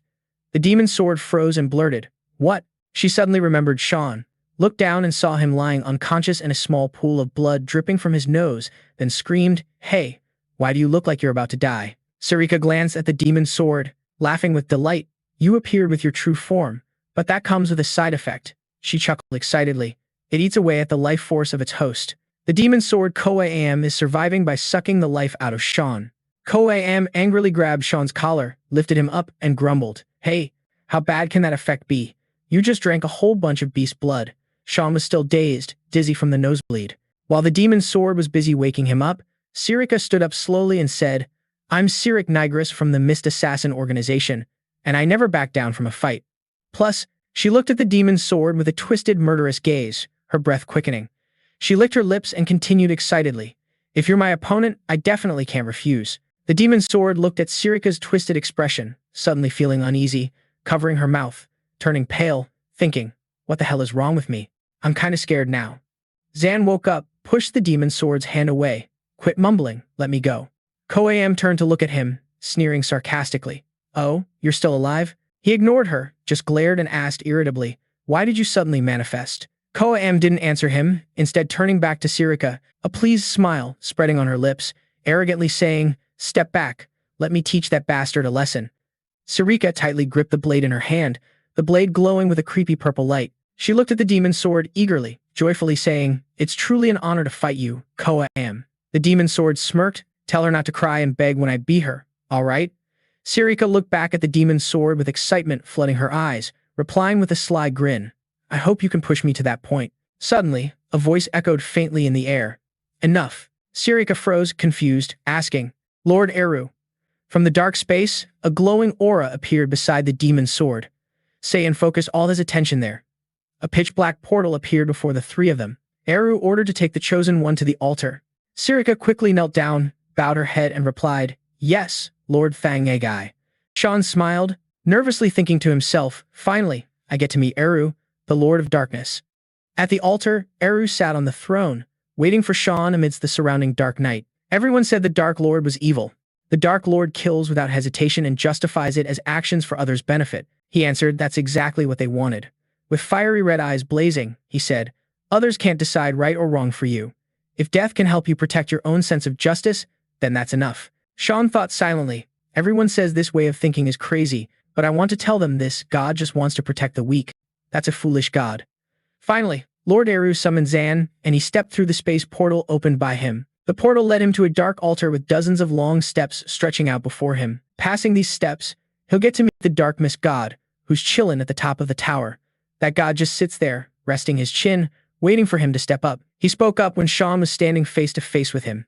"Do you know who I am?" Sean looked up at him, cool as ice, and said, "Of course, Dark Mist God Au." The Dark God stared at Sean with glowing red eyes, scrutinizing him, muttering, "Your name's Sean V? I've never met you before. What proof do you have to claim you're my heir?" Facing the Dark Mist God's question, Sean didn't flinch, just calmly replied, "You've probably felt the power of the mist inside me." The Dark Mist God pondered for a moment, then answered, "There are two ways to become an heir. First, I personally hand over the Mist Stone." He looked straight at Sean and continued, "The second way is when the Mist Stone manifests itself in a worthy person." Sean stared at the god, silently listening, dark power flaring around him like it was illustrating the god's words.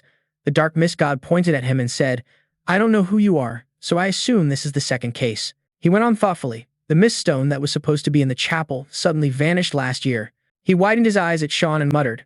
Most importantly, his gaze is fixed on the Demon Sword Karam, which has now returned to the form of a small fireball. He exclaimed with interest, "I didn't expect you to awaken Karam. I couldn't even find the little one, and you're controlling her pretty well." Hearing this sarcastic remark, Karam blazed with fury, gritting her teeth and glaring at the god. "Who's controlling who? Huh?"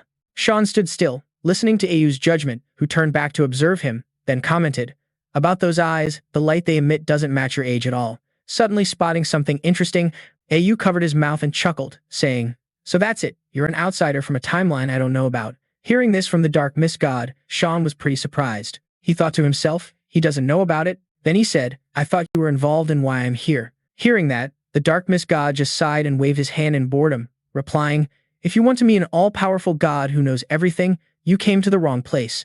I'm not strong at all. My status as a god was taken away long ago." Seeing Au's indifferent and lazy attitude, Sean could only sigh inside, thinking, he's right, the Lee family shouldn't expect much. The Dark Mist God pondered for a moment, then rubbed his chin and muttered, "But this actually works out pretty well for me."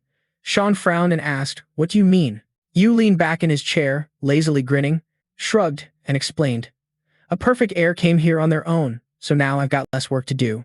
I don't even have to lift a finger anymore." Both Sean and the Demon Sword were stunned by the Dark Mist God's laziness. Sean muttered, "You really are still as lazy as ever." After observing for a while, Yu squinted, seriously telling him, "By the way, you brought something pretty annoying." That's because he spotted the glowing sword hilt that Sean had broken before. When Sean went searching for the Demon Sword, he always carried that glowing hilt with him. Even now, the Dark Mist God casually asked, "You've got the Demon Sword, but you're still not satisfied. You planning to take the Holy Sword's power too?" Sean grinned when he caught the hint in that question. He reached into his hand and grabbed the broken sword piece, smiling mysteriously.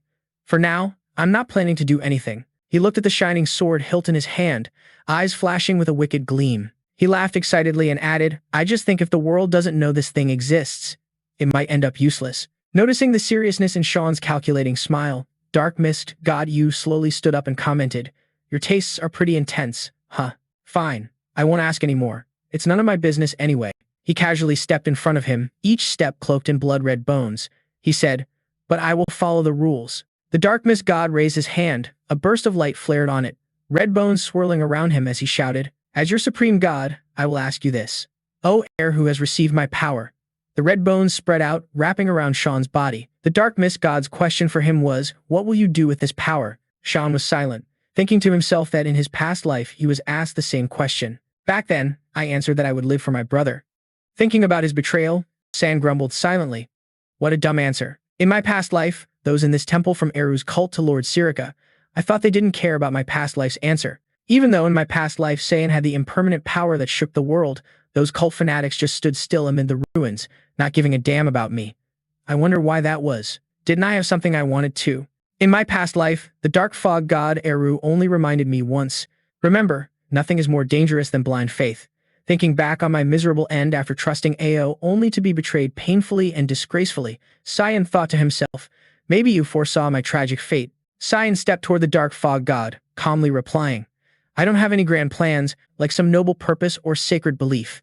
He looked at you, silently promising, this time, it has to be different. The dark fog god seemed confused, frowning slightly, waiting for an explanation. He clenched the power from the mist in his hand and boldly answered, I will only use your power for my own personal goals, just for myself. Hearing that, the dark fog god slowly approached him and asked thoughtfully, right or wrong is for you to decide. Are you confident you won't regret it? He observed his heir, warning, you better answer carefully, depending on your answer. Sai An rolled his eyes, pointed directly at San, and growled, I could kill you right here. That last sentence sounded more like a threat than a warning. His eyes gleamed beneath his huge cloak, dark red bones flaring around him. Sai An felt no fear or hesitation at his threat. He stared straight at him, calmly replying, I don't care what consequences my actions bring. He stepped closer to the dark fog god, calmly continuing, I won't obey anyone's orders, that's the path I'll walk. Faced with Sai An's calm and firm attitude, the dark fog god nodded, curious, rubbing his chin and asking, looks like you have a plan, can you tell me? Sai An answered bluntly. The dark fog god immediately sighed, grumbling like a sulky kid. Doesn't really matter, as long as you clear my name. Fine then, I won't question you anymore, you're pretty lame anyway. He suddenly fell silent, glancing at the orb floating beside Sai An. Suddenly, the dark fog god dashed toward the demon sword Karam. His eyes lit up, rubbing his chin excitedly. Then now I'll talk with my daughter. Karam jumped, caught by the dark fog god, who pinched her cheek, teasing her with a playful, fatherly tone like spoiling a kid. You've changed a lot, huh? You really like your master that much? You're such a good girl. Karam sweated nervously, screaming inside. What the hell is he talking about? The dark fog god didn't care or feel intimidated by Karam's sharp attitude. He puckered his lips, cheerfully saying to her, seeing you like this makes me happy. In stark contrast, Karam screamed loudly, yelling, get away from me. Stop it. The dark fog god hugged his daughter, shouting, I'm trying to be nice to you, because I have nothing to give your master. Karam stubbornly pushed this old man away. She looked at Sai An and shouted for help. This crazy old dude. Hey master, do something. Eru tried to resist her refusal. Don't be quiet. While Sai An played dumb and turned away, laughing casually, truly a touching father-daughter moment. Karam angrily shouted, What? The dark fog god puckered his lips, ready to kiss his daughter. Suddenly, something vague appeared, leaving Karam stunned. Who would have thought a small glowing formation suddenly appeared right in front of Kira, making the wild demon sword break out in a cold sweat? She panicked and shouted, What's going on? A bright red mist suddenly enveloped her body, wrapping tightly around her, and in an instant, she transformed into human form. When the mist vanished, Kira was no longer a floating fireball but had taken on a human shape.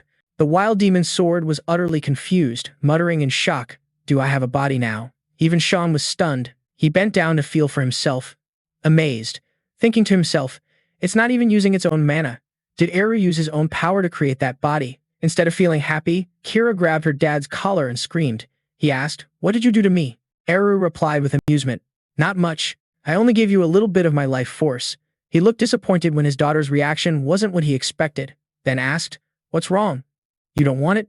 You need a body to be my master, right? That answer freaked Karam out. She grabbed his collar, shaking him while screaming loudly. What the hell did you just say? You idiot. Black Shadow just smiled dumbly, then waved at Sai An. Watching this, he could only stay silent, awkwardly thinking, like father, like son. The next day, in the academy dorm, the servant Brian ran over whispering to San. Young master, he panicked and whispered, asking, What the hell is going on? Sai An gave a crooked smile, whispering back with helplessness, I don't know either, just ignore it. At Sean's totally indifferent reply, Rand glanced worriedly, muttering, But young master, there are 2 girls in Anne's room right now. One's a lecturer, the other's a bookwoman. Both are staring at each other with fire in their eyes.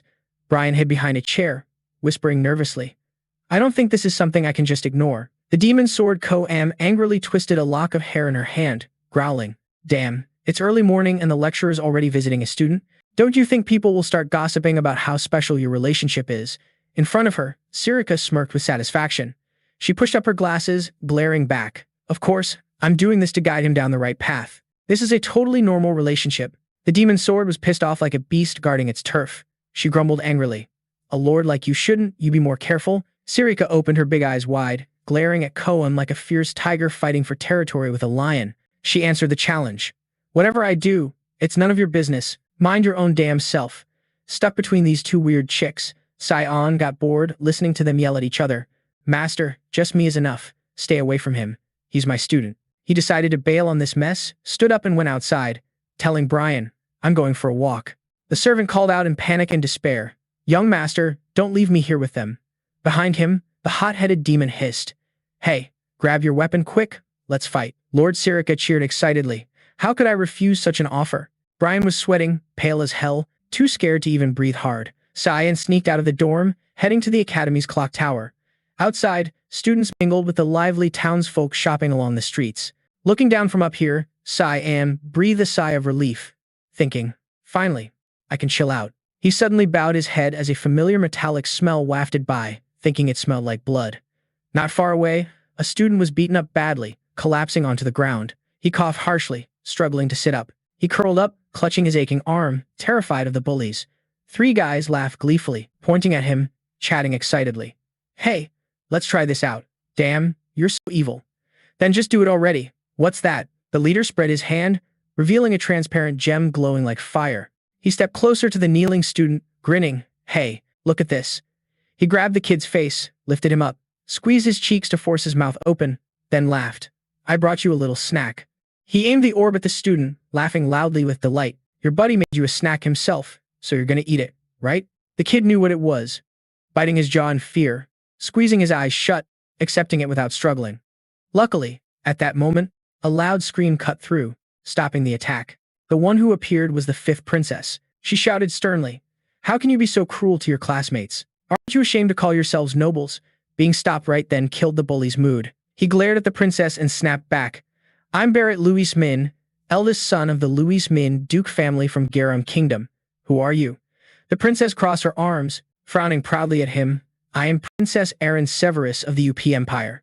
Hearing her name, Barrett sneered mockingly. He sarcastically said, Thought you were someone special, but you're just the 5th princess. The princess frowned at him, annoyed that he looked down on her status. He stepped up in front of her, towering at least 2 heads taller, looking down at her like she was some kid standing there, smirking with contempt. Pleasure to meet you. Facing such a giant opponent, the princess still tried not to back down or show any weakness. She toughly replied, I kinda don't feel like shaking your hand. She glanced at Barrett's 2 lackeys and the small student cowering on the ground, loudly demanding, You better explain what's going on here.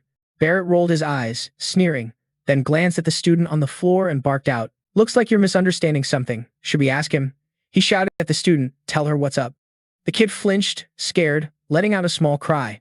Huh? Before he could react, Barrett stepped forward, grabbing the collar of the kid's shirt and yanking him up. He threw an arm around him, grinning cruelly, and growled, Are we bullying you or not? The weak student clutched his aching arm, lowering his head, almost completely defeated. He muttered helplessly, No, they're not bullying me. The princess knew he was being threatened by these nobles, so she quickly stepped closer to him, urging, You don't have to hide it, just look at me. The student cut her off before she could finish, helplessly interrupting, It's okay, please help me out. We're just messing around. He averted his eyes, too scared to look the princess straight in the face. Hearing the student submit like that, Barrett burst out laughing, utterly vile. His eyes lit up with pure malice. He laughed loudly, enjoying himself. You hear that? I'm starting to get pissed off. Erin was dead set on not letting this slide. She stubbornly stepped forward, reaching out to the student, firmly telling him, Whatever, but he's coming with me. But before she could do anything, Barrett grabbed her wrist and squeezed with brutal force, making the princess cry out. He showed zero respect for her, glaring at her with irritation. You got a problem understanding me? He released the student and advanced toward the princess with a clear threat. Though the princess was pretty freaked inside, she tried to keep her voice as tough as possible. What was his game here? Barrett tightened his grip on Erin's wrist. Her stubbornness pissed him off. Didn't she hear Lemus telling her to back off? But despite his threats, the princess stayed determined. She tried to threaten him back. If you don't let go of me right now, I swear on my name, you'll regret it. He didn't seem the least bit scared of a powerless 5th princess's threats. He laughed out loud, mocking Erin, who was nothing but a tiny, weak kid. That's when Sean decided to step in. He'd been watching from the sidelines for a while. Suddenly, he lunged forward, tripping Barrett and sending him crashing backward. Barrett screamed in shock, still trying to process what just happened. The princess was equally stunned by Sean's sudden appearance. She blushed and shouted, "Sean," but Sean only cared about the small student being bullied, especially after hearing the name Limus. He looked at the terrified little student in front of him and realized it was actually a girl. He was shocked. Was that Limus? Behind him, Barrett's two lackeys hurried toward him. This encounter triggered Sean's memories from his past life. Back then, in the Garam Kingdom, at Clen Castle, he had been dueling a swordsman one-on-one in the dead of night. The female swordsman was no pushover, landing a continuous barrage of attacks that forced him to retreat. At that time, he wielded a blazing red sword but still struggled against her. He even had a few scratches on him. His opponent, the continent's top swordsman, was Limus Glen. She was born in the Glen Empire. But for some reason, after graduating from the academy, she joined the Glen Count's clan in the Garam Kingdom and even changed her nationality. Limus lived up to her reputation. Her sword strikes were lightning fast, leaving only a faint streak of light as her blades sliced through the air. Even Sean could only hold her off because he had the demon sword in hand. One of her strikes could shatter the ground beneath his feet, forcing him to leap away. Just as he was regaining his composure, she nearly caught him off guard. She had somehow jumped up from her spot and swung her sharp blade straight at him. But no matter how fast she was, she couldn't match the speed of a missed assassin. She only managed to slash her cloak. In her moment of carelessness, Sean shot up into the sky and dove straight down from behind her. In a flash, he plunged the demon's sword straight into Lea Simus's back. His weight forced her crashing to the ground. He pinned her down on the cold earth with the demon's sword in his hand. She could only cough one last time before passing away. Sean recalled that the Empire had ordered him to kill her. He remembered that moment, thinking he had received the assassination order. However, after infiltrating the castle, he ultimately decided to face her head-on in a fair fight. In that battle, victory belonged to Sean. He panted heavily, looking down at her motionless body at his feet. He thought to himself, there wasn't any special reason. He just didn't want to sneakily assassinate someone who had reached the pinnacle of swordsmanship. Even without mana, someone who had earned and been awarded the title of the continent's #1 swordsman, and now standing before him, looked like a weak schoolboy bullied by nobles until he was scratched all over. Lea Simus saw him just staring silently and naturally panicked. The noble's lackey shook him hard. "Hey, Barrett, snap out of it." After a while, Barrett regained consciousness from the blow Sean dealt. He brushed off his followers and struggled to sit up. Han Shui shouted, "Move aside. Why are so many damn fools sticking their noses into other people's business today?" He had just heard the name Sean and immediately knew who he was. He stood up, scowling with anger as he looked at him. "You're Sean V, right? I've heard about you. You just came back from the front lines. Huh, want to join our little game?" Sean coldly stared at him, thinking, a game? Ridiculous. He had been watching him and knew he was trying to force Lea Simus to swallow a mana gem. He sneered, thinking that misusing a mana gem could destroy the mana inside the body. So that's why Lea Simus couldn't use mana in her past life. He looked coldly at the bullies and asked, "A game where you force others to eat mana gems?" He raised his hand and said coldly, "Fine, let's play." From his palm, he created a purple mana orb. Barrett's eyes widened in horror as he watched the mana orb in Sean's hand grow bigger and bigger until its purple glow lit up his face. Sean created a gigantic mana gem so huge he could use it to destroy the entire street, blocking out the sun. Even Princess Erin had to step back in fear. Sean growled, "What the hell do you think you're doing?" His eyes flashed with deadly intent. He glared at him, coldly demanding, "Open your mouth now." After that, the bullying nobles were scared off. The princess and Sean took Lea Simus back to the academy to treat her wounds. Lea Simus had one arm bandaged and one eye covered, looking utterly pitiful. Princess Erin took her to her room and gently said, "Your wounds are almost healed, but you need to stay in bed to recover from internal injuries." Erin excitedly put her hands on her hips and announced, she said gratefully, "Thank you so much. I don't even know how to repay you." Erin puffed up her chest, proudly bragging. She said gratefully, "Thank you so much. I don't even know how to repay you." Erin puffed up her chest, proudly bragging. "Did you see how those bastards ran tail between their legs? Our enemies got scared for real. We only did what we had to, so no worries." Sean froze behind them. "What's with our Sean?" He lowered his eyes, thinking about Lea Simus's injuries, bone fractures, and mild concussion. Yet she endured it. Unbelievable. Must be because she's the #1 swordsman. Lea Simus suddenly turned to Sean and asked hoarsely, "Do you happen to know me?" He was stunned, not understanding, but he didn't know. "Sorry if I made you uncomfortable." Erin turned back to look at him, getting all flustered. Sai An just casually replied, "I thought I knew you, but I didn't. Sorry if I made you uncomfortable." Erin turned back to look at him, getting all flustered. Limus also bowed his head shyly and whispered, "It's nothing." The princess then turned to look at her, twice as embarrassed. She stepped forward worriedly and asked Limus, where's your dorm? What if those jerks find you and start bullying you again? To get back at you or something? Limus awkwardly answered, "The commoner's palace." Aaron exclaimed in surprise, "The commoner's palace? Are you a peasant or what?" Limus immediately bowed his head and quietly said, "Yeah, I got in thanks to a coach named Veo. He promised to pay for my schooling, but suddenly the academy kicked him out." She left her sentence hanging. Sai An immediately asked, "So basically, no one here is backing you up?" Lias answered sadly, "Yeah." He calmly continued, "Then there's a chance you might have to drop out of school." Hearing that, the princess suddenly felt a pang of sympathy. She looked at Lea Simus and said with pity, "Oh no, poor you." Sai An quickly looked at the princess and calmly suggested, "Then why don't you just make her your maid? Princess, you can learn swordsmanship from her too." Aaron had been assuming Limus was a boy all this time. She foolishly pointed at Limus, confused, asking, "What are you talking about? Limus is a boy." Sai An looked at her like she was dumb and corrected, "She's a girl." This announcement shocked the princess. She froze, speechless. Lea Simus suddenly panicked, hurriedly stammering an apology. "I didn't mean to trick you, Your Highness." She scratched her head, cheeks flushed, embarrassed to admit, "It's just that I cut my hair short and wear boys' clothes because it's more comfortable, so a lot of people mistake me for a boy." The princess wasn't angry. Instead, she felt helpless with herself. She tearfully said in shame, "No, I'm sorry. I didn't even realize it. Even if Sai An noticed, I guess I'm just not good at being a girl." Lea Simus quickly reassured her, No, you're the one who should be apologizing." Now knowing Lea Simus is a girl, the princess immediately made a sincere offer. "So, what do you think?" "I think Sai An's idea is pretty good." She looked down at Lea Simus's wounds and said sympathetically, "If you come under my wing, no bad guys will bully you anymore. You can learn whatever you want and live comfortably." Limus bowed her head, overwhelmed by the princess's kindness. She softly asked, "Why me?" The princess smiled, awkwardly scratching her cheek. "Well, honestly, I don't really like being alone either. I can't just do nothing since, after all, I am a princess." Lea Simus bowed her head and replied, "Thank you." She looked up at the princess, eyes brimming with tears, speaking with all her gratitude. "I promise you, I'll become someone who can bring you honor. Thank you so much." Aaron laughed when she saw Lea Simus sobbing, cheerfully saying, "No need to thank me. It's all thanks to Sai An." She turned to look at him, but he had already left without anyone noticing. The princess called out in surprise, "Sai An." He had already left the princess's dorm, thinking he had done enough. He was sure Princess Aaron would handle the rest. He pondered the events thoughtfully and realized why Lea Simus left the UIP Empire.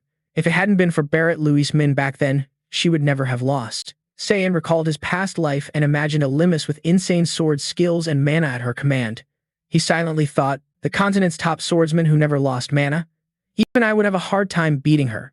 He pondered, reaching into his pocket, thinking, "Anyway, now I'm interested in something else." This morning when Sirika came to see Sai An, she handed him a black token despite the fury of the Demon Sword Master Am.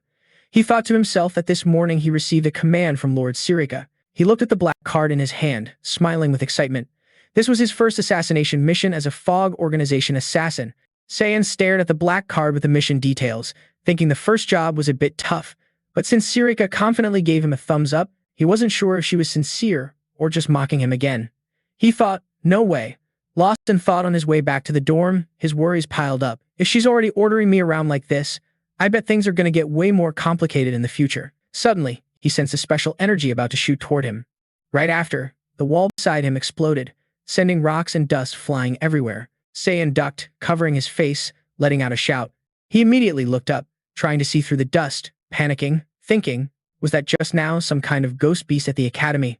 Before he could recover, a giant figure appeared, towering like a mountain in front of Sai An. The giant looked down at him with blazing red eyes, gritting his teeth and asked, "You are Sai An, right?" He was a bit confused, looking up at the giant, awkwardly asking, "You know me?" The giant blocked his path like a towering rock, replying in a deep voice, "Of course." He crossed his arms, smirking, "You possess 1-star magic and S-rank physicality, the youngest son of the VANV family." He looked arrogantly at him, like he already had him in the palm of his hand. He raised one eyebrow, proudly introducing himself.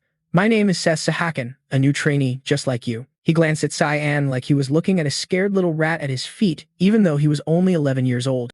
Sai An was utterly confused. He stared at him, puzzled, wondering, "A giant like that is a new trainee? How is that even possible? Were there any trainees like that in my past life?" Ignoring Sai An's expression, he flexed his arm, bulging his muscles until the veins popped out, proudly bragging. I've heard a lot about your achievements. You defeated the demon beast and even survived a dragon attack, right? He punched his hands together, his chest and back muscles swelling, his eight-pack abs threateningly defined. He smirked arrogantly, eyes gleaming as he looked at him, excitedly shouting, "Plus, you have an S-rank physique that even I can't reach." He had his solid, muscular body ready, roaring with excitement. "Fight me." Sai An sucked in the air around him like a storm was about to erupt beneath his feet. Sai An looked at him, startled, blurting out, "I remember now." He looked up at the guy's bare, rock-hard chest, noticing a strange round badge on his left chest, thinking, that mark on his chest is the symbol of Spania. So the rumors about the Sand Prince coming to the academy are true. Spania, a nation founded in the desert, located on the eastern side of the continent. Thanks to its powerful military under the leadership of the Grand Prince, a natural prodigy in magic and combat, even the UIP Empire struggled to invade this country. But the once proud superpower known for its strong unity quickly declined and was eventually wiped out, all because of the sudden death of the Grand Prince, the sole heir. It's believed he died from illness caused by the cold. The Grand Prince took physical training so seriously that he neglected his health. Sai An looked at the giant in front of him, secretly thinking he couldn't believe he actually met the Sand Princess Sahakan. The guy in front of him was still burning with an uncontrollable fighting spirit, constantly urging him to decide quickly. He looked up at him, annoyed, thinking this encounter didn't happen in his past life. What a pain. He suddenly remembered. But from what he knew, the prince wasn't exactly the sharpest tool in the shed. He asked him, "Right now?" Sess still smiled confidently, decisively answering, "Yeah, we'll settle who's stronger between us. I won't accept your refusal, because I know you're thinking the same way as me." But Sai An casually turned away, flat out rejecting him. "Nope." Sess looked shocked, annoyed, exclaiming, "Why?" He pointed at him, "Dude, dueling is banned in the academy without permission. You gotta submit an official challenge at the management office." Sess frowned, hands on hips, asking him, "All right, where's the management office?" He saw Sess had taken the bait, pointing to the third floor of the main building. Immediately, Sess turned around excitedly shouting, "Got it." He dashed off like the wind, still cocky, saying, "I'll be back soon. Just wait here." Sai An just watched him go without replying. He looked at the excited figure sprinting ahead, thinking, they say, even his brain is all muscle. Looks like the rumor's true. The management office is actually the other way.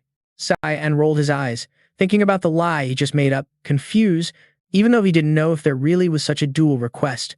But probably he wouldn't see that guy again anytime soon. Right?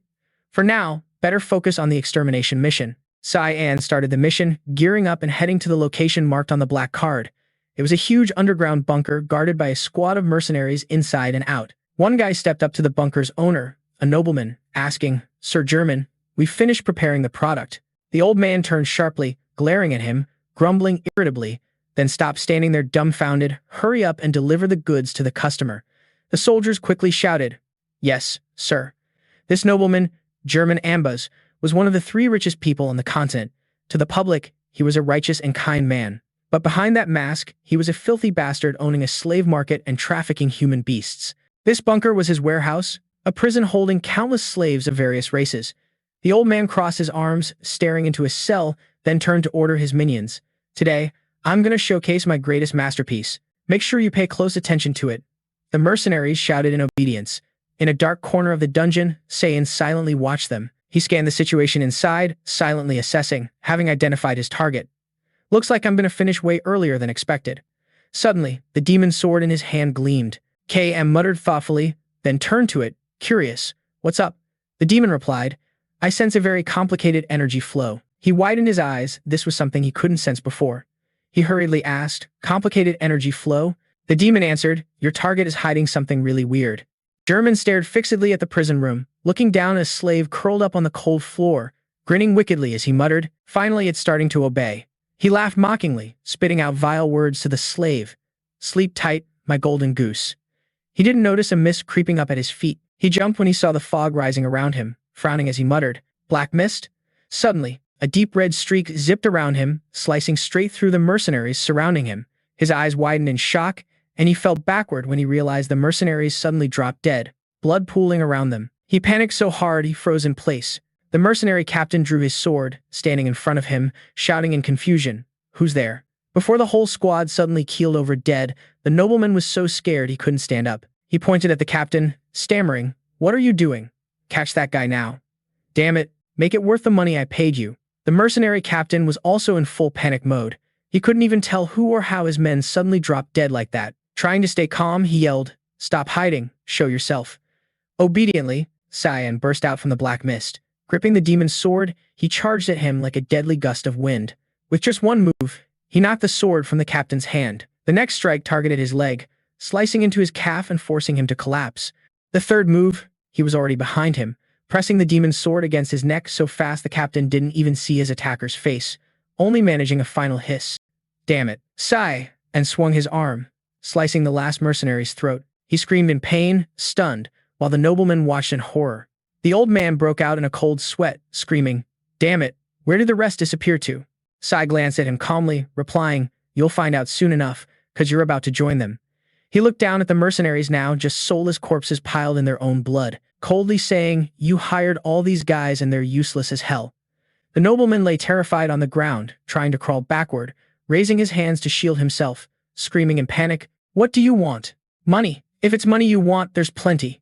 Sai An held the glowing red sword, slowly advancing on him, not answering a word. Without a word, he suddenly chopped off the old man's raised hand. The nobleman screamed in terror, clueless about what just happened. Seeing his hand gone, he bent over, clutching his arm, howling in pain. Sai An glanced at him, then at the slaves imprisoned in the dungeon. They had long since collapsed from exhaustion.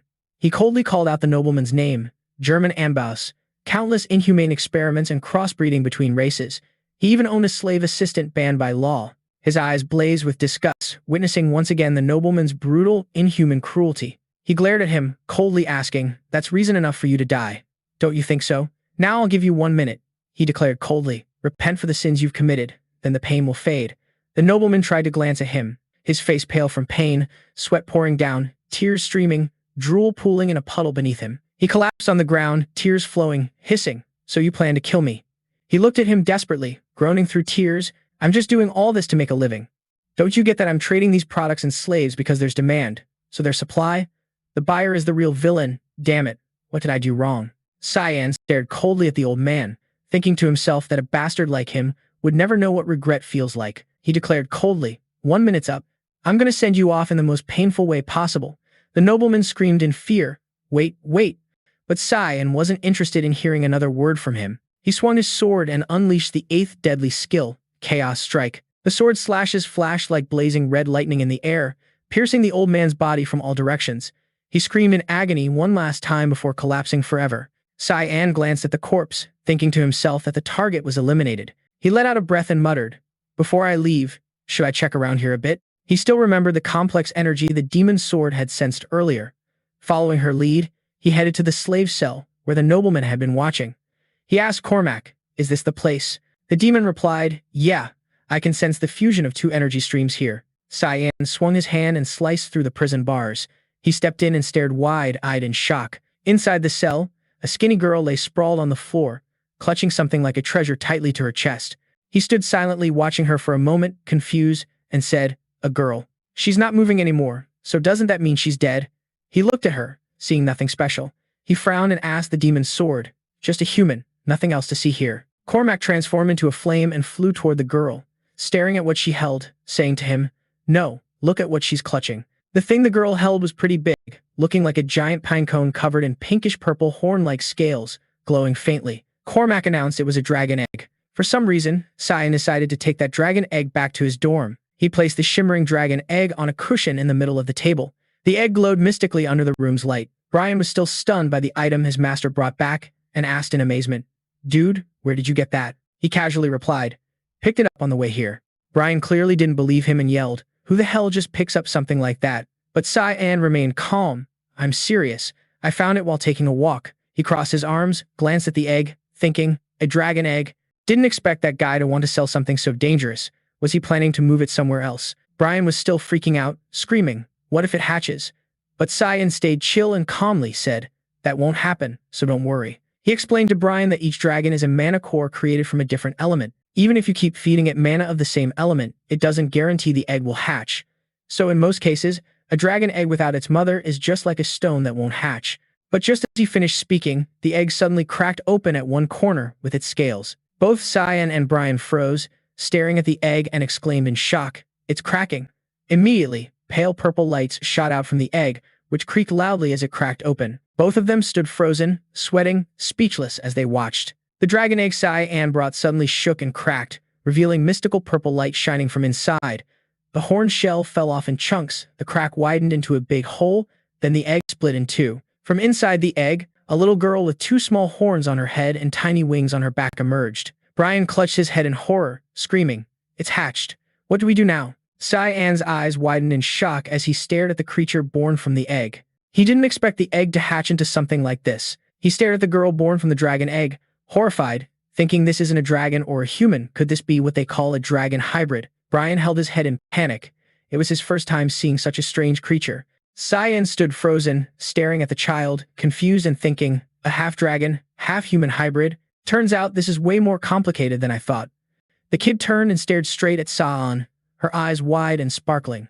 Suddenly, she shouted, "Ah!" Her eyes shone bright, cheeks flushed pink. To Sai An's horror, the kid jumped up, hugged him tight, nuzzled her head into his chest, and kept calling out loudly, "Daddy." Sa, and freaked out thinking, "Daddy." He froze, staring at the kid. Did she just call me her dad?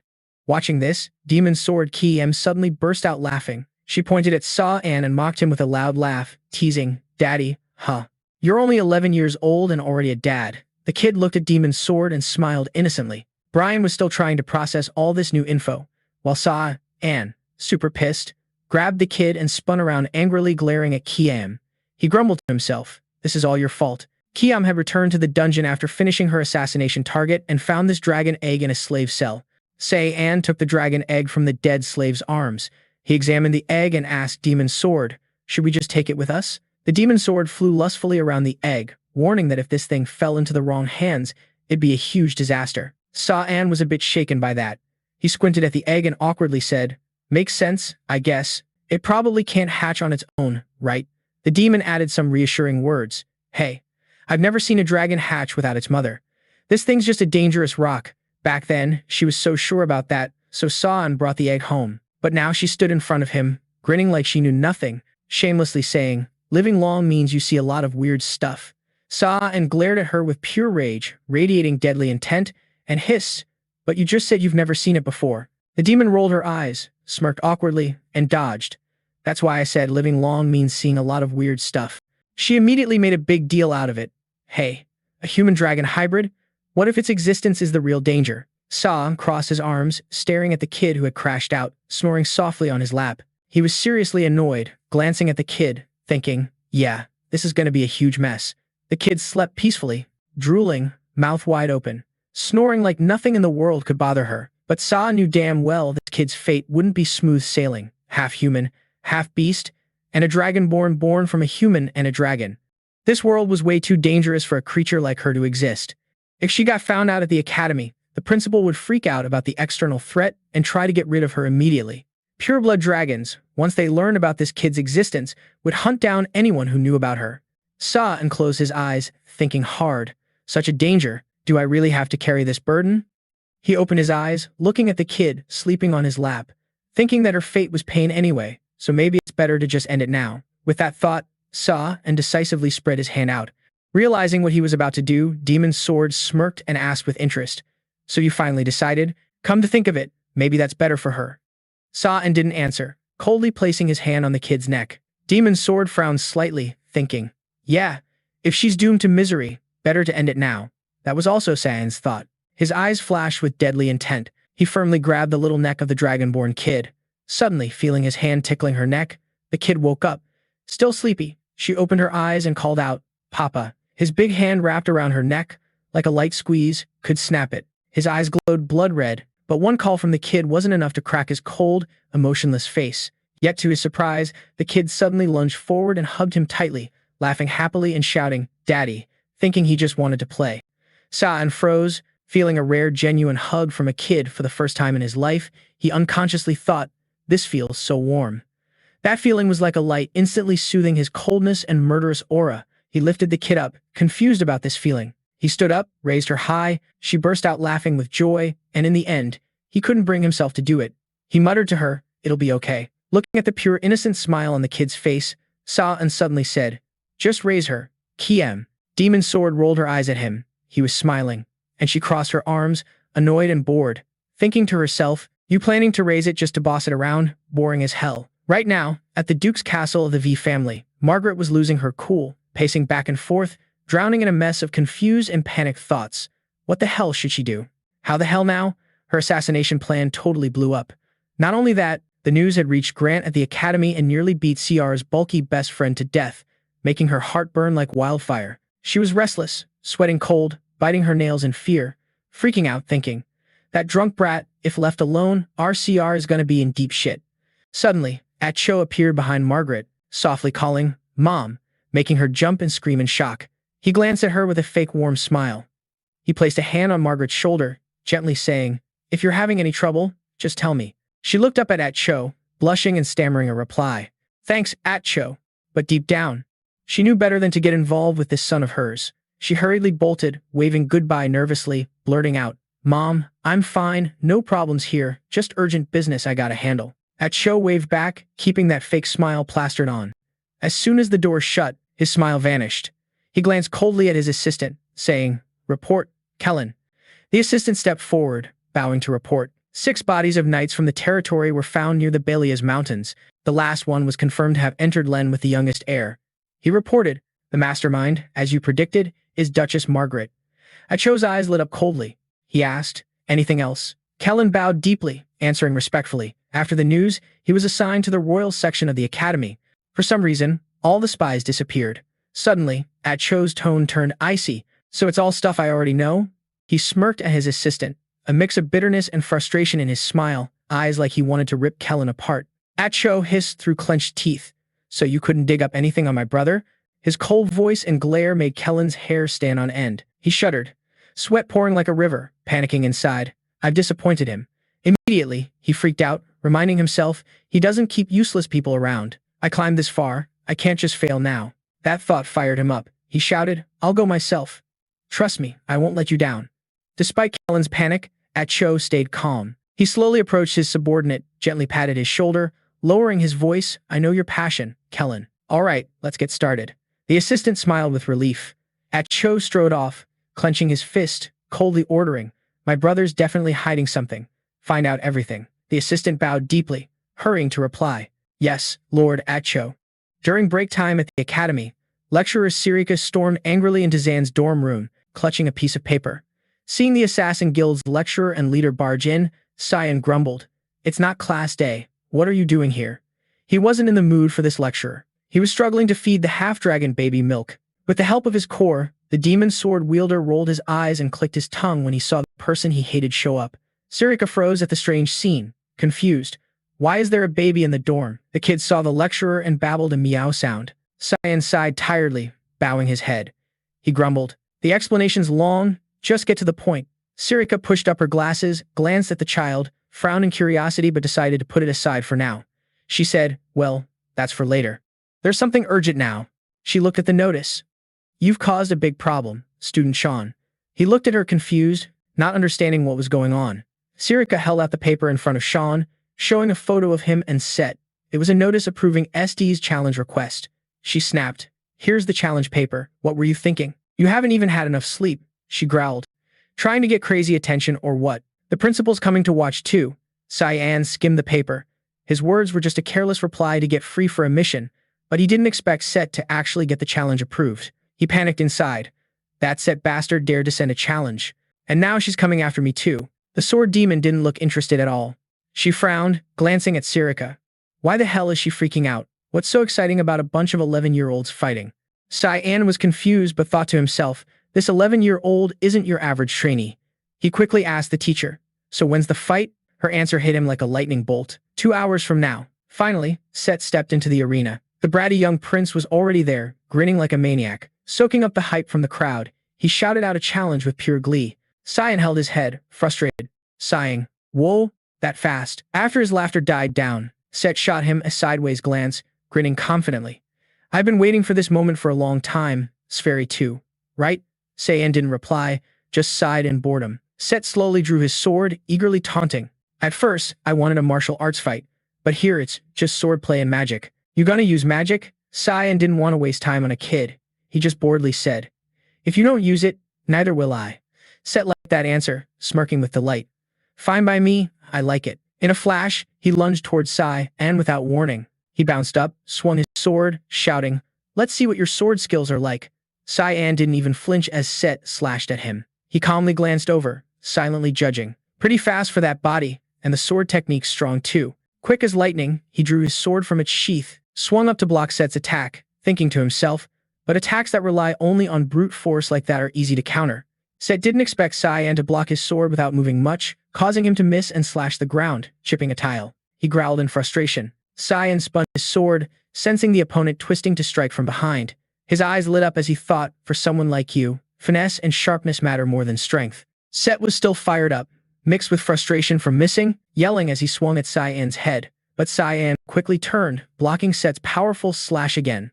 The clashing swords made a chilling screech. Set awkwardly twisted his wrist, realizing his opponent used the block to counterattack. He shouted in anger, "Sai!" and easily nullified Set's attack, leaving him confused, thinking. Combining downward force with a spin?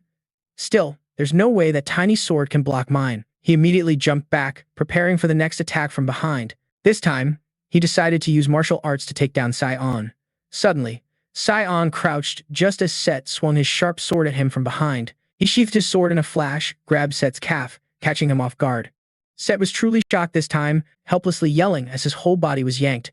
Set thought in panic, "Did you grow eyes on the back of your head or what?" Now Sai An gently lifted Set's massive, muscular body and slammed him down like he was just goofing around.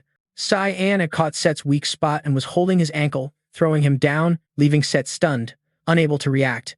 But Set was still pretty agile after years of physical training. Just as Sai An was about to slam him down, Set braced himself with his hands, flexing to absorb the full weight, smashing the stone floor in front of him. He tensed up to hold himself, luckily stopping before his face hit the ground, but sweating buckets and letting out a grunt. Immediately, he bent his lower body, kicked straight at Sai An to counterattack, but only hit the sword in Sai An's hand, who had already dodged by leaning away. He glanced at his opponent, smirking with excitement, thrilled, thinking, "Damn, he already countered that fast. Big guy, but pretty quick. Huh?"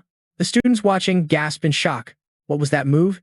Is he even human? Everyone was totally blown away by Set's powerful counterattack. Still, that move drained a lot of his energy. He knelt on the ground, panting hard. He smirked, laughing, sweat pouring down. He looked up at Sai An, eyes shining with excitement. Even though he was straining so hard his veins popped and sweat streamed down his forehead. He looked at his sword lying uselessly on the floor, bitterly muttering, "When it comes to swordsmanship, I've lost, Sanver." Even if I admit defeat in sword skills, he wasn't the type to give up easily. He tensed up, restoring his strength. Magical lights flared wildly around him like a blazing fire. He smirked, shouting excitedly, "If things have come to this, I'll use any means necessary to win. I'll unleash all my power." Sai An glanced at his opponent, just a reckless kid. He slung his sword over his shoulder, chuckled helplessly, muttering a few words, thinking to himself how annoying this guy was. He stomped hard on the ground, cracking a huge patch of tiles. He shouted, "You better fight with all you've got." Then he tensed up and blasted a massive wave of magical energy forward. The overwhelming power tore his shoulder cloth and shattered the ground in front of him. He looked at Sean with fiery excitement in his eyes, the energy around him blazing bright. He yelled Sean's name. Up above, Principal Kunal was calmly watching the fight. He slowly stroked his white beard, deep in thought. So now they're planning to duel with magic? The principal frowned in surprise, marveling at how bold these kids were. At first, they fought with swords, then suddenly switched to magic. Instructor Sirika was still tense, watching the battle closely, and commented, "Looks like Sean dominated him in swordplay." "Sir, Principal." The principal had already noticed that. He agreed, "I think so too." Sirika looked at the two students, thinking Sethakan's physical level was grade A, while Sean's was grade S. He sat among the instructors and professors, lost in thought. Considering their physical grades, this outcome made sense. However, he reminded himself that physical strength was just a basic requirement for using higher-level magic. The principal frowned, recalling the info he had on the students after the entrance evaluation. He thought quietly, Seth's magic level was 3 stars, the highest among the new students. He furrowed his brow at San, wondering silently what he'd do next. Sai An, beside the principal, Instructor Sirika was seething with rage, radiating deadly intent. She was already pissed when she accepted the challenge, restless because of Sai An's status in the Mist organization. Now this made her grind her teeth in bitterness, thinking, "Why don't you just announce to the whole world you want attention?" Zan. A giant sand mountain shattered the arena floor, rising from the earth. That sand mountain transformed into a massive fist wrapped in sharp rocks. It was the magical energy of the Thunder Death Fist. He swung the fist up, grinning wickedly, ready to take revenge on Sai An immediately. He still rested his sword on his shoulder, unfazed even as the thunder magic's power sent rocks flying all around him. He thought silently. So now he's going to use magic? The Thunder Sand Fist aimed straight at Sai An, smashing down hard. But Sai An quickly leapt aside, making him miss and smash the ground, wrecking a section of the arena. Seeing him dodge instead of blocking, Sai An used magic again, cracking the ground beneath Sand's feet. He raised his arm, shouting, "Don't even dream about escaping." Huge sand mounds kept bursting from the earth, crashing down on Sai An, chasing every step he took. Seth grabbed one arm, flexing his muscles to channel power into it, unleashing a new burst of energy that sparkled like electric sparks, launching a claw attack at Sai An. Sai An halted, as a new sand mountain surged up in front of him. Sharp sand mounds shot up like giant claws from the earth, surrounding and trapping him in the middle. Sean urgently thought. Sethikan's magic level is 3 stars. A thunderous explosion blew apart the rocks around Sai An. Sand mounds pierced straight at Sean in the center, dust exploding to cover the whole arena floor. But Sai An quickly escaped the trap, landing safely without a scratch. He eyed the destructive power of the attack, frowning and thinking, if it's like this, won't he be able to use 4-star magic soon? He glanced at the protective shield around the arena and the instructors maintaining it, thinking those instructors might have a tough time. Seth felt frustrated since he hadn't landed a hit on Sai An yet. Furious, he hissed, "How long do you plan to keep running away like a rat?"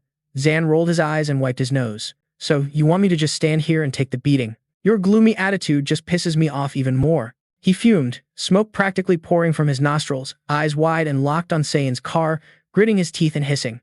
"If you were a real warrior, you wouldn't dodge my attacks, you punk." He didn't understand why a simple duel got him so worked up. He raised an eyebrow suspiciously, thinking, this dude's lost it. He blinked, asking, "Do you even realize we're both just punks?" Zan's attitude drove Set crazy, and he roared wildly. "Shut up." He tensed every muscle, swung his fist with all his might, pouring all his energy into unleashing a sandstorm attack. Watching this, Principal Kunoel gasped in surprise. "Whoa." Instructor Sirika blinked in shock, eyes wide. "Wait a minute, Set's magic level is 3 stars, right? Isn't that a 4-star spell?" Set poured all his strength into launching a raging sandstorm at Sai An's car, shouting, "This one's not easy to dodge." The sandstorm hits like a furious tornado. Sai An had already predicted the situation and guessed Set would use a 4-star spell. He calmly watched the sandstorm barreling toward him, cool as hell, replying, "All right, this time I'll just grin and say, I'm taking this hit head-on." Meanwhile, back at the dorm, Brian finally managed to mix a baby bottle. He happily dripped a few drops of milk on his arm, muttering, "This temperature's perfect. Good stuff. What a relief. Lucky I've got experience with babies." He thought back to his family. He was the oldest of 4 siblings, and though sometimes he found taking care of them annoying, who would have thought those experiences would actually come in handy? Brian hugged the bottle excitedly and ran off to call the mixed-race baby. "Princess, it's feeding time." Suddenly seeing the little girl, he froze, stunned, whispering, "No way." Right in front of him, the mixed-race toddler had suddenly shot up, able to stand upright on her own and even turned to ask him, "Food? Right now?" Outside in the arena, the situation was crazy unpredictable. As Set's massive sandstorms completely blocked the protective shield on the floor, the students couldn't see what was going on, confused and whispering, "What the hell's happening in there?" Set's sandstorm had cracked the protective shield. The instructors outside panicked and shouted to each other, "The shield's breaking. Get out there and fix it." The instructor had to strain to keep the shield up, grumbling angrily. "What kind of trainees are these?" The instructor pushed himself to stabilize the energy, sweating and gasping. Things were getting real dangerous. And what the hell was the principal doing? Up above, Sirika also panicked seeing the principal doing nothing to stop the fight. "Principal, we have to end this duel immediately." But the principal just calmly replied, "Wait a little longer." He squinted down at the arena, muttering, "Something's going on." Sai An stood in the eye of the sandstorm, spinning his palm to create a dark orb. He activated a secret technique, the Void Sphere. Sirika saw Zan's intention and gasped, thinking frantically, "No, stop it now." Zan's orb slowly inflated into a massive sphere, purple lightning crackling, wrapping around each sand tornado, swallowing every sand pile into the dark void inside the orb. The other instructors were stunned by Zan's dark power, but the principal just stroked his beard leisurely and laughed loudly. "The more I watch Sai, the more amazed I get." But Sirika was restless. She rushed to the railing, panicked, wanting to scream. Why the hell is he using that move here? Gradually, Zan's dark orb grew to monstrous size, sucking up every sand tornado Set through inside. In an instant, all his efforts vanished into thin air, his uniform torn to shreds, sweat-drenched, panting hard, confused about what just happened. The students in the stands were also baffled, speechless with shock. His magic disappeared instantly. They buzzed with whispers. Was that black orb some kind of spell? I've never heard of magic like that. So what the hell is he?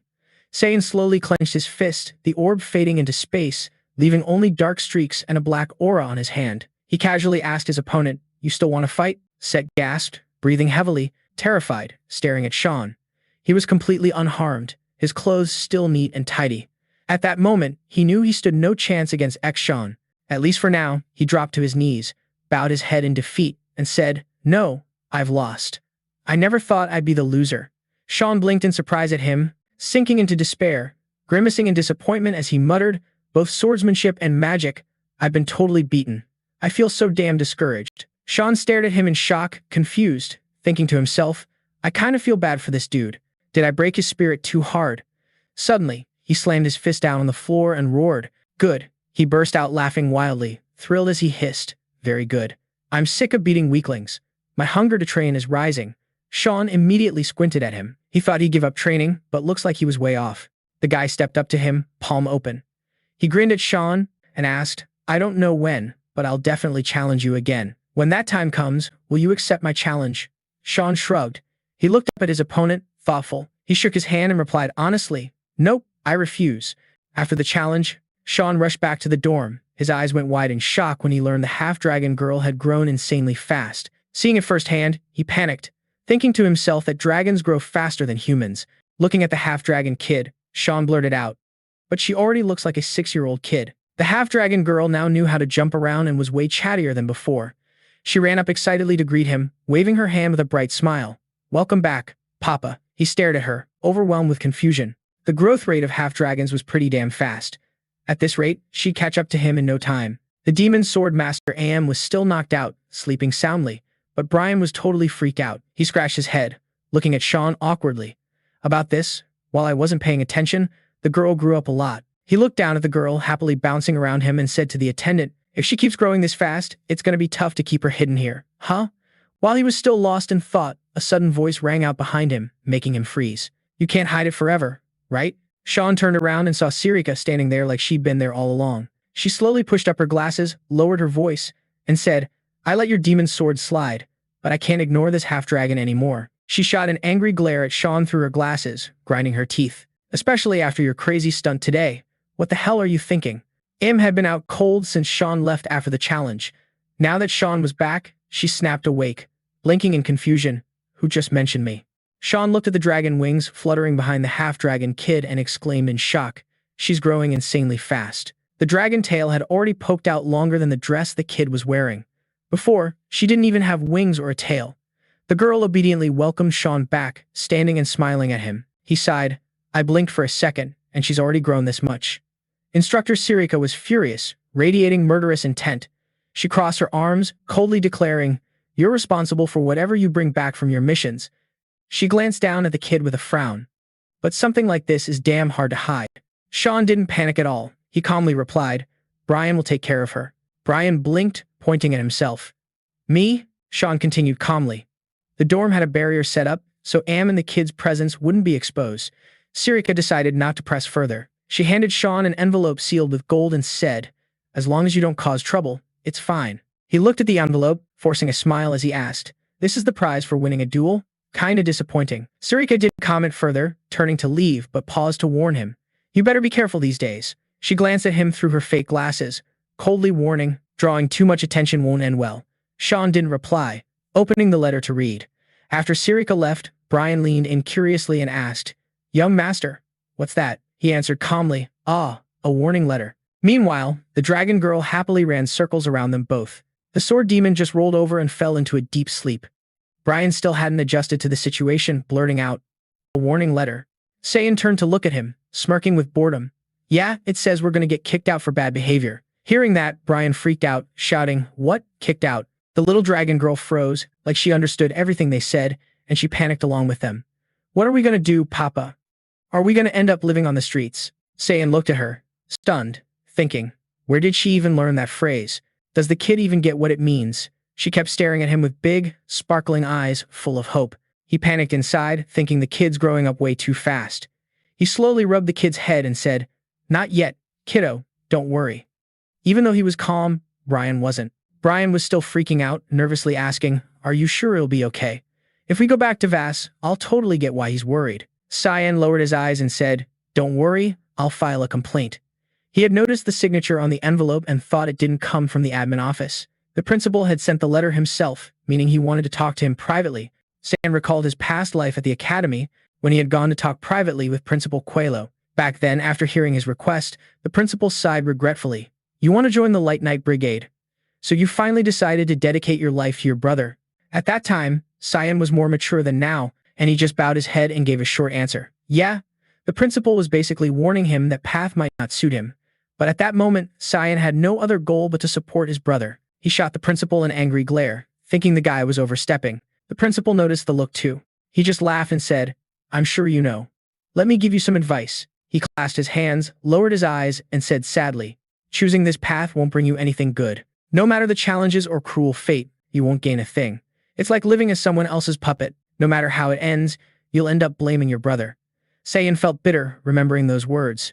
He still had his hand on the little dragon girl's head, smiling bitterly, thinking, "That's what the principal told me in my past life." Wondering what he'll say this time, Brian suddenly asked, "Young master, shouldn't we give the kid a name?" Sai An was still rubbing the kid's head and turned to ask for a name. Brian said seriously, "Yeah, we can't just keep calling her kid forever." Sai An threw out a random name. "Nana, how about that?" Brian gasped, "What? You didn't even think it through." Before he could say more, the half-dragon girl cheered.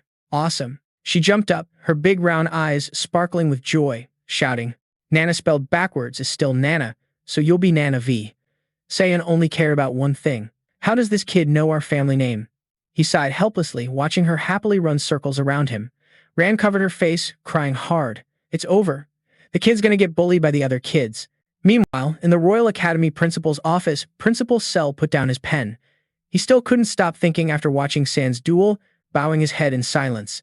Sai An V, I know this kid's got potential. He thought about the disabling move that led to Sai An's win, frowning slightly with closed eyes, but absorbing 4-star magic with a 1-star dark orb?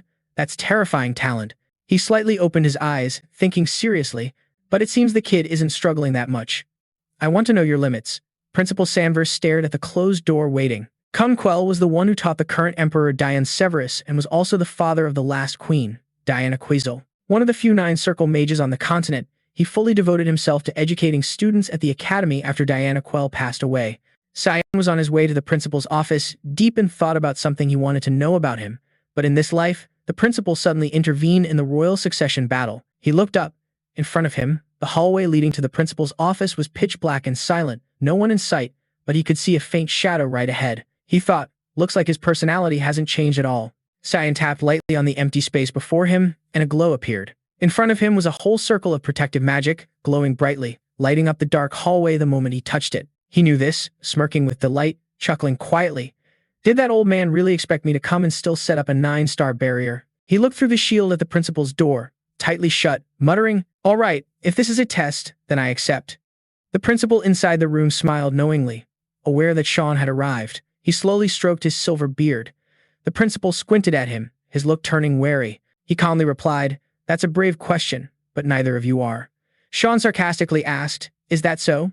He followed up with another question, no filter. Sean crashed straight into the room through the window, curling his body to shield his face from the shards of broken glass. The principal was startled as Sean landed softly right in front of him. He could only sit there dumbfounded.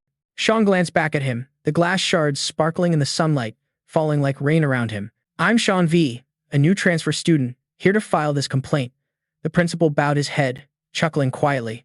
He was a bit surprised, not expecting Sean to bypass the barrier this way. He thought to himself, that bastard just ignored the barrier and jumped in through the window. I lost. He looked up at Sean, slowly asking as if clueless. "A complaint?" Sean faced him calmly, replying, "Yes, the letter was sent by you, but after seeing the barrier outside, I'm sure of one thing. That warning letter was just an excuse to test my abilities, wasn't it?" The principal answered frankly, "Yes, it was a bit rough, but you've proven your talent," he said leisurely. "But I still won't withdraw the warning, or you can try to convince me." Sean looked at him with dissatisfaction, "So that's why Sirika keeps nagging me to live quietly and stay hidden." He decided to ask directly, "Can I ask you a question?" The principal replied, go ahead. Sean shot a sharp gaze at the principal, bluntly asking, squinting at him. The man's gaze turned wary. He calmly answered, bold question, but neither of those is true. Sai An sneered and asked, really? He shot back a question without bothering to sugarcoat it. The principal calmly answered, that's a brave question, but neither of you are. Sean sarcastically asked, is that so? He followed up with another question, no filter. So after the Mad Emperor's death, if the third or fourth prince tries to fight for the throne instead of the crown prince, you wouldn't side with anyone, right? This question pushed Principal Kuno's patience to the limit. His eyes flared and he growled angrily. You're not brave, you're arrogant. Sean still couldn't forget the impression the principal had of him from his past life, thinking bitterly, am I just a puppet of Ao? I think you're not much different from my past self. The principal didn't know that in Sean's previous life, during the power struggle, Kuno had put in a lot of effort helping Crown Prince Luinil Severus become emperor. Luinil was a cruel and lustful man. He slaughtered all his brothers, and when they resisted, he accused Kuno of treason against the empire and sentenced him to life imprisonment. Kuno had devoted himself to brightening someone else's future, only to be betrayed by that very person. At this moment, he still hadn't realized the full extent of the Crown Prince's ambition. He thought Sean's words were arrogant and out of line, slamming the table and standing up, roaring nonsense. He angrily bellowed, does he really think the peace of the last century will collapse so easily? I thought you were a genius, but you're no different from an idiot. Sean remained calm in the face of the principal's fury, casually asking, you think so?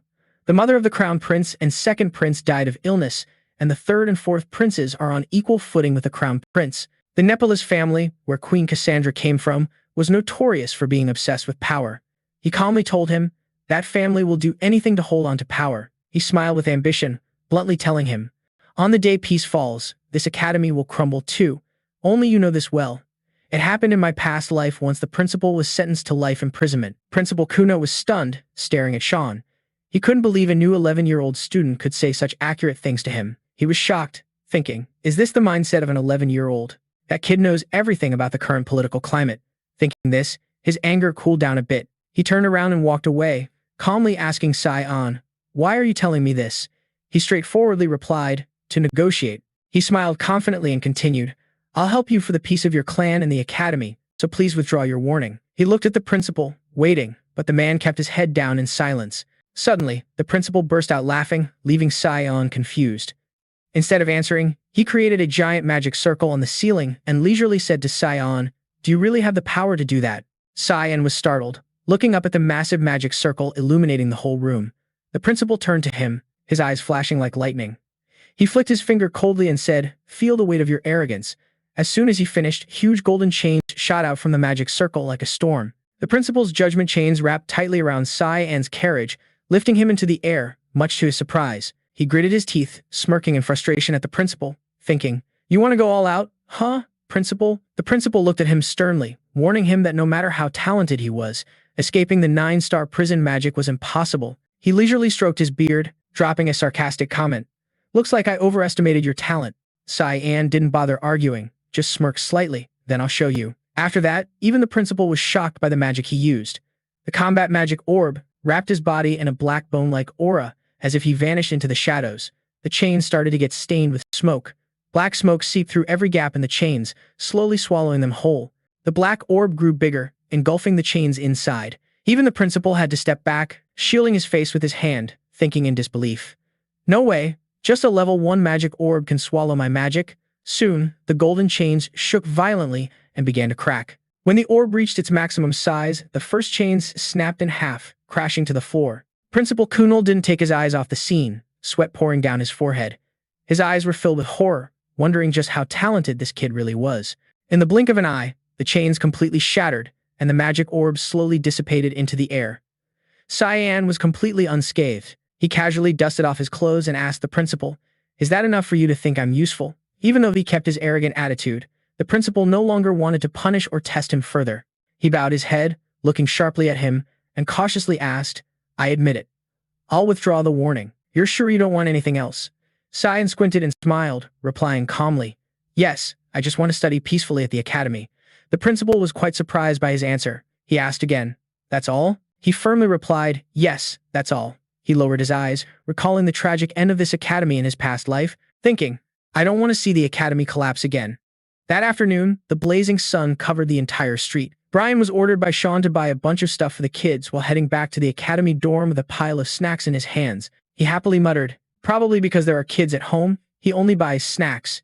He walked along, grinning, thinking about Nana happily eating, which lifted Brian's mood. Suddenly, he had a bad feeling and stopped, looking ahead. Brian realized he was alone on this street, surrounded by silence with no one around. He felt uneasy, wondering why the street was so empty today. Maybe he was just being paranoid. Approaching a side alley, he nervously glanced inside. The dark, cold alley gave Brian a deep sense of unease. He sensed something vague lurking around him, staring straight into the alley's darkness, muttering, "If something's coming, it's gotta come." From the shadows of the alley, someone slowly approached. Brian froze, eyes wide, frowning, confused, and whispered, "Who are you?" The huge bag of snacks Brian carried fell to the ground with a thud. He vanished from the street, leaving only empty snack bags and scattered food behind. After the conversation with the principal, Sai An agreed to try his best to attend all classes. Today, he only had to study through the afternoon, but he couldn't sit up straight. He collapsed onto the desk, sleeping so hard that drool puddled. Bored out of his mind, he groaned, totally dead inside. He decided to sneak out of the classroom, quietly closing the door behind him while whining. Listening to stuff he learned 30 years ago felt like torture. He decisively turned his back and walked away, thinking, studying sucks anyway, might as well go train instead. But his plan to ditch class and head to the Mist Guild HQ fell apart when Erin suddenly cut in. She'd been standing right behind him the whole time, her eyes blazing, snapping. "Where do you think you're going?" Erin stepped closer, still pissed, grilling him. Class wasn't over yet. Sean jumped, startled, glancing back nervously. He turned to Erin, who was radiating pure hostility. He quickly made up an excuse. "I'm going to the bathroom, Your Highness," but the princess wasn't buying it. She flat out called him out, saying he was lying. Arms crossed, she snapped, "The bathroom isn't that way." Lea Simus hurried to intervene, seeing the princess was way too harsh. "Erin, princess, what are you saying? Chill." But Erin just ignored him and kept grilling Sean. "Are you really going to the bathroom?" He didn't know how to answer, so he dodged and aimed at Lea Simus. "You let him call you that, princess?" She was caught off guard, but the princess just calmly asked, "What? You dodging the question?" "Yeah, I let him call me that in private." Then she pressed close to him, annoyed, twisting the knife. "Then why do you still call me Your Highness? We're friends." Sean turned away awkwardly. "I'm just a commoner, and you're the noble princess of the royal family. How could I just casually call you by your name?" Erin immediately started arguing. "You're so stiff and old-fashioned." He lazily shot back with sarcasm, "I'll take that as a compliment." "Your Highness, right now someone's coming down from upstairs." Erin was startled when someone called her name. Ain. She turned her head and froze in shock. Sean noticed the princess trembling, sweat pouring down, and got curious, turning to look. Two senior academy students were casually walking down toward them. They seemed to know Erin, laughing as they teased her. "Long time no see." Erin looked at each of them, saying one by one, "Brother Fabian." The silver-haired guy frowned slightly at her. Then she greeted the other. Brother Nerovan, the guy with reddish-brown hair, just smirked arrogantly. The princess bowed respectfully, lifting her dress to greet. "Long time no see." Fabian stepped up to Erin, looking down on her with disdain and clicking his tongue mockingly. Bringing along a commoner, Nerovan joined in, mocking the princess with a grin. "Already got a servant at your age? Birds of a feather flock together, huh? Low lives stick with each other." Erin just bowed her head silently, unable to say a word. Next to her, Lea Simus also bowed nervously when he recognized the two. Sean had also realized who they were, none other than the third and fourth princes. Sean frowned at them, thinking those Nepalese tribe guys showed no shame in their contempt for Erin. Now the two arrogant princes finally noticed Sean. Fabian blurted out in surprise, and the other guy, Nerovan, hesitated awkwardly. "Sean V?" Hearing their mention, he didn't hold back and greeted them straightforwardly. "Nice to meet you. I'm Sean V, youngest son of the V family." That was all they needed. The two princes brushed past Erin, completely ignoring her. They arrogantly said to Sean, "How could we not know the Duke's son, best friend of the king? We were impressed by your sparring match earlier." They shamelessly announced it like a favor. "Next time there's a banquet, we'll definitely invite you." Sean didn't care about these royal jerks, but his bored gaze caught something. It was Erin, the princess being ignored and shunned, still bowing deeply. She didn't move or say another word after the polite greeting to her royal brothers. Meanwhile, the two princes kept grumbling. "We'll talk more later. Let's get closer." Nerovan arrogantly patted Sean's shoulder, laughing. "This isn't an opportunity you get every day." Sean didn't want to waste words arguing with these shallow royals, so he just casually replied, "Yes, thank you, sir." Hearing that, Fabian nodded in approval. "See you later then." Aaron remained silent, suddenly hearing a voice behind her. Nerovan had come up behind Aaron, placing a hand on her shoulder, whispering with a wicked, arrogant smile, "Except you. I didn't invite you." Aaron glared, startled. He kept mocking, saying, "After all, she's just a lowly princess, so don't get all high and mighty." Princess Aaron clenched her fists, trembling with anger. He didn't hold back any insults, sneering arrogantly with utter contempt. Then he warned, "Know your place. Got it?" Standing beside him, Fabian just frowned at Aaron like she was some worthless trash. They turned their backs and walked off, leaving Aaron drowning in a storm of awful feelings. Lea Simus couldn't believe her eyes, blurting out in shock as she watched the two princes leave. Are those really princes? She was totally confused. Why are they so cruel? Aaron kept her head down, coldly replying, "Their family, blood relatives and all." Then suddenly spoke up, "Who knows? To me, they're worse than savages." Aaron snapped her head up, her eyes filled with confusion and sadness as she looked at him. He stayed silent for a moment before continuing, "Blood or not, in the face of power, it means nothing. Sai An always knew that in the royal family, it's kill or be killed for the throne." He coldly watched the arrogant princes' backs and reminded Aaron, "That coldness, you see, it's them being cautious around you." The little princess stared at him. He didn't notice and calmly added, "If they're already cautious, then you don't need to waste your time on them." "Well, I'm off." Hearing that, the princess blushed hard, her heart fluttering. She was too distracted to stop herself from ditching class. At that moment, she felt like fainting from the heat burning her face. Lima saw her flushed, dazed expression and worriedly shook her shoulder. "Hey Aaron, you okay?" Sai An lost interest in training and headed back to his dorm, calling out loud, "I'm back, but all I see is little dragon girl Nana sleeping soundly." He looked around the room, muttering, "What? No one else here?" Then he called out loudly. Rand Koram was summoned, the lazy demon sword flying over. "Here I am. You're disturbing my nap." He looked at Koram, now just a flicker of fire in the dark, puzzled. "Why are you in spirit form?" The demon sword lazily replied, "This form hides my aura better. What do you want?" Sai An didn't bother with pleasantries, pointing at the demon and ordering, "Go find Brian for me." The demon sword hesitated, frowning irritably. She snapped angrily, "Am I your dog? Why should I go look for him? He knows how to get back on his own." Sai An silently endured her outburst without a word. Suddenly, the demon sword paused, sniffed the air, and blurted out, "Smells like blood." Sai An was startled, utterly confused. Meanwhile, Brian was being shoved and roughed up in a narrow alley. The group beating him was a gang of thugs, led by a smug noble youth from the academy. He sneered, "I told you nicely before. Why didn't you just listen? No strangers here. This is Barrett, the arrogant noble who bullied Lea Simus but got chased off by Sean." Now he was back, pissed at Brian, seeking revenge for that humiliation. He grinned excitedly, glaring at Brian. "You're in big trouble now. Got it?" He looked at Brian, coughing up blood on the ground, mocking. "The only guardian knight of his master, and he's this weak. What a joke." He looked down at Brian lying helpless at his feet, arrogantly declaring, "I'm gonna cut you up piece by piece and send the parts to your master."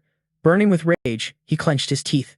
The sword hissed. This was the price for daring to talk back to Barrett Louis Mai. He laughed maniacally. Just thinking about it made him want to puke. Brian coughed weakly again, groaning softly. His small act of defiance pissed Barrett off. He snarled, "What did you say?" Brian shot back bluntly, "You're way out of line." Barrett frowned slightly, fixing Brian with a furious glare. Even though Brian was beaten to a pulp, his face mangled. He was a knight who refused to submit, so he didn't bother holding back and smirked sarcastically. "Who's challenging who here?" It was hilarious. Brian's attitude only made Barrett more furious. He gritted his teeth, sneering bitterly. His eyes flashed with wild, cruel intent. The crazy guy was beaten senseless.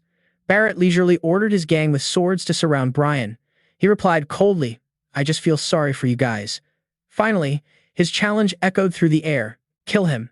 Barrett laughed gleefully as he watched Sean's men get beaten bloody on the ground. His eyes gleamed with a terrifying wickedness. He hissed with excitement, "You're a freak. You must have lost your damn mind." He signaled the mercenaries to surround Brian, complaining, "I'm bored.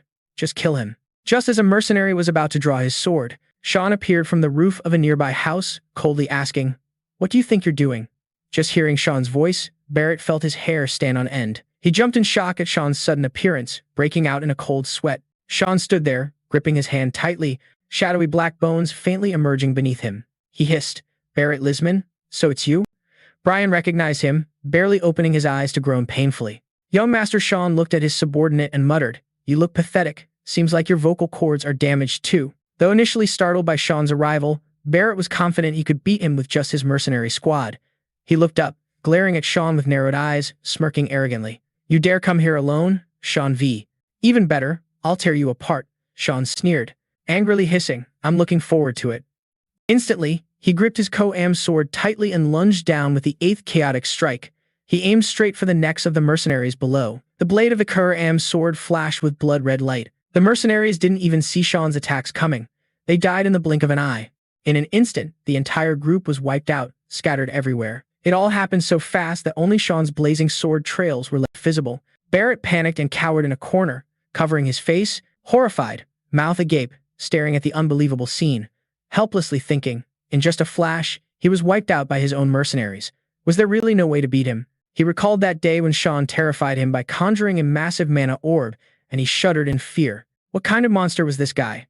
Sean finished off the mercenaries, raised his demon sword, his blood-red eyes full of murderous intent locked on Barrett. Barrett panicked seeing Sean charge, but stubbornly gathered his mana, yelling wildly, "Damn it, I'll kill you." Sean dodged. Just as Barrett shouted, Sean's fire shot forward, delivering a crushing kick to his gut. The kick sent him flying far away, tumbling several times before collapsing at the end of the alley. He was in so much pain he couldn't get up, groaning miserably. Sean stepped forward, coldly asking, "Still the same, huh?" He casually walked on, voice sharp as he questioned, "Is it fun to attack weaker people, huh?" Barrett smirked, glaring at him with sharp eyes, mocking, "You want to stick your nose into other people's fun? Planning to use that as an excuse to kill me?" Barrett Lisman, eldest son of the Lisman family, the dominant faction in the Garam kingdom, was notorious for causing trouble even in his previous life. He was used to beating servants and even burning small animals alive for amusement. Later, his cruelty went too far and led to a murder case. He killed a female classmate named Damon. His excuse was that he wanted to test his magic. Eventually, the Mist gave the mission to eliminate him. Sean recalled his past life. He was the one assigned to kill Barrett. When he arrived at Barrett's mansion after he was expelled, he saw a horrifying scene. Countless servant corpses were piled up in the basement like a mountain, nearly reaching the ceiling. He remembered how he planned to torture Barrett before killing him in the most painful way possible. Even now, he clearly recalls Barrett's mocking smile and his words, telling him not to drag it out. Just kill him already, because he had already done all the cruel games he wanted. That smile at that moment was so disgusting it made others boil with rage. His eyes showed nothing but twisted apathy and total lack of humanity. Just recalling that scene made Sean's blood boil.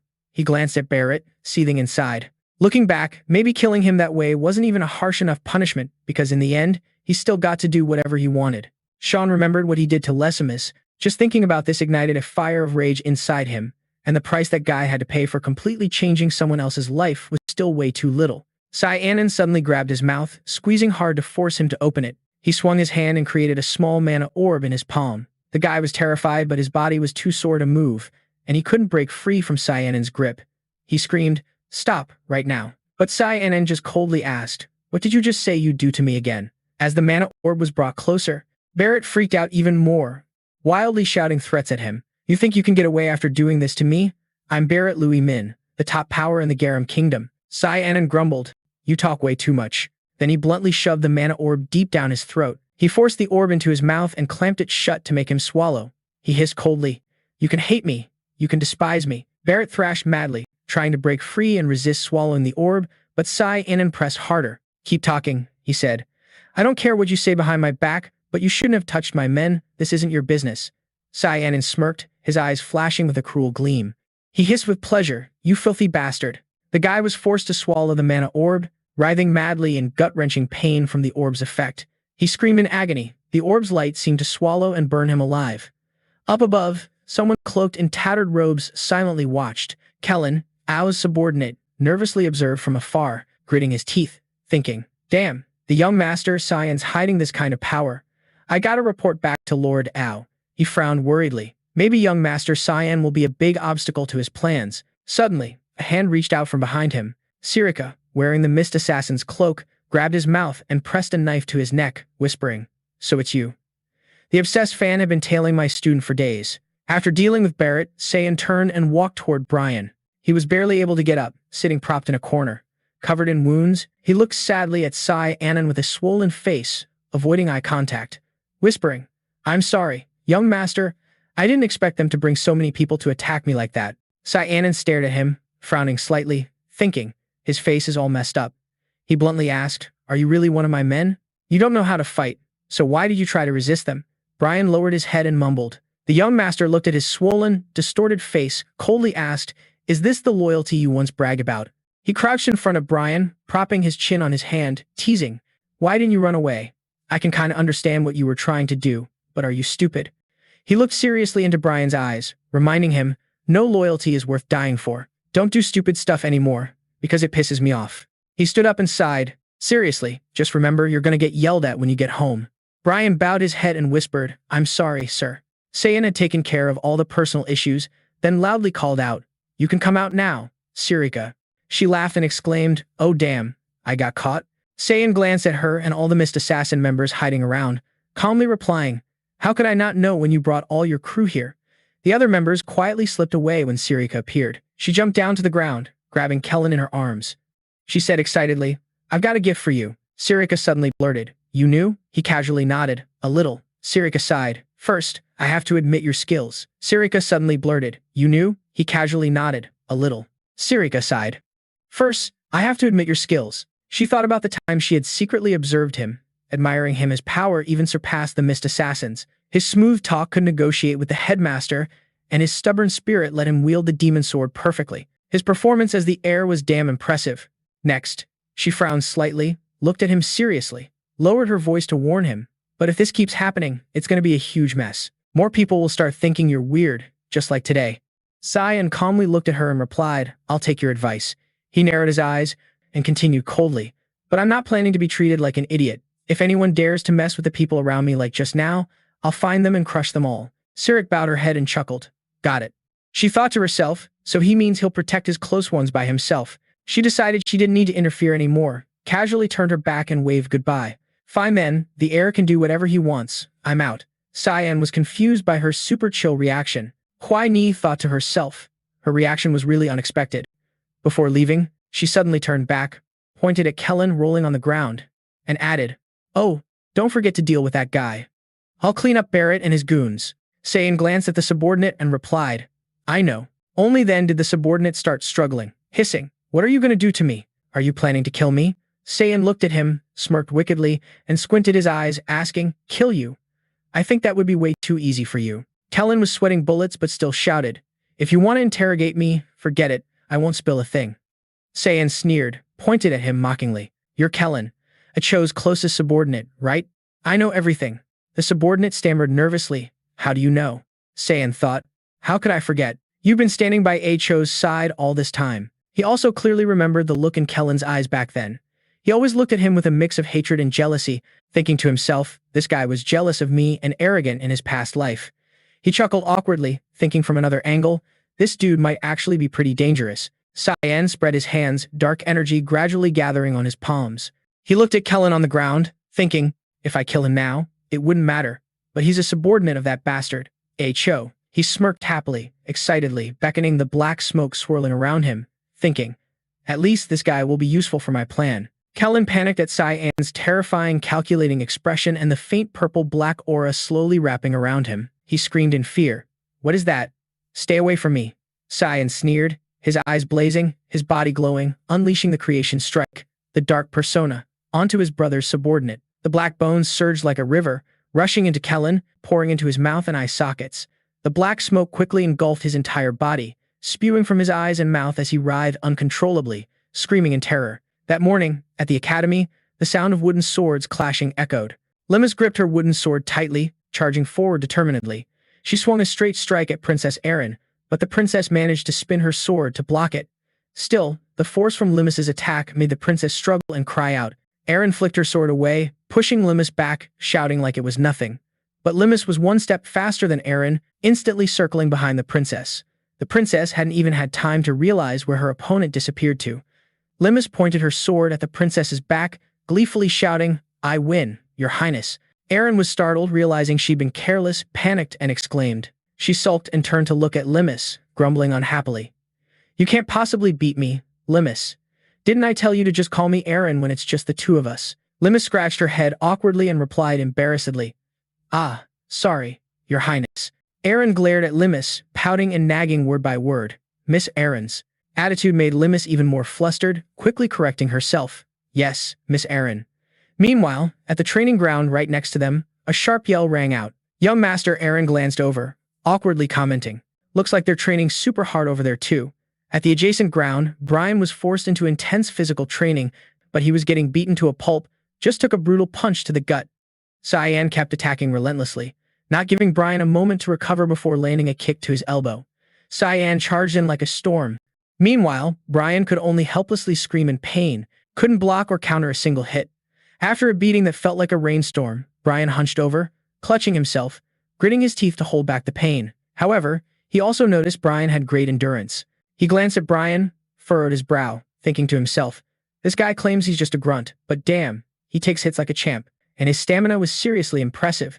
He watched Brian closely. Even though he had some scratches, his body still stood firm after all those attacks. Brian just held his stomach, panting hard for a bit, then seemed to recover quickly. Sai An thought to himself with satisfaction, "This dude's gonna be pretty useful later on."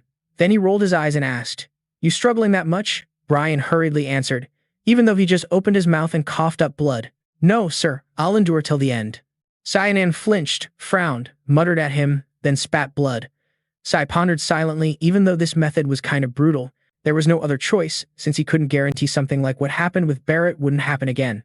At least Brian needed to be able to protect himself. Sai An was still restless. He couldn't forget that wicked smile the guy had when he got pissed off at his subordinate. Brian seemed to have regained his strength.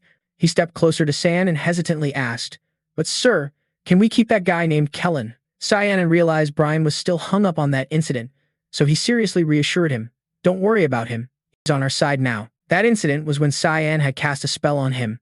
At that moment, he was blinded by Sirica and thrown to the ground. He writhed and screamed in agony as Sean's spell slowly took over his body. Brian witnessed everything. Even though he was exhausted after being tortured by Barrett and his hired thugs, his face swollen and bruised, he stared straight at Sean. It was the first time he'd seen him use magic.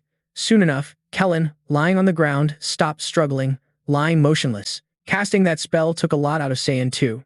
He was sweating, bowed his head thinking, "It's been a long time since I used this spell, and damn, it's tough." 9-star Dark Magic, the Shadow Persona. It's a spell that creates a new persona from the darkness. It lets the caster control the target however they want. Sean remembered in his past life he only used it once. He stepped forward and cut the blindfold off Kellen. Kellen's attitude had completely changed from before. Now he seemed calm and quiet. Sai An coldly asked him, "Who are you now?" He knelt, head bowed at his feet, his body still wrapped in a faint purple aura. He answered, "I am Kin Diego, the official guardian knight of Velias." He lowered his eyes, answering like a machine. "And I came to Ven after receiving orders to watch over the young master." Seeing his subordinate, who just moments ago was stubbornly talking back, now obediently answering every question, Sai An smirked, thinking, he's finally listening. He asked to confirm, "And who is your master?" Kellen lowered his head, his face emotionless as if programmed to erase all feelings. He replied, "Although I originally served young master Ao, now I want to become young master Sian's subordinate. Please accept me." Sai An smiled with satisfaction and calmly replied, "Fine. From now on, listen carefully to what I'm about to say. Go back to Chell Velias and tell him." Sai An's smile suddenly turned sinister and chilling. He glared at Kellen, hissing through clenched teeth, saying, "Don't leave out a single word, got it?" Immediately, Kellen firmly punched the ground, bowed his head, and shouted clearly, "Kellen Diego, I will obey the young master's orders." He looked up at Sai An with eyes full of determination and blazing loyalty, all thanks to the control of the spell Sai An had cast on him. Thinking back on that gaze, Sai An rolled his eyes and thought, that look of trust put some serious pressure on me. That guy is definitely dangerous. Seeing S not responding and zoning out for a long time, Brian nervously called out, "Young master." Sai An still deep in thought, "He'll be fine, I guess." At that moment, Princess Aaron and Lea Simus also came over to the training yard. She put her hands on her hips, looked at the two, and called out, "You're training with your guardian knight. Didn't expect to see you here." Brian saw the princess arriving and quickly bowed his head in greeting. "Ah, your highness." Sai An turned to look at the two girls and replied nonchalantly, "Yeah, your highness also comes here to train." Aaron stepped closer to him, flashing an excited smile. "That's right, every week I come here to practice swordsmanship with Lea Simus. Because of that incident recently, I thought I should be prepared." Hearing the princess mention that incident, Shan glanced away, thinking to himself, "Looks like it's about what happened a week ago." That week was the day Barrett ambushed Brian to get revenge. In the pouring rain, Barrett Lu's Min was found unconscious in front of the medical room. Although his body was bruised, he refused to reveal who the culprit was. Sai An knew better than anyone that the one who cleaned up this mess was Sirica. She dumped him in front of the medical room, he thought. Actually, it's not that he wouldn't talk, but that he couldn't. He would never be able to use magic again. He forced Barrett to swallow a mana gem. This was the trick Barrett used to destroy all mana and condemn Lea Simus to a harsh fate in his past life. He thought she'd be thrilled to hear that, so he looked over at Lea's. But Limus's reaction surprised him a bit. Limus didn't look happy at all. This made San quietly wonder. He thought at least she'd feel a little satisfied. Limus just bowed her head silently whenever someone mentioned Barrett's incident. Suddenly, little Nana let out a loud scream. Damn! All 4 people on the training ground jumped, looking up toward the source of the shout. Nana was hovering in the air, right above their heads. Rand shouted in panic, "Young master, over there!" Even Sean was startled, exclaiming in horror, "Nana? Didn't I leave her with Ko-Am?" I didn't know that the demon sword wielder Ko-Am was still busy sleeping, snoring so loud it shook the whole house, holding a toy in his hand. Nana dropped straight down, falling right into Princess Erin's arms. She awkwardly hugged the girl, confused, asking, "Where did this kid come from?" The girl only paid attention to Zan. She looked straight at him, happily shouting, "Papa." Nana found Papa.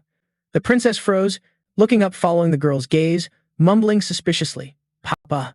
The girl even pointed at Sai An's carriage, shouting again as if confirming it to the princess. Damn! Princess Erin stared at him in shock. Her face darkened, sweating, angrily asking, "Papa, huh? You're hiding something. Since when and with whom?" Sai An was suddenly exposed, with no choice but to sigh in frustration, thinking, how could this happen? In the end, he had to tell the princess the whole story, including the fact that the girl was a human-dragon hybrid. After hearing it, Erin breathed a sigh of relief, saying, "So that's how it is." She wiped the sweat from her forehead and said, "This girl isn't your child, thank goodness. Hearing her call you Papa made me misunderstand." By now, they had returned to the princess's dorm room. Lea Simus was already playing with the girl. Erin immediately believed Sai An's story and happily said, "Who would have thought you had a kind side like that? Totally unexpected." But Sai An wasn't happy at all. He was sweating, thinking gloomily, "This is bad. If this keeps up, the princess will find out my weakness." Brian sitting next to him was just as worried, turning pale, sweating buckets, panicking silently. If the academy found out, he'd be expelled. And they'd also know Nana was a human-dragon hybrid. Still, Princess Erin took the initiative to reassure Sai An. She smiled confidently at him and said, "Don't worry, I won't tell anyone." Both Brian and Sai An were stunned by the princess's firm assurance. Sai An asked in surprise, "Your Highness, really?" Erin turned to look at Limus, answering straightforwardly and confidently, "Of course, right, Limus?" She glanced at Lea Simus beside her, who was still happily playing with Nana. Lea Simus immediately looked at the princess, smiling innocently. "Yes, I don't have any friends, so there's no one to tell." Erin froze, realizing her question was a bit careless, but before she could react, she bluntly asked him, "What's your reason?" Erin tilted her head, smirking slightly, softly replied, "What reason? I just feel sorry for the girl." The princess looked at Nana, who was extremely happy in Lea Simus's arms. She smiled and continued, "The girl is neither human nor dragon, so no one will accept her." Then she turned to look at Sai An, sincerely praising him. "But luckily, you're taking care of her." Erin took this chance to boldly ask straight up, "So, can I drop by your room sometimes?" Sai An asked awkwardly. "My room?" Erin suddenly blushed, lowered her head, wiped her sweat, and answered shyly, "Don't get me wrong, I just want to see Nana."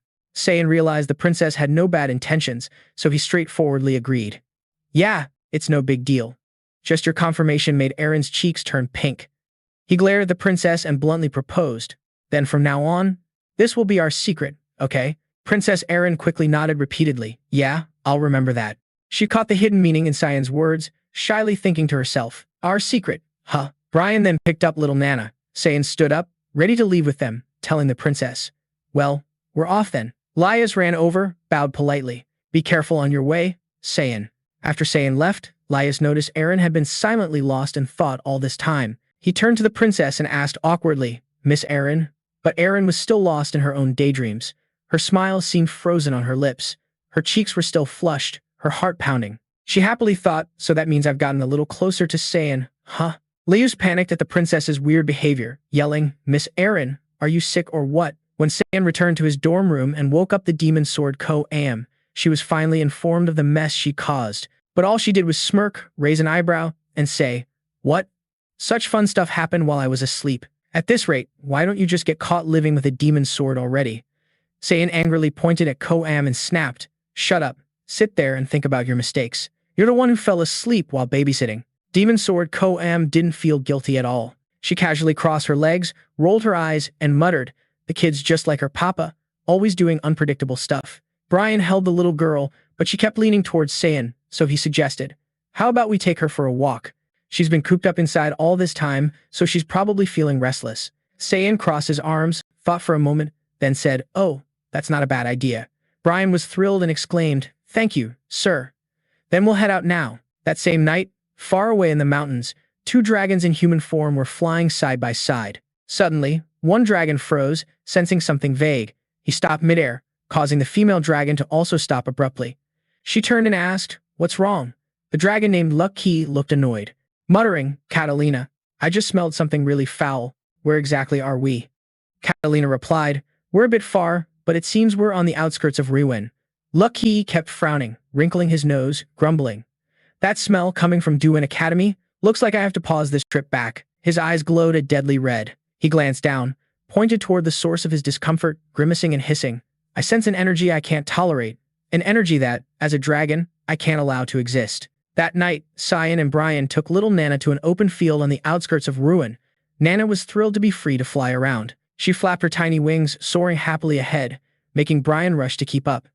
Hoi Hai shouted, "Nah, wait. It's dangerous there." Sai An strolled behind, watching the little dragon girl joyfully shout, "This place is so big." Nana was super happy. He saw she was really enjoying this freedom, smiling to himself, thinking her mood looked pretty good. The open field was about 6 miles from Ruin. He admired Nana's bright, radiant smile, silently thinking, "Here, Nana can do whatever she wants." Koum caught those thoughts and Sai An's smile, then flew around him, rolling her eyes and mocking. "Whoa, already playing dad, huh? While you're at it, why not find the kid a mom? Like that princess from earlier, maybe." Sai An lowered his head, gritting his teeth with a bitter smile. Before he could reply to the demon's sword, a chill ran down his spine. Koum also sensed something, pausing and muttering, "Wait, something's coming." Right then, two dragons appeared right in front of them. The dragon ground its teeth and hissed in contempt. Disgusting. Brian instantly sensed the danger. He panicked and shouted at Nana, "Watch out, Nana." Brian immediately rushed toward her. He grabbed Nana and held her tightly in his arms. At that very moment, a massive force crashed down right beside them. Sai An hurried over to their side, anxiously asking, "Brian, what about Nana?" He scanned both of them. Nana was clinging to Brian, terrified. Brian hugged her tightly, leaning his body to shield her from flying rocks and debris, and replied frantically, "She's okay." Sai An stepped forward, followed by the demon's sword. Calmly, he told Brian, "Both of you hide behind me." The ground beneath them was torn apart, shattered into pieces, as the shadows of two dragons flickered amid blinding light and thunderous roars. Sai An stood firm, shielding Brian and Nana, staring at the two newly arrived dragons, wondering why the great dragons were here. Sai An immediately recognized their identities, carefully observing both, thinking, "There are actually two great dragons."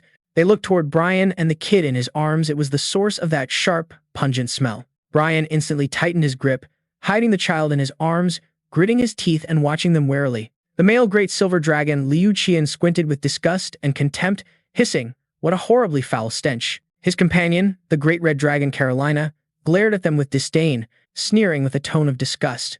"Dragonkin? How can something so disgusting even survive?" She glanced at Sai An and his demon's sword, mocking them. "Are you the master of that abomination? A human, and you even wield a demon's sword?" Sai An only looked at her with caution and guardedness, while the demon's sword felt insulted. It grumbled angrily. "What? You think you're somebody to treat me like an object?" Catalina immediately shouted in irritation. "Shut up, you lowly human lackey." Koa flew into a rage, glaring fiercely and snapping. "You want to die?" Catalina snarled, baring her teeth. "How dare a lowlife like you?" She was about to charge, but Liu Qian quickly raised his hand to stop her. He stepped forward, glaring at Zan and the demon's sword. Though not angry, his tone was dripping with contempt. "Relax, we have no interest in you. We have no intention of fighting lowly creatures like you." He turned to Brian and the child in his arms, growling, "But you must hand over that abomination to me." Nana seemed to sense their ill intent. She clutched Brian's shirt tightly, trembling in his arms. Brian spun around fully. Despite his own fear, he glared fiercely at the two dragons. Nana burst into tears, hiding in Brian's embrace. The two dragons refused to back down. Luki even spat out cruel words. The half-human, half-dragon carrying the blood of both races was perfect as a research specimen. He stared coldly at Zan and declared, "If you comply, I might just show mercy and spare your life." Sai An grabbed Koa, angrily snapping, "Shut up." Liu Qian's face twisted in anger, snapping back, "What did you just say?" Sai An glared, his eyes blazing with murderous intent. He coldly replied, I said shut up, you damn lizard freak. Liu Qian bowed his head, a smirk curling his lips, then suddenly swung his sword, slashing the ground right beside Zan. It was a warning strike, though not enough to make Sai An flinch. Brian panicked, clutching Nana and dodging, shouting anxiously, Young master, keep your eyes on the enemy, stay calm and order Brian. I'm fine. You two stay away from me. Brian immediately hugged the girl and ran, replying hurriedly, Yes, sir. The dragon's power tore up the ground beside Sai An, sparks of electricity still crackling on the earth. Sai An watched the scene, thinking, that last move was brutal. Liu Qian gripped his weapon tightly, lightning flashing continuously along his sword. He flew up, sneering arrogantly. This is why lowly creatures like you are beyond saving. Sai An didn't respond. Instead, he unleashed his ninth killing move. The demon sword manifested, allowing Koa Am to use his body. He became one with Koa Am, his skin darkening, his hair turning into blazing red flames. Two dragons immediately recognized Sai An's new form. Catalina blurted out, Lord Lucian, is that really the power of an exile? Lucian was only a bit surprised but stayed calm as he replied, That is the power of an exile. He sneered with contempt. Today's full of surprises, but no matter how hard he tries, he's still just a lowly human. In a flash, Sai An suddenly flew up right beside him, ready to swing his sword. Lucian was startled. When did his opponent vanish from his sight? He glanced at him, stunned. When did he silently launch a barrage of attacks, forcing Lucian to hurriedly raise his sword to block defensively? This made him furious. He gritted his teeth and growled, You're nothing but a mere human. He swung his sword hard towards Sai An, but Sai An quickly leapt backward to dodge. Seeing the attack was useless, Lucian flicked his hand forward, activating a shockwave. Lightning crackled and flashed in his palm. A massive magic circle appeared in the sky, right overhead. Sai An gasped, looking up at the dazzling beams shooting from the magic circle, blasting straight at him. In an instant, Sai An was engulfed in a giant pillar of light from the magic circle. It shot down to the ground, shattering the earth beneath his feet. Sai An quickly used his third deadly technique. The spell had somehow been broken, and he appeared behind Lucian. Lucian sensed his presence and was shocked. Sai An launched his next move, a storm sword dance, swinging his demon blade repeatedly at him. But quickly, Catalina flew up, blocking behind Lucian with a fire-blocking dagger. She was super confident, laughing loudly. I'll stop him. But Lucian sensed something was off and shouted, Step back, Selena. You're no match for him. She stubbornly ignored him, smirking arrogantly, sweating but still cocky. Don't worry, Lord Lucian, I won't lose. She arrogantly thought, this is the shield of a dragon that's been building mana for 1,000 years. A mere human who can't even live 100 years doesn't stand a chance. Sai An transformed his sword, executing a flower slash, eyes narrowed with a grin as he struck straight at the fire shield. Catalina was startled, her eyes showing shock, her smile fading. Sai An's continuous slashes all hit the center of the fire shield. Lucian's body gradually changed, his jaw extending to reveal sharp dragon teeth, his hands turning into claws, dragon wings spreading wildly behind him. He even dared to break it. Before she could recover, Sai An's double slash rained dozens of horizontal and vertical cuts across her body, and she only managed to scream. Lucian helplessly watched his subordinate get torn apart, her cries still echoing faintly in his ears. Lord Lucian, Catalina has turned to dust. Losing a close subordinate pushed Lucian's anger to the limit. He clenched his jaw and hissed with rage, Who the hell are you? He stared at Sai An, who still didn't say a word. Furious, he shouted, Aren't exiles supposed to have no power? How can you possess so much strength? Seeing him remain silent, he yelled impatiently, Speak. Who exactly are you? Sai An just looked up at him without answering. Lucian's anger swallowed him whole. He drew a new magic circle in the sky, his red eyes glaring fiercely at him, coldly hissing, Looks like you're not going to answer me. Fine. I admit you're worthy to be my opponent. Sai An immediately caught his intent. He silently observed, thinking, transformation. Lucian plunged into the magic circle, his body glowing amid a whirlwind of flashes. Sai An quietly watched the transformation, thinking, a spell that lets dragons shed their human form and return to their original shape. Liu Jian's body gradually transformed, his jaw extending to reveal sharp dragon teeth, his hands turning into claws, and dragon wings spreading wildly behind his back, transforming into a white dragon, roaring with a sound that shook the heavens. Sai An calmly faced him, leaping off the ground. He charged at him, thinking, or in other words, he's currently in his most vulnerable state. He lunged over the dragon's head, making Lucian flinch and panic at his move. Lucian gritted his teeth and growled, What do you want to do? Sai An was now right above him, staring straight at the big horn on his head. He flinched, thinking to himself, could he really know the weakness of the incarnation? But he's just a lowly human. Sai An didn't hesitate, decisively lunged straight at his snout, driving his demon sword deep into the emerging root. The dragon roared in pain. Liu Qian's eyes burned red with pain and shock, a black mist threatening to cloud his vision. He hissed in rage, "You bastard," but inside, he was filled with terror, knowing he had to get out of there immediately. Sai An smirked as if he could read that in his eyes. He grinned back. Too late. The next move was the unshakable root sword strike. All his strength was focused into the demon's sword. He plunged the sword deep into the dragon's only weak spot. Red bone shards shot out from the demon's sword in his hand. The mist surrounding the dragon turned into sharp, sweet-edged blades slicing across his body. Liu Qian was powerless and paralyzed, roaring in excruciating pain. Soon, his body was torn apart by the relentless stabs from the poisonous mist. Liu Qian collapsed to the ground, kicking up a cloud of dust. Brian panicked when he couldn't see his master. He hurriedly grabbed little Nana and ran over, shouting anxiously, "Young master, are you okay?" He froze when he clearly saw the scene ahead, mouth agape, speechless. Immediately, he covered Nana's eyes. The little girl cried out, confused. Nana can't see anything. In front of them, Sai An was casually carving up Liu Qian's corpse. He was enjoying a huge chunk of meat and even offered a piece to Brian, casually saying, "Hey Brian, eat up, fresh meat." Brian stood frozen, unsure how to react. Little Nana curled up in his arms, innocently saying, "Nah, wants more too." Sai An clicked his tongue, sternly warning, "No way, I didn't say you could. Big Dragon is just a nutritious meal to me after all." Kellen returned to report everything he learned while tailing and spying. After hearing the report, At pondered and asked, "You mean some mysterious forces backing my younger brother?" Kellen bowed his head, calmly replying, "Yes, it seems the spies we planted have also been eliminated by them." At looked up at him, frowning slightly, asking, "Is that all?" He answered calmly, "Yes, sorry, that's all the info I have." But it was his unusually calm attitude that caught At's attention even more. He thought warily, how strange. He stared at Kellen, wondering, where did that nervousness from earlier go? It was like he was a different person. At kept his composure, hiding any suspicion, then bowed his head and said, "All right then, Kellen." He probed, "I want to ask you something." Kellen flinched and froze. He looked up and immediately met At's cold, scrutinizing gaze. He said nothing. Kellen furrowed his brow, showing a hint of worry, thinking, this is a test, which means he's starting to suspect me. Instantly, Kellen punched his chest.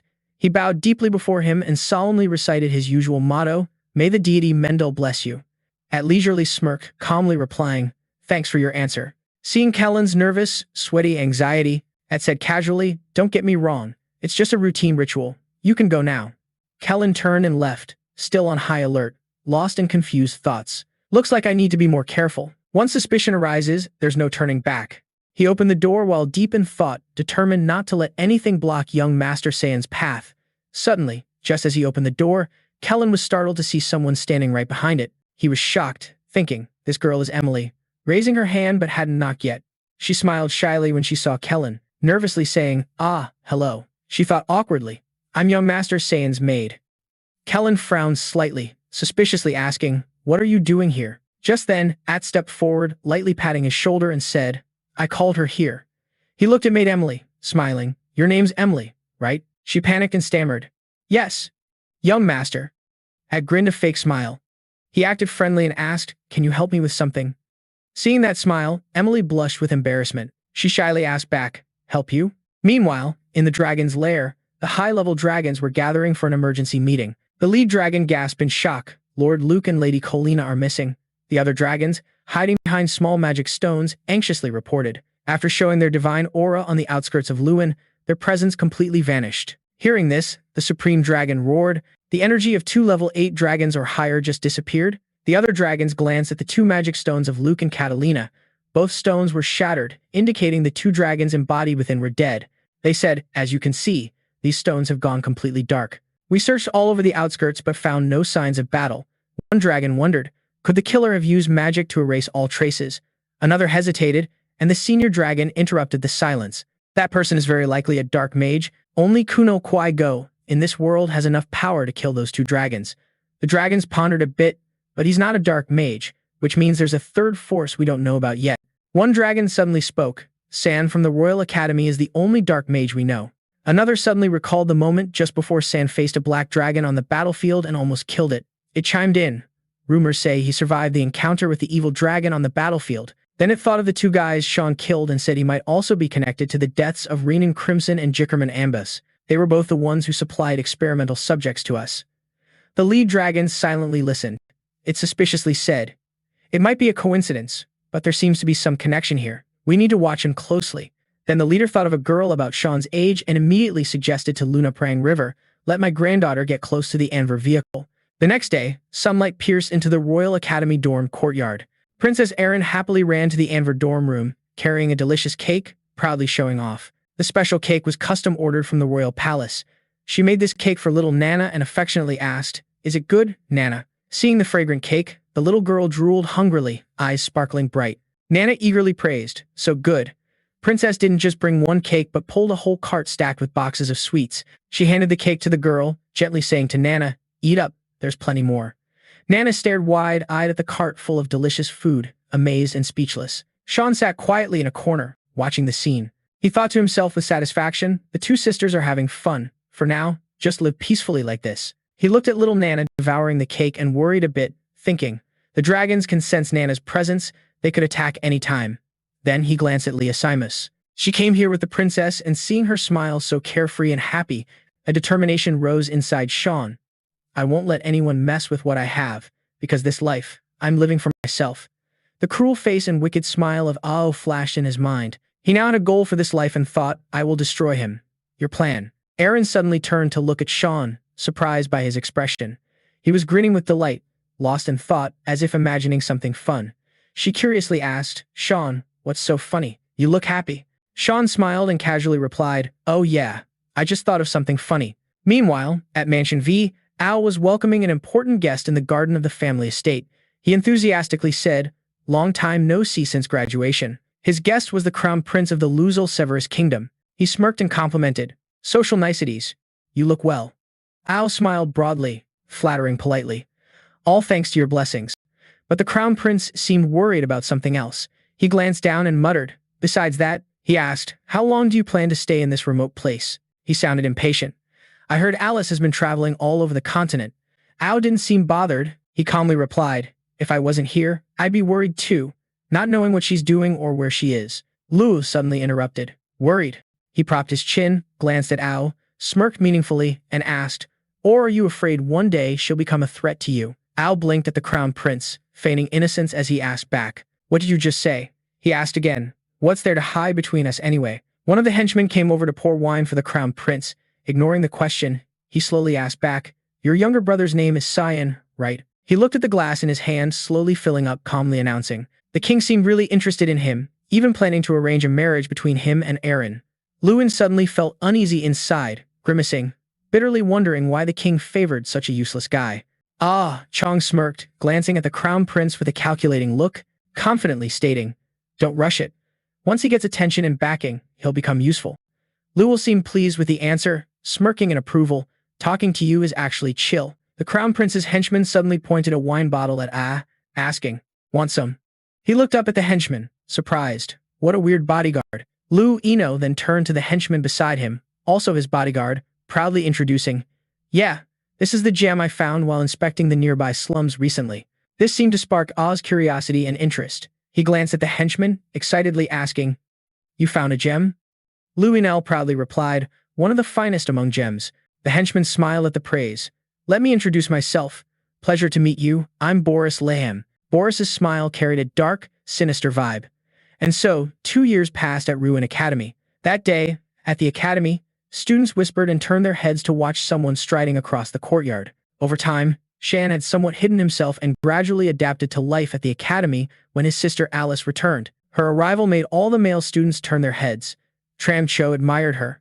Alice glanced at a kid who just got headbutted by his girlfriend for daring to stare. She gave a helpless, crooked smile. That day, the academy was peaceful and calm. Alice knocked on the principal's door, then casually walked in. Principal Kuno looked relieved to see her. "Polite greetings. Long time no see." Alice laughed, and he asked with concern, "How was your trip?" Alice nodded. "I went to Bruna." The principal looked surprised, exclaiming, "Bruna? Huh. That's not exactly a welcoming place for people, is it?" Alice dropped her backpack, stepped closer, and replied, "Yeah, it took me a year to adjust to life there, but I wanted to understand the meaning of harmony that you talked about." She looked up at him, smiling confidently, continuing, "You were right. Wherever I go, that place will grow, so I have to keep thinking about where I'm headed." Hearing her affirmation, Principal Kunoel fell silent for a moment. He frowned slightly, asking, "Looks like you've made up your mind." Alice looked at him boldly, declaring, "Yes, I'm joining the Knights of Light." Kuno hesitated. "You want to continue the family tradition?" Alice, still confident, her eyes full of determination. She answered, "Someone has to take on this responsibility." She bowed her head with a sad smile, softly adding, "And I'm worried about my brothers too, especially Sean. He's way too shy." Hearing this, Principal Kuno suddenly burst out laughing. Alice was stunned by his reaction, asking nervously, "Why are you laughing?" He looked at Alice, slowly stroking his beard, raising an eyebrow. "Him shy? What kind of joke is that?" Sai An suddenly walked into the room, smiling half-jokingly. "What joke? You're exaggerating." Hearing her brother's voice, Alice spun around. She was shocked to see him and blurted out. Sai An had grown so much he was barely recognizable. He looked stronger and taller than the last time she remembered, making her pause and look at him suspiciously, mumbling, "Right?" Sai An smiled calmly. He looked at his sister gently and softly said, "I missed you, sis." The two siblings strolled together across the academy courtyard, chatting lively. Alice exclaimed in surprise, "You've changed a lot, Anne. When I left, you were still small and skinny. Now you're as tall as me. Your body's thicker and more mature." She raised her hand to compare heights, mumbling, "Now you're as tall as me. You'll be taller soon." Sai An glanced at his sister, laughing teasingly. "Or maybe you just got shorter." Alice pouted and pinched his cheek, laughing. "Enough, stop right there." This happy moment made Sai An look up at the sky with a heavy heart, silently recalling the day of May 2nd, 988. He remembered that day clearly from his past life. He turned to look at his sister's bright and cheerful smile, feeling a sharp pain as he thought that was the last day she was alive. Alice strode beside Sai An, walking and asking with concern, "Aren't you going home? You're on summer break." Sai An gave a faint sad smile and replied, "If I go back, no one but you will welcome me." Hearing that, Alice looked utterly shocked. She widened her eyes and asked worriedly, "No one at all? Is that why you haven't gone home for 2 years?" "Yeah." Sai An lowered his head without answering, lost in thought about his eldest brother, silently thinking, "Actually, there are a few more reasons. 1. Atro is there. 2. The Duchess will do anything to get rid of me. Dad doesn't even bother to mention it." Sai An was a bit annoyed. He hadn't forgotten how the wicked stepmother plotted to have someone assassinate him the day he left the duchy to attend the academy. He quietly stepped out alone toward the academy gate, thinking to himself that going back would be like suicide. He probably wouldn't return home until he graduated. While he was still lost in thought, Alice suddenly asked, "Aren't you close with Grand?" Gru doesn't even show a shred of remorse. Before he could finish, Alice suddenly reached out. She rushed forward and hugged Sai An tightly, catching him completely off guard. He glared coldly and replied, "You know exactly how he treats me." He bluntly stated that Gru even tried to kill him once. Hearing this, Alice was stunned and shocked. Brian, who had been silently walking behind, finally spoke up. "I can vouch for that." Alice turned to look at him, confused, and asked, "Who are you?" Sai An introduced.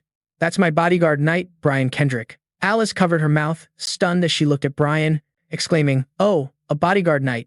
No wonder he's been following us." Brian didn't know what to say and just gave an awkward smile. Under the academy's sunlight, Alice listened as Sai An summarized everything about Gru and his mother. She was utterly surprised and exclaimed, "Is that really true?" She was deeply confused, bowing her head and muttering, "And yet I was in Brina, completely clueless." Sai An glanced at his sister and calmly replied, "The villains are the Duchess and Gren. It's not your fault." Alice was burning with rage. Her eyes blazed with fury, and even her silence radiated deadly intent. She seemed to be calculating something and didn't respond to his words. Sai An softly called out to Alice. She was startled, suddenly realizing she'd been silent for too long, then sighed. She looked at Sai An and asked, "Have you told anyone else about this?" He answered indifferently, "What's the point? It's all in the past." He spoke casually. Gru doesn't even show a shred of remorse. Before he could finish, Alice suddenly reached out. She rushed forward and hugged Sai An tightly, catching him completely off guard. Tears welled up in her eyes out of sympathy for him, and she whispered sadly, "You don't have to keep holding it all in, Sai An. Sometimes you can lean on someone." She promised she'd protect him from now on. Sai An just lowered his head without replying, knowing his sister's future would make her words feel heavy. Brian was quietly sobbing, moved by the sibling bond between Sai An and Alice. Alice quickly stood up straight, patted her brother's shoulder, and said, "I want to stay with you longer, but I have to go now. Take care of yourself while I'm gone." Brian suddenly froze, startled. Alice suddenly lunged forward and hugged him comfortably, turning his face bright red instantly. He panicked and shouted, "Hey, miss." But Alice doesn't seem shy at all. She smiled and said, "Take good care of little Sai An, okay?" Brian glanced at Sai An, But Sai An glared at him coldly, radiating deadly intent, even making a throat-slitting gesture to threaten him. Brian was scared and cried inside, thinking, I didn't do anything. The sunset was falling, and it was time for Sai An to say goodbye to Alice. Brian bowed deeply beside her to bid farewell. Sai An watched his sister's retreating figure, smiled, and thought to himself, it's been a while. He recalled Alice's face full of extreme hatred toward him and silently admitted he had never seen her that angry before. Alice's expression reminded Sai An of something from his past life. When he was little at the family estate, Sai An was forced by his older brother Gran to practice sword fighting. Back then, he was still a weak and timid kid with no combat skills, completely overwhelmed by him. Gran beat him until he collapsed, then arrogantly slung his sword over his shoulder, sneering mockingly. Already down? That's so weak. He was extremely arrogant and cocky at that time. He grinned wickedly at his pathetic state, then dared him to get up or he'd beat him to a pulp. Back then, Sai An was totally freaked out by that threat. He begged in fear, please stop. You've won already. But before he could finish, Gren lunged forward and slapped him hard across the face. Then he snapped, damn, why do you drool so much? Gren kept slapping him repeatedly, totally hyped up by it, but Alice stepped in to stop him. She showed up just in time, shouting, Gren, stop. He freaked out when he saw his sister and nervously called out, Sis Alice? Alice glared angrily. What the hell are you doing? She was just as pissed then as she is now, her voice sharp and serious. Apologize to him right now. Rand smiled, happily recalling that moment. He went back to his dorm room, resting his chin on his hand, amused, thinking, I only got to see that face once in my past life. The Duke's gonna lose it soon. Then his smile faded as he thought quietly, she needs to know the truth about her family so I can protect her. Sai An remembered Alice's fate in his past life. After she joined the White Knights, his sister died on the battlefield, surrounded by a horde of monsters. Alice was alone, badly wounded, her clothes torn and battered. Sai An felt a pang of sorrow, silently wishing to avoid that dark future. Just then, Brian came in holding 2 letters, announcing, Sir, you have mail. He looked at the 2 letters in Brian's hands and asked, Who are these from? Brian replied, One's from the academy, the other from one of the gatekeepers. Just by the color, Sai An guessed which letter was from whom. He took the pale black envelope and said, Is that so? All right. Brian looked surprised that he didn't open the red envelope. He awkwardly asked, You're not checking this one? Sai An coldly replied, Maybe it's from the palace. Brian then examined the letter closely, noticing the wax seal, and exclaimed, You're right, it's got the royal seal. Kiem suddenly popped out, curious. What's that? Even Brian was super curious. What could they be sending? Sai An skimmed the letter and put it back in the envelope. He casually said, They hold a party around this time every year. He opened the black envelope to find a mission card from the Mist Guild. He quickly read the mission details, thinking the other letter must be an assassination order. Assassinate Rignon and Nephelis. The incident at that royal banquet was pretty huge. He pondered since the guy was the queen's brother. It was quite shocking. Kiem saw his master deep in thought and asked bluntly, Are you going? He looked up at the demon sword and answered, Yeah, I've got business there. Getting this mission, he immediately thought of Lady Sirika's palace, rolling his eyes in annoyance. Thinking back, someone else had done this mission in the past life. Probably the lady was fond of me, even though it's a pain. Kiem peeked through the red royal envelope, announcing it was from Princess Erin, but Sai An didn't seem to care, casually replying, Really? The demon sword teased, Thought you were just a kid, but look, you got a love letter. Sai An ignored the banter, glaring at her and grumbling about the demon sword's limits. She was immediately crushed under Sai An's bone net on the floor, groaning in frustration. He turned to Brian and ordered, Anyway, get ready to head to the palace. Brian bowed in panic, Yes, sir. Just then, the door opened and little Nana came out, whining, Daddy, I'm starving. Brian was startled and panicked. Ah. Grumpy young master, he looked up wiping his nose. What's wrong? Seeing Nana, even he was shocked. What? Nana's grown so much, now looking like a young lady around Sai An's age. Seeing him stare, she blinked sleepily, rubbing her eyes. While Sai An still couldn't believe it, he blurted out, She's grown this much already. Alice had returned to the V family mansion. She stormed in furiously, each step pounding with rage. She slammed the front door open without a word of warning. All the V family servants were shocked to see their mistress return unannounced. The butler gasped, Miss Alice. He asked nervously, You're back already? But she ignored him, her anger blazing. She marched up to him, voice harsh, Mother, no. Where the hell is the housekeeper? Marguerite was still leisurely reading in her room. She was startled by the noise outside and anxiously turned to look at Alice, burst through her door, barging in like a storm. She looked shocked and confused when she saw Alice, awkwardly asking, Alice. She immediately sensed the hatred in Alice's attitude, and panic hit her hard. She forced a smile, nervously asking, "It's been a while. How have you been?"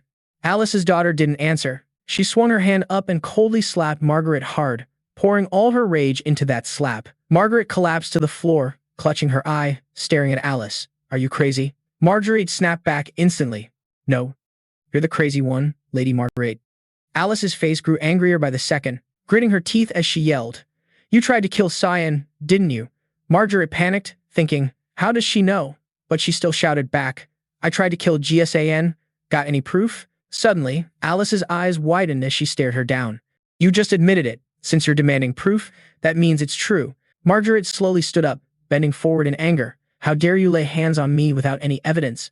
By now, a bunch of bodyguards had gathered around them. Margaret glared at them, shouting, "What are you all doing?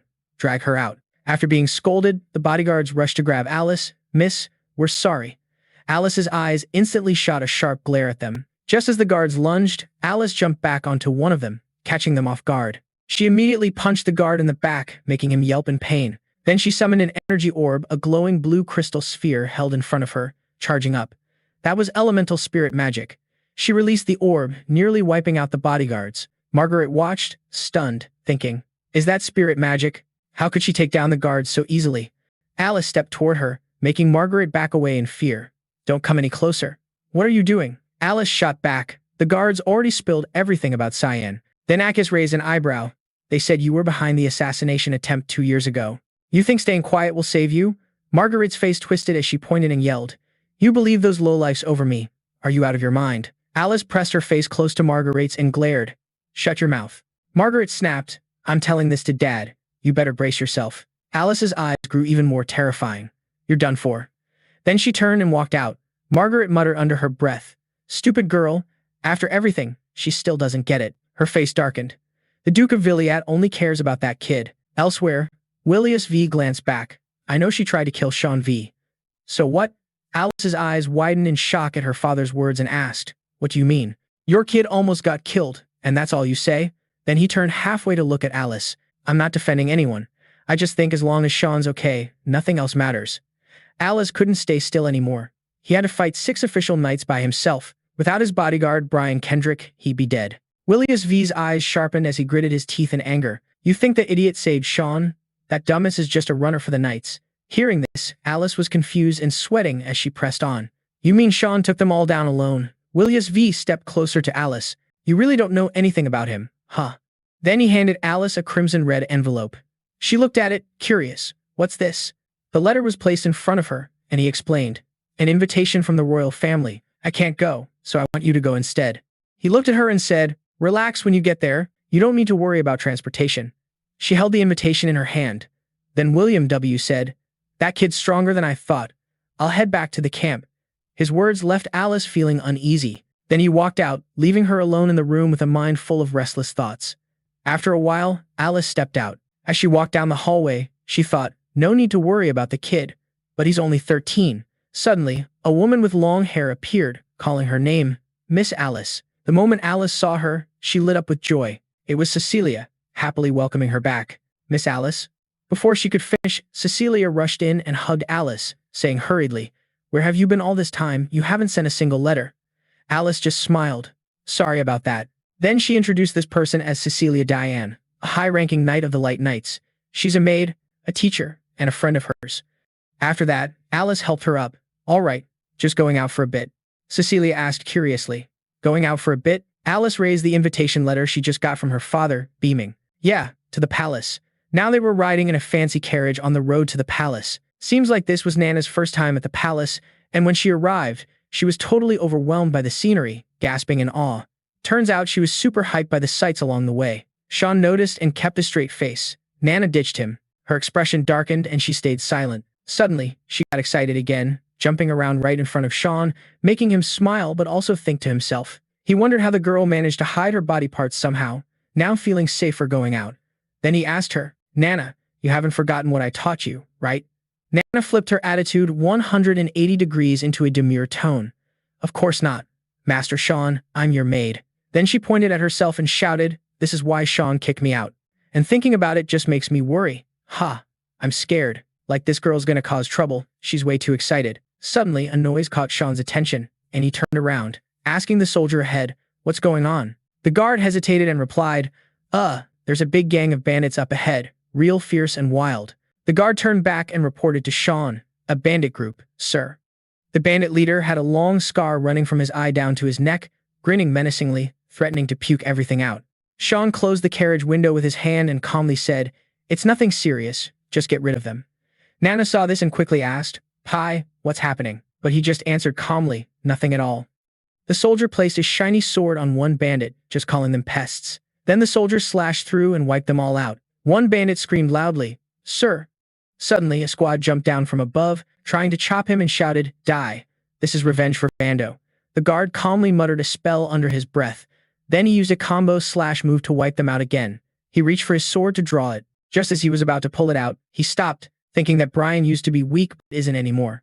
His expression sharpened, thinking he's stronger now. Right then, Sean's angry urging broke the silence. "All right, let's go." The carriage continued its journey and the driver answered Sean, "Yes, master, I'm on it."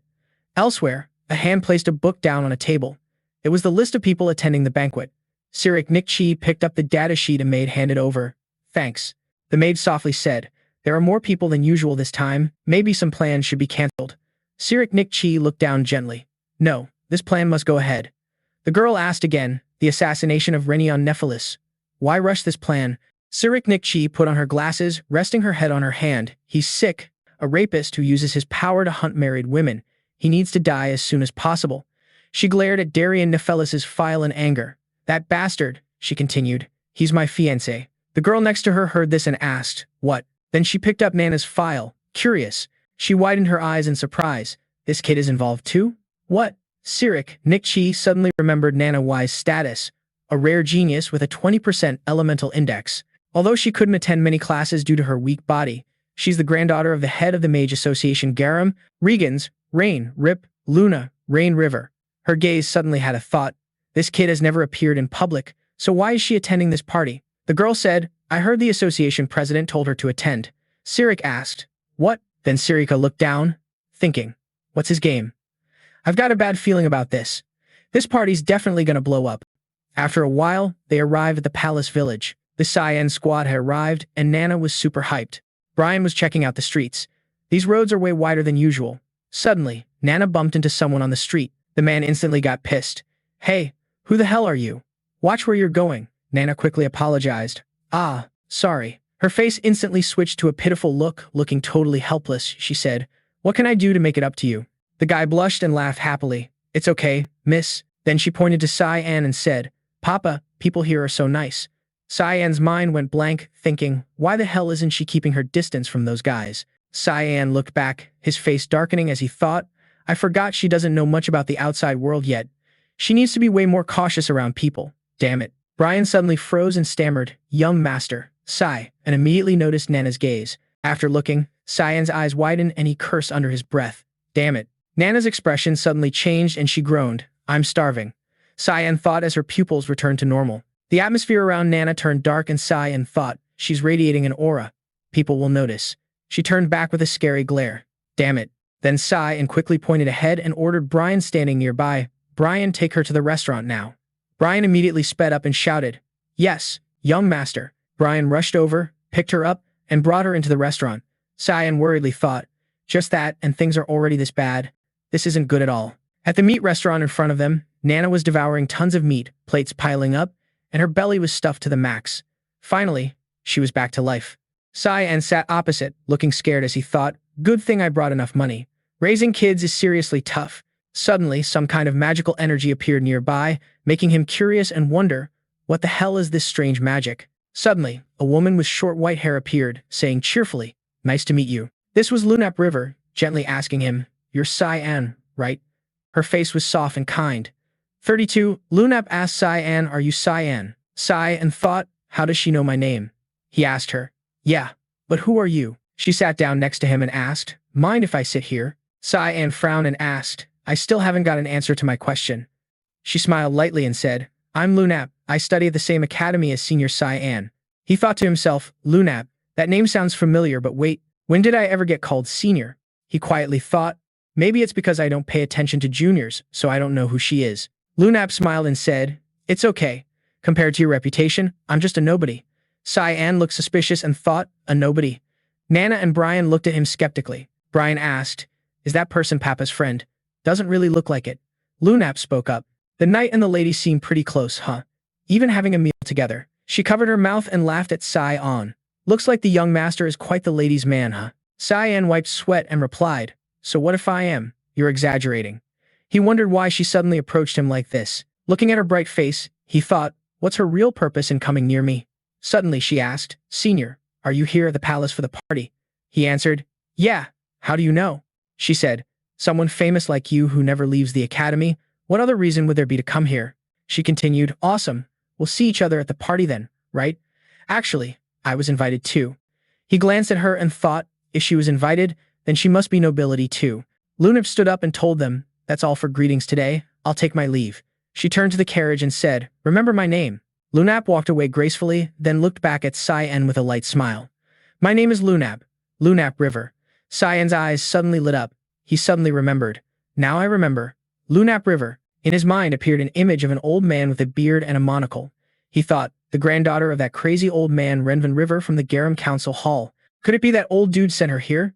His mind flashed to an image of Lunap sinking deep under the sea in a white dress. In her past life, did she die while still at the academy because of a weak body, or was she turned into an experiment by the Garam Council? He rested his chin on his hand, thinking. More and more unrelated connections from past lives keep popping up. So annoying. That means everything that happens next is a wild card. In Sai An's mind, the image of the castle at sunset flashes. He remembers it happened right on the day of the ball, the one they call the bloody ball. In the bedroom, Erin is tying her hair while looking in the mirror. She turns and asks Lemis, how do I look? Do I look okay? Lemis gives 2 thumbs up, praising her. Beautiful. Princess, this is the first time I've ever seen someone that gorgeous. On the bed lies a pile of dresses. Lemis thinks to himself, still not satisfied with her, Princess, please cut me some slack. She spins around. No, still a bit off. Lemis shows his helplessness. She says, it's fine, this is enough to totally win Sai An over. The words immediately make Erin blush. She shyly turns away. What? What does this have to do with Sai An? Lemis exhales. You're the one who asked me to send him the invitation. Erin pouts. That was me back then. Things are different now. Lemis raises his hand to stop her. Chill out, don't get all tangled up. Suddenly, a maid approaches holding a box and says, Princess, she continues, Prince Lionel has sent you a gift. He said it suits you perfectly. Erin is surprised. Brother Lionel sent me a gift? Inside the box is a stunning necklace. Lemis looks at the necklace, folds his hands, and teases Erin. So pretty. Sai An's definitely gonna like it. Erin blushes. No, no. It's not like that. The scene shifts to the castle's grand hall. Guests at the ball have already filled the place. Everyone is dressed super fancy. Sai An leans against the wall, thinking, it's crowded, but the target still hasn't shown up. His eyes glance sideways. Kellen is standing close to the wall. Sai An says to Kellen, you coming here means Exil's here too, right? He replies, yes, he's currently with Prince Lionel. Plus, I have something to report. Sai An asks, what is it? He answers, I suggest you leave the ball immediately. Sai An wonders if this is news about the cleansing mission, or is something about to go down. He says, I have a bad feeling. I'm afraid you and many others will be in danger. Sai An's expression turns shocked. Kellen continues, Exil asked me to tell you to leave the palace before the ball starts. He said there's going to be a little show. Sai An's eyes widen. He thinks, the bloody ball. Could Exil be pulling the strings? Kellen tells him, I can't let you get hurt. Sai An replies, all right, you go ahead. He asks, are you okay? Sai An answers, yeah, you're the one who should be careful. Now go. He turns away. Yes. Please take care. Sai An smiles to himself. A little show, huh? He grins mischievously. I think that bastard Exil, he's crazier than I thought. There's a flicker of flame beside him. He asks, what's up?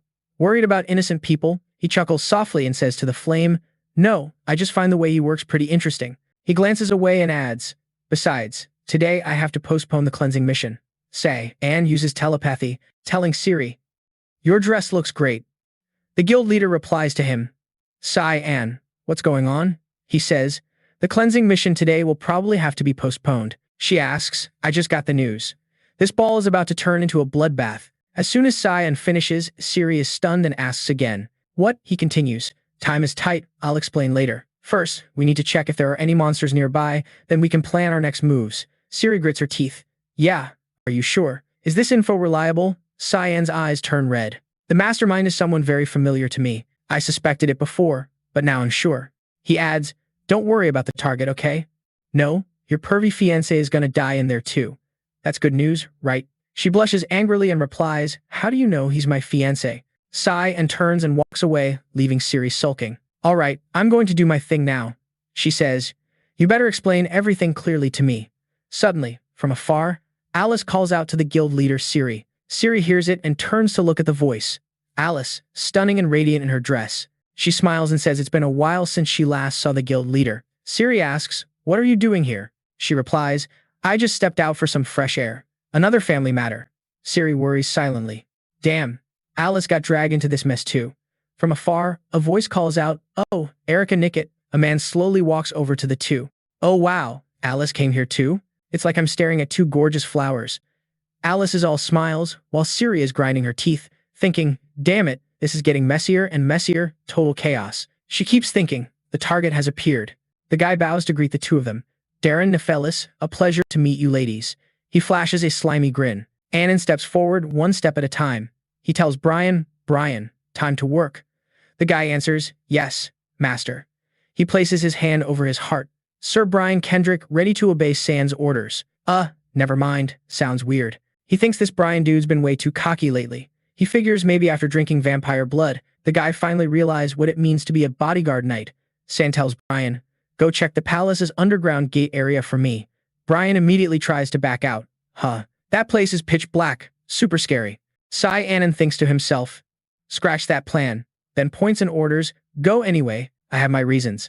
Suddenly he looks back, grumbling, the master's behind us. Sai An asks, behind what?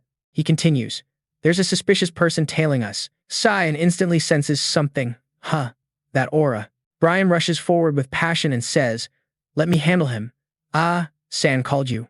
Wait up. But Brian ignores Zan and charges back to grab the suspicious guy. Zan sweats nervously, squinting at him. It's okay, Brian, I know this guy. Brian pins Emily down, saying, oh, really? Sorry for being rough. Emily falls unconscious after being shoved. Inside the castle, there's a long staircase going down. A mysterious figure in black holding a torch descends. More black-clad people are below. The black-clad guy laughs. The time has come. My minions, awaken. As soon as he finishes, those black-clad folks' eyes light up. Erin looks around at everyone at the party, pouting and wondering, what's this? They invite us, but no one shows up. She keeps complaining, damn, do whatever you want then. Suddenly, a voice says, very pleased to meet Princess Erin. She turns to see a girl slowly approaching. She asks, you're Lunap Rain River, right? Second-year student at our academy? The girl coming closer is Lunap. She lifts her skirt and bows to Erin. She cheerfully replies, you still remember me. Thank you, Princess Erin. Erin responds too, how could I forget the genius of Garam Kingdom? I'm glad you're representing the country at the ball. She says to Erin, the princess is so kind, Senior Sean should learn from your heart. Erin is a bit surprised and asks Lunap, you know Sean? Lunap answers, yes, I even met him yesterday. Erin is shocked and blurts out, are they really that close? Realizing she slipped, Erin raises her hand to cover her mouth and thinks, ugh, I messed up. Lunap chuckles softly, so Princess Erin, do you like Senior San? Lunap makes Erin blush hard. She thinks to herself, San, I like him. Suddenly, a scream comes from afar. Everyone turns to look back.